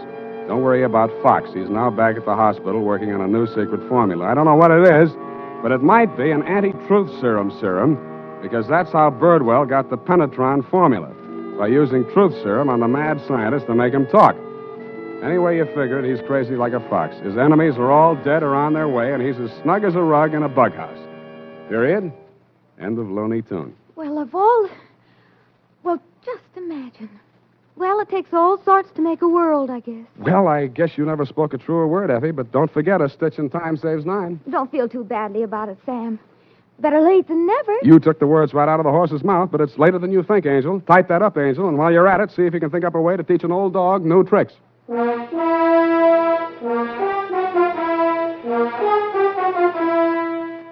Say, mister, if you haven't tried Wild Root Cream Oil Hair Tonic, why not get it tonight or first thing tomorrow? You'll be glad you did, for Wild Root Cream Oil grooms your hair neatly and naturally without giving it that plastered-down look. Wild Root Cream Oil also relieves annoying dryness and removes loose, ugly dandruff. Simply step up to your drug or toilet goods counter and ask for Wild Root Cream Oil in the big economy bottle and the handy new tube that's easy to pack when you travel. Also, ask your barber for a professional application of Wild Root Cream Oil Hair Tonic. Again and again, the choice of men who put good grooming first. Well, here it is, Sam. And I've been thinking over what you said. Which? About teaching an old dog new tricks. Hmm? You're only as old as you feel, Sam. Then send in the application for my old age pension. Oh, Sam, I won't let you talk that way now. You're just tired and nervous and run down. Yeah, backaches, stay up nights, sour racket. You're just feeling sorry for that Mr. Fox. I wouldn't worry about him. As you pointed out, he's safer where he is for all concerned. Hmm. And after all, necessity is the mother of invention. What's that got to do with anything? Well, he's an inventor, isn't he? Oh, that. You see? All's well that ends well. Good night, Sam. Good night, Pollyanna. Pollyanna. Oh, she's a glad girl. Oh, no, Sam, that's Shakespeare, that all... You know best. All ashore that's going ashore. Good night, sweetheart.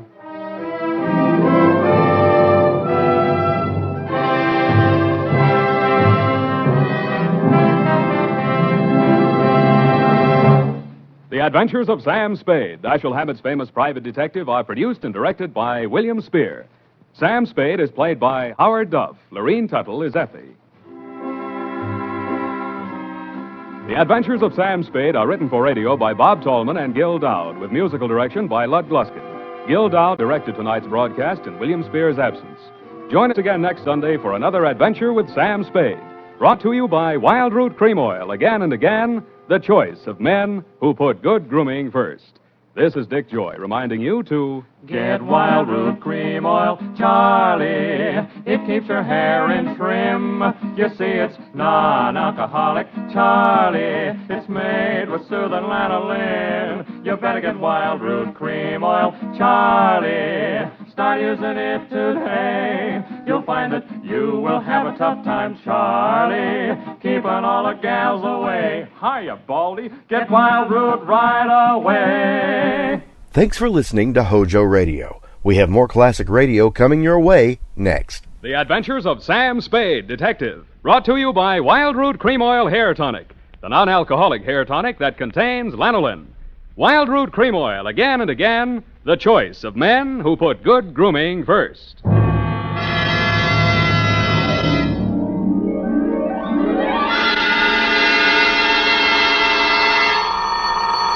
Sam Spade Detective Agency. Me, sweetheart. Sam, how did it go? It was the end, Effie, but the end. Oh, Sam, not another one of those society things. Depends on what you mean by society. Well, you know, Sam, cafe society. Cocktails for two, hands across the table, making another old-fashioned, please. Let's not lose our head, Effie. Nothing but double martinis, very dry, with 2 olives, sweetheart. 2 olives? Oh, Sam, isn't that overdoing it? It was all overdone, sweetheart. That's what cracked it. Now, stay right where you are. I'll be right down to mix up my report on the dry martini caper. Get it?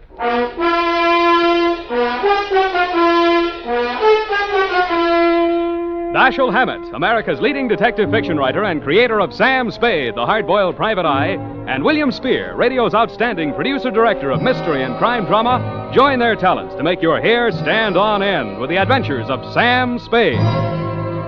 Presented by the makers of Wild Root Cream Oil for the hair. August is always a great vacation month, and for those of you planning to take your vacation soon, let me suggest that when you're packing, be sure you include a bottle and a handy tube of Wild Root Cream Oil Hair Tonic. For no matter where you go, you can always depend on Wild Root Cream Oil to groom your hair neatly and naturally, relieve dryness, and remove loose dandruff. Yes, you can take it with you on your vacation, and you should. Wild Root Cream Oil Hair Tonic. Again and again, the choice of men who put good grooming first. And now, with Howard Duff starring as Spade, Wild Root brings to the air the greatest private detective of them all in The Adventures of Sam Spade. You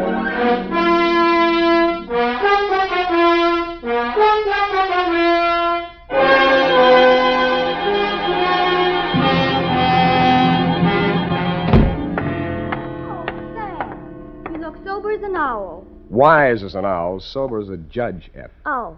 Well, the way you talked on the phone, I thought you'd drowned the shamrock, kissed the Black Betty, spliced the main brace, decorated the mahogany, made a Dutch bargain, or, in a word, gone to give a Chinaman a music lesson. Effie, I wish you'd spend more time with Harper's Bazaar while I'm gone and less with the thesaurus of slang. Ah. Didn't know I could say that. Are you sober? Well, I've been riding the choo-choo, drinking Adam's ale. And if you don't believe it, just ask me to walk a chalk. Okay, heelsy-toesy, arms akimbo, eyes glazed. Yes, Sam. Now then, tip of the forefinger to the tip of the nose. Oh, Sam, it makes me dizzy. Dizzy Gillespie? Dizzy go. Oh, Sam. Exactly. And you are not sewn up, shagged, shellacked, chickered, stuccoed, tap-shackled, stiffo, or real crazy. Well, you know best, Sam. Good. Now try this one. Yes, Prez. Sitting posture, limbs cruciform. What? Cheesecake style. Oh, Sam. That's it. Now place the notebook. Just a little higher. Good. Yeah. Now apply the tip of the pencil to the top of the fool's cap and proceed viz. Viz. Date. August 1st, 1948. To Mrs. Netta Martini, 1000 Marina Boulevard, San Francisco. From Samuel Spade, license number 127596. Subject, Dear Netta. The first I knew of the caper was day before yesterday morning when I saw your husband's picture in the paper. It was one of those lovingly retouched executive-type photographs of a man in his late 40s or early 50s, graying at the temples and wearing an embalmed man of distinction look. The story was headlined, Corporation Head Waylaid by Mysterious Assailant. Chauffeur foils would-be kidnappers at offices of Martini Trading Company. The item under it wasn't as thrilling as the headline. Sounded as if he'd been knocked down for his wallet and the attempted kidnapping had been dreamed up by a bored city news reporter. I tossed it into the wastebasket along with my morning mail and went back to the Police Gazette. On page 3, the phone rang. Unique Garage, Harry speaking. Mr. Spade? One moment. Who's calling? Gordon Martini. Not Gordon Martini, the corporation head, waylaid by mysterious assailant. Chairman of the board, and there's nothing mysterious about it. Then what are you doing on this phone? I can't talk on the phone. Where are you? In a hospital? I left that pest house this morning. I'm at my residence, 1000 Marina Boulevard. Mm-hmm. It will take you exactly 20 minutes by cab. You will meet me in front of the building, and we'll have our conference in my car en route to the office. Where's your office? Downtown Post Street. Oh, why don't I meet you there? I'm a busy man. Have a full calendar. I'm already late due to all that hospital red tape. But I can fit you into my schedule if you'll hurry. Now, look alive, man. Well, it's a little early in the morning, but I'm trying hard. Good. What will you want for a retainer? I'll let you know if I decide to take the job. Fair enough. 20 minutes. I'll expect you. I should have looked more alive. It took me 2 minutes to get out of the street, 1 minute to flag down a cab, and 18 minutes to reach your address, Netta. A total of 21 minutes. As my taxi drew up to the curb in front of the canopied entrance to the corner apartment house at 1000 Marina, I saw your husband pacing indignantly up and down in front of the entrance, pausing only to glare at the outsized chronometer on his left wrist. His gray Homburg was perched atop an outsized turban of gauze bandage that decorated his head. You're Spade. You're exactly 1 minute and 22 seconds late. Hours are made of minutes, minutes are made of seconds. In killing this seemingly negligible interval of time, you have wounded an hour. Oh, I have? Well, I'm sorry. The traffic's pretty heavy out here this hour of the morning, you know. You should have started a minute and 22 seconds earlier. I'm sorry. There was a bore on the telephone, kept talking about how valuable his time was. Well, don't apologize. Only waste more time. Now, here's your check, $100. My car's just around the corner. I paid that chauffeur a large salary. We mustn't keep him waiting. In the meantime, you may as well start earning your fee. I've been earning it for the past 22 minutes and 22 seconds. Wait. I suspected as much. Do you drive a car? Yeah, you mean one man drives all that? I see him, that rascally chauffeur of mine. Asleep in the back seat. All right, come out of there, you. Hey, watch it!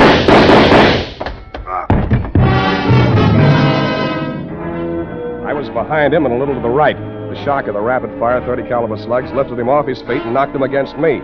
I went down under his 300 pounds of dead weight. By the time I rolled him off of me and got up, the gunman had jumped out of the limousine and into a gray sedan that was double parked alongside.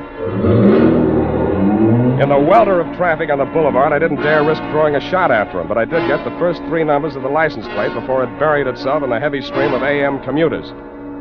That's when the air changed from exhaust fumes to something out of a Persian garden. I turned and looked for the first time into your Nile green eyes, Netta, and saw you twisting a handkerchief in your pale hands I might have loved beside the Shalimar, but on Marina Boulevard they looked like hysterics dead ahead.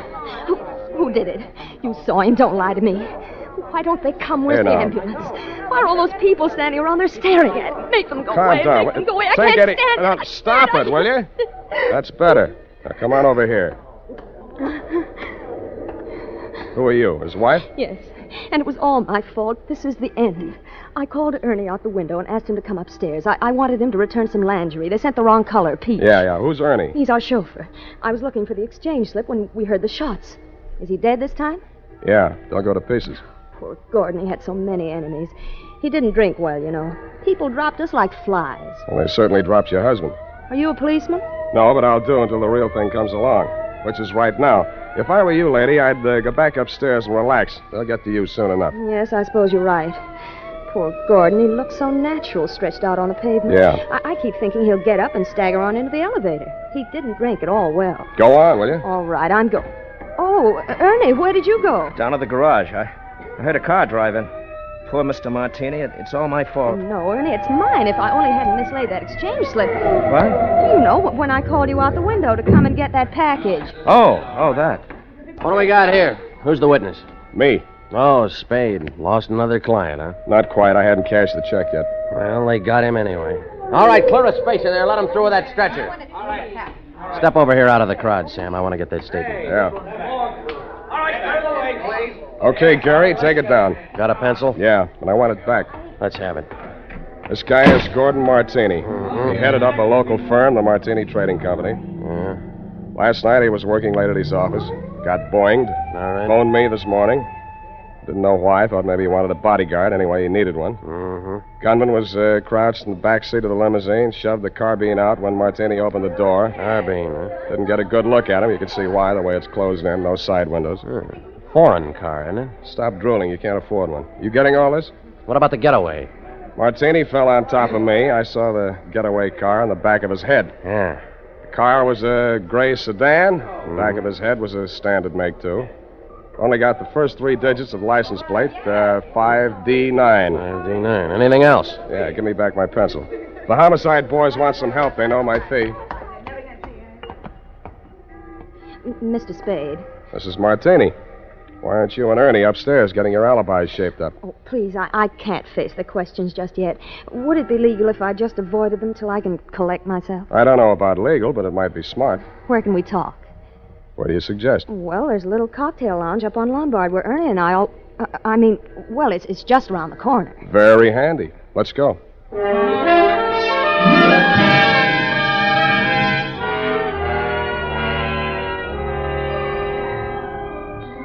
Against my mother's advice, I should have listened, but, well, that's why I married Mr. Martini. Well, that brings us up to 1943, and it's only 11:45. You're just like him, always holding a stopwatch over my head.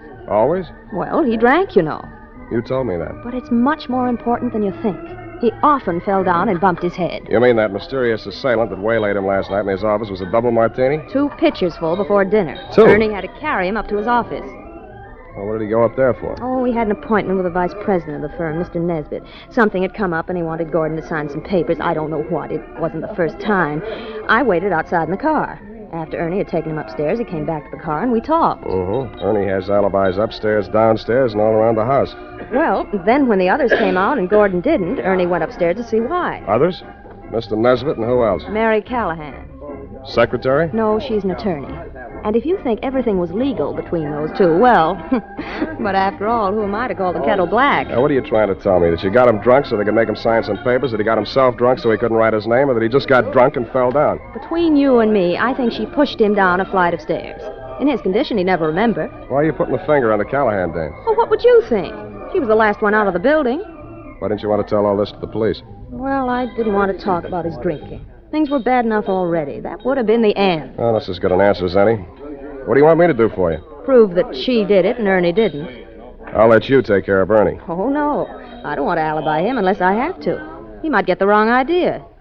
You mean I've got the wrong idea? He might think it meant I still care for him, and I don't. I can't stand him anymore. The way he chews those toothpicks. And besides, if his alibi is too good, I might have trouble about that carbine in the backseat of my car.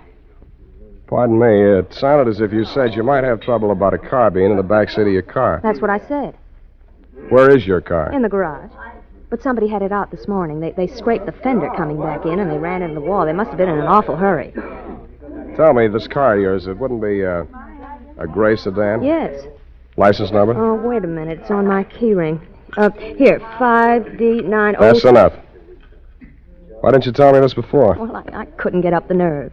After I heard you tell that policeman the gun that killed Gordon was a carbine, and the gray sedan and all that, well, it's the end.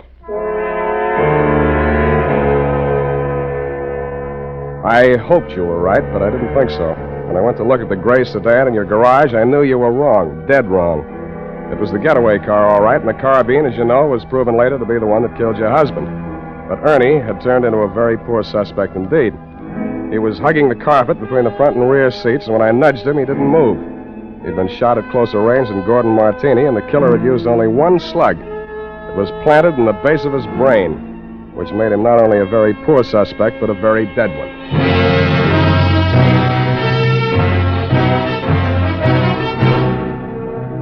The makers of Wild Root Cream Oil are presenting the weekly Sunday adventure of Dashiell Hammett's famous private detective, Sam Spade.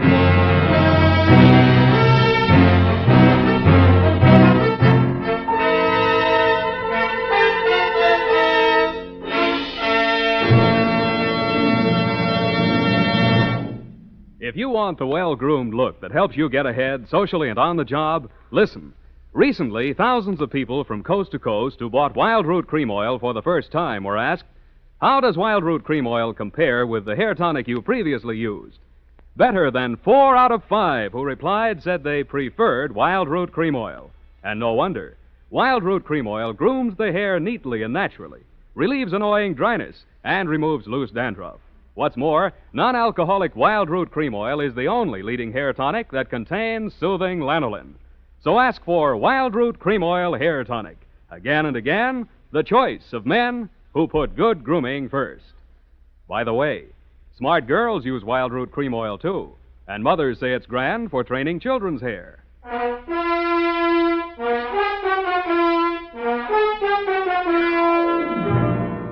And now, back to the Dry Martini Caper. Tonight's adventure with Sam Spade.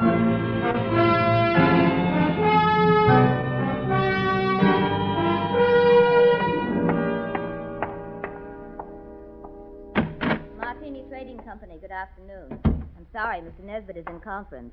I'll see that he gets your message. Well, what can I do for you? I would like to see Miss Callahan. Miss Callahan is in conference with Mr. Nesbitt.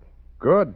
I would like to see them both. But I have orders not to disturb them. You do not have to. I will. Just a minute. You can't go breaking in like that. Yes, and I'll tell you something else. He won't ever get away with it. Why, everyone in this town knows about your underworld connection. Why, you doddering old fool, when I get through with you, if you don't go to the gas chamber for Gordon Martini's murder, you'll wish you had. If I go to the gas chamber, it'll be for killing you, not Gordon. Oh, you said it. Oh, why didn't I have witnesses here? Miss Callahan? Did you hear that? You weren't talking loud enough. I didn't hear a thing. Well, come on in here, and I'll tell you a thing or two. Close that door. Now, sit down. Thanks. I listen better on my feet. Oh, so you're the detective Netta Martini employed, eh? What's she paying you? That'll depend on how much I have to do for her. Well, I'll tell you how much you'll have to do for her. You'll have to make a case against me, and that's not going to be easy. Why do you think she's out to get you? Why, indeed. For years, this moth-eaten mouthpiece, this parboiled Portia, has been victimizing poor Gordon, taking advantage of his weakness for drink. Oh, Now that she's liquidated him, she appears with 55% of the common stock. Motive enough, eh? Why, you fraudulent old fool. I simply bought up his debts and threw an attachment on those stocks. Unethical, but perfectly legal. Look, Why, you're not even a proper thief. You're nothing but a bumbling old embezzler. Now, listen You had here. him killed because he was going to call in the auditors to look over those books of yours. The Dean of Double Entry, Mr. Spade. Look, will you save this for the courtroom scene? Now, you've convinced me. You're both crooked. I'll see that you both go up for something. That's a promise. Oh, Mr. Spade, I gave you credit for better sense. Do you know that this Medusa of the magistrate's court, this harpy of the Hall of Justice, tricked him into changing the beneficiary of his insurance the very night she pushed him down the stairs? And you were all in favor of it when you thought you held the controlling interest in the company. Answer that. You see, Mr. Spade, he can't answer that. Good. I'm glad one of you is temporarily lost for words. Now, I only want to know one thing, and I want a straight answer. And if either one of you starts off on another speech, I'm going to push you into the nearest cloakroom and lock you in together. Why, you wouldn't dare. Try me, sweetheart. Well, what do you want to know about this Amazon ambulance chaser, this Trilby of the traffic course? Watch it. Well, what do you want to know? About Martini's insurance policy. Now, you say he changed the beneficiary. Please answer in 10 words or less. Who was the beneficiary, and who is the beneficiary now? I'll have to answer that question in 2 parts. The beneficiary was his wife. He changed it to the Martini Trading Company, a corporation of the state of California. Thank you, and goodbye, Mary Callahan.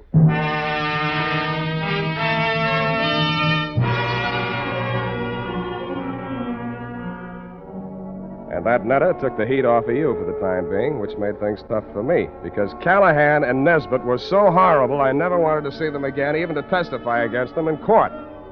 I was sure of one thing. None of you would pull the trigger of that carbine. There'd been a hired killer behind it, and the way he operated, taking crazy chances in broad daylight in a crowded street, told me an important thing about him. That night, I made the rounds of the joints. At a plant called the Bing Room, I found a bouncer who'd tossed out a customer that'd run up a bill and tried to pay it with a $1,000 check. He sent me to the Atlas Hotel.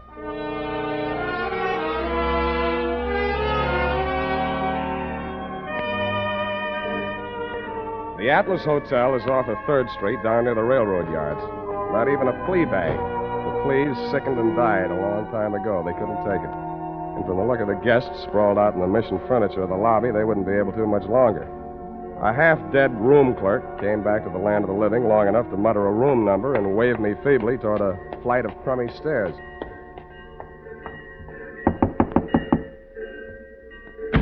Yeah, what do you want? You, Hack Hartman? Hey, you got anything for me, huh? Yeah, I got news for you. Get back in the room. I'll tell you all about it. Yeah. Well, come on in. Drop the shiv. Yeah, I'll drop it. I'll fix you. I'll cut you good. I'll cut you. I'll cut you. I'm glad you did that. You make it easy for me. Now get over there. Leave me alone. Leave me alone. I'm not feeling so good. You can feel a lot worse. Who hired you to put the burn on Martini? You don't get nothing out of me. Who gave you that check? Oh, leave me alone. I got all night, Hack, and I feel better than you do. Now, what did you do with that check? I'll shake it if your teeth come out with it. Come on. All right. Stop it. I don't feel so good. Okay. Where? Pocket. My shirt. Don't reach. I'll get it. It was a company check, which is what I'd expected. It was for $1,000 drawn on the Golden Gate Trust and Loan. But I wasn't expecting to find the signature on the bottom line. It was signed in a bold, firm hand, Gordon Martini. Who was the penman on this? He wrote it himself, right in front of me. What was it supposed to be for? He wanted I should knock off his brother. You get mixed up? Well, he's dead, ain't he? That's what I mean. Gordon Martini's dead. The papers got it wrong. That was his brother, his twin brother. And that other guy, that chauffeur, kept hanging around the garage so I couldn't get out. I had to burn him, too. You know what you're saying? Yeah. I'm making sense. Now get out of here. I'm getting steamed. Don't let it worry you. I got a nice, cool place all picked out for you.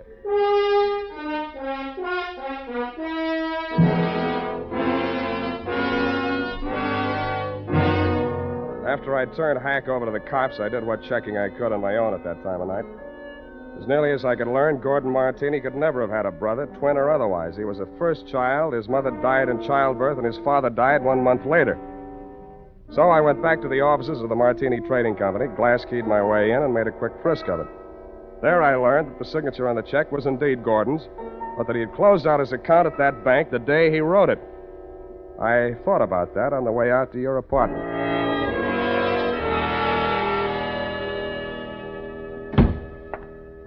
Sam, I've been calling and calling, trying to reach you. I've been so worried. It's the end. This time you might be right. Fix me a drink. Well, there's nothing in the house but those prepared martinis Gordon used to drink. Is that all right? No, but fix me one anyway. Never mind the ice. It's not morning yet, but I hate myself already. Why don't you just relax and let me get it for you? I'll relax. You get the martinis. What happened? What'd you think of Mary Callahan? Isn't she the end? She's cute. You're all cute. All of me? How nice. I put ice in anyway. It's nasty without. It's nasty anyway. I hope it doesn't make you fall down the way it did poor Gordon. Thanks. What? Well, what's the matter? Too dry? You open this bottle fresh? Why, yes. What's the matter? Where are they, the rest of the bottles? Oh, yeah. More of the same. Is this all your husband ever drank? Yes, gallons of it. It's a special brand. He even took it with him to bars and people's houses. He'd sit and drink them right out of the bottle like a little child. Then he'd be falling down drunk, of course. And that's how we lost so many friends. They dropped us like... Like flies. Yeah, it was the end. Who you phoning? City morgue. Maxie, Sam Spade. Sammy, what can I do on you? On Martini, Maxie, they got around to the autopsy yet? Yeah, they rushed him through. Got the report handy? Right in front of me. Funny thing, Sam. The doc said they should have saved themselves the trouble. He'd have been dead in a week or two without no help. What from? Brain tumor. Malignant, it says here. Any alcohol in him? None from drinking, Sammy. What about the head wounds? Accidental fall due to periodic fainting spells. Part of his condition. Thanks, Maxie. Well, what is it, Sam? Were the martinis poisoned? No, sweetheart. The martinis were colored water. Why, they couldn't. Well, what made him get so drunk? He didn't. He was sick. Sam, who killed him? He killed himself. But he couldn't have. He hired a gunman to do it. He planned his own murder. But that's... Well, why didn't he leave a note or something? He could have ruined us all. Come here, sweetheart. Put your little head on Uncle Sam's shoulder. Why, Sam... That's, just what he wanted you to do. He wanted to ruin you. He let Mary Callahan fleece him out of his interest in the company. He let Nesbitt juggle the books. He let you go your way with Ernie. He let all three of you fix yourselves up with as nice a set of motives for murder as a jury could ask for. he couldn't have... The real joker was the check he used to pay off the man he hired to kill him. It bounced. It also proved he'd planned his own murder. But he still has his revenge. Because the insurance that would have kept the corporation from going broke won't be paid off on account of the self-liquidating cause. Oh, Sam, darling, what's going to become of us all? Well, Callahan and Nesbitt will probably sue each other to death. You might have to go to work and earn a living. Well, I have $500. I might invest it in something. You already have. Here's my bill. But, Sam, you didn't help me. What? This is the end. No, it isn't, sweetheart. This is the beginning. Come here.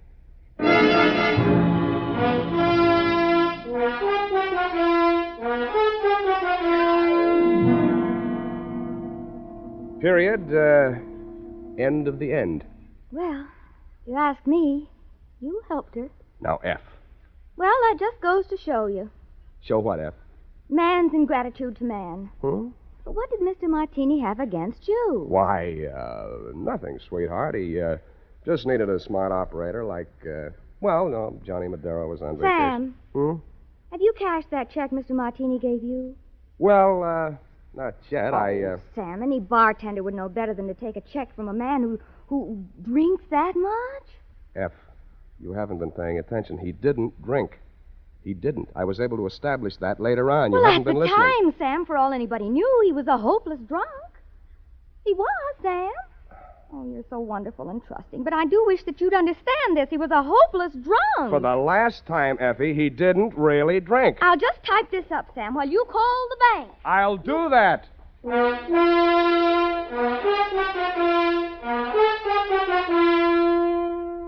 A final reminder, friends. Whether you're going on a long vacation trip or just a weekend to the beach, be sure you've got a bottle and tube of Wild Root Cream Oil tucked away in your suitcase. Do this, and you'll find it's easy and quick to spruce up again after stepping out of the water or off the tennis court. For no matter where or when you use it, Wild Root Cream Oil grooms your hair neatly and naturally, relieves dryness, removes loose dandruff. So at home and away from home, help yourself to handsome hair with Wild Root Cream Oil. And next time you have a chance, ask your barber for a professional application of Wild Root Cream Oil Hair Tonic. Again and again, the choice of men who put good grooming first.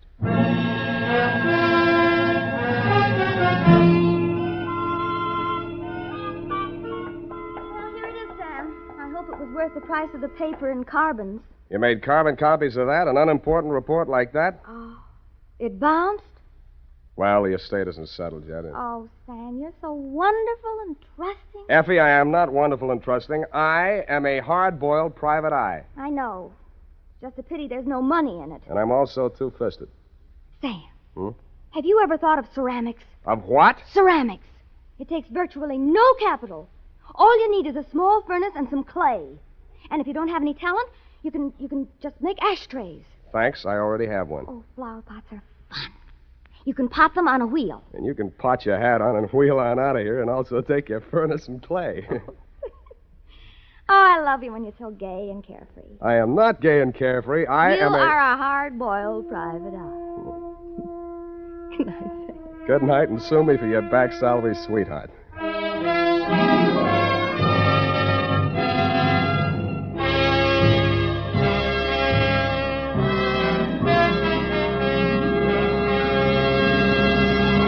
The Adventures of Sam Spade, Dashiell Hammett's famous private detective, are produced and directed by William Spear. Sam Spade is played by Howard Duff. Lorene Tuttle is Effie.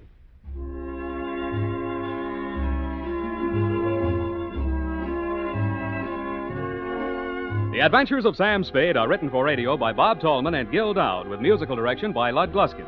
Gil Dowd directed tonight's broadcast in William Spear's absence. Join us again next Sunday for another adventure with Sam Spade, brought to you by Wild Root Cream Oil. Again and again, the choice of men who put good grooming first. This is Dick Joy reminding you to get Wild Root Cream Oil, Charlie. It keeps your hair in trim.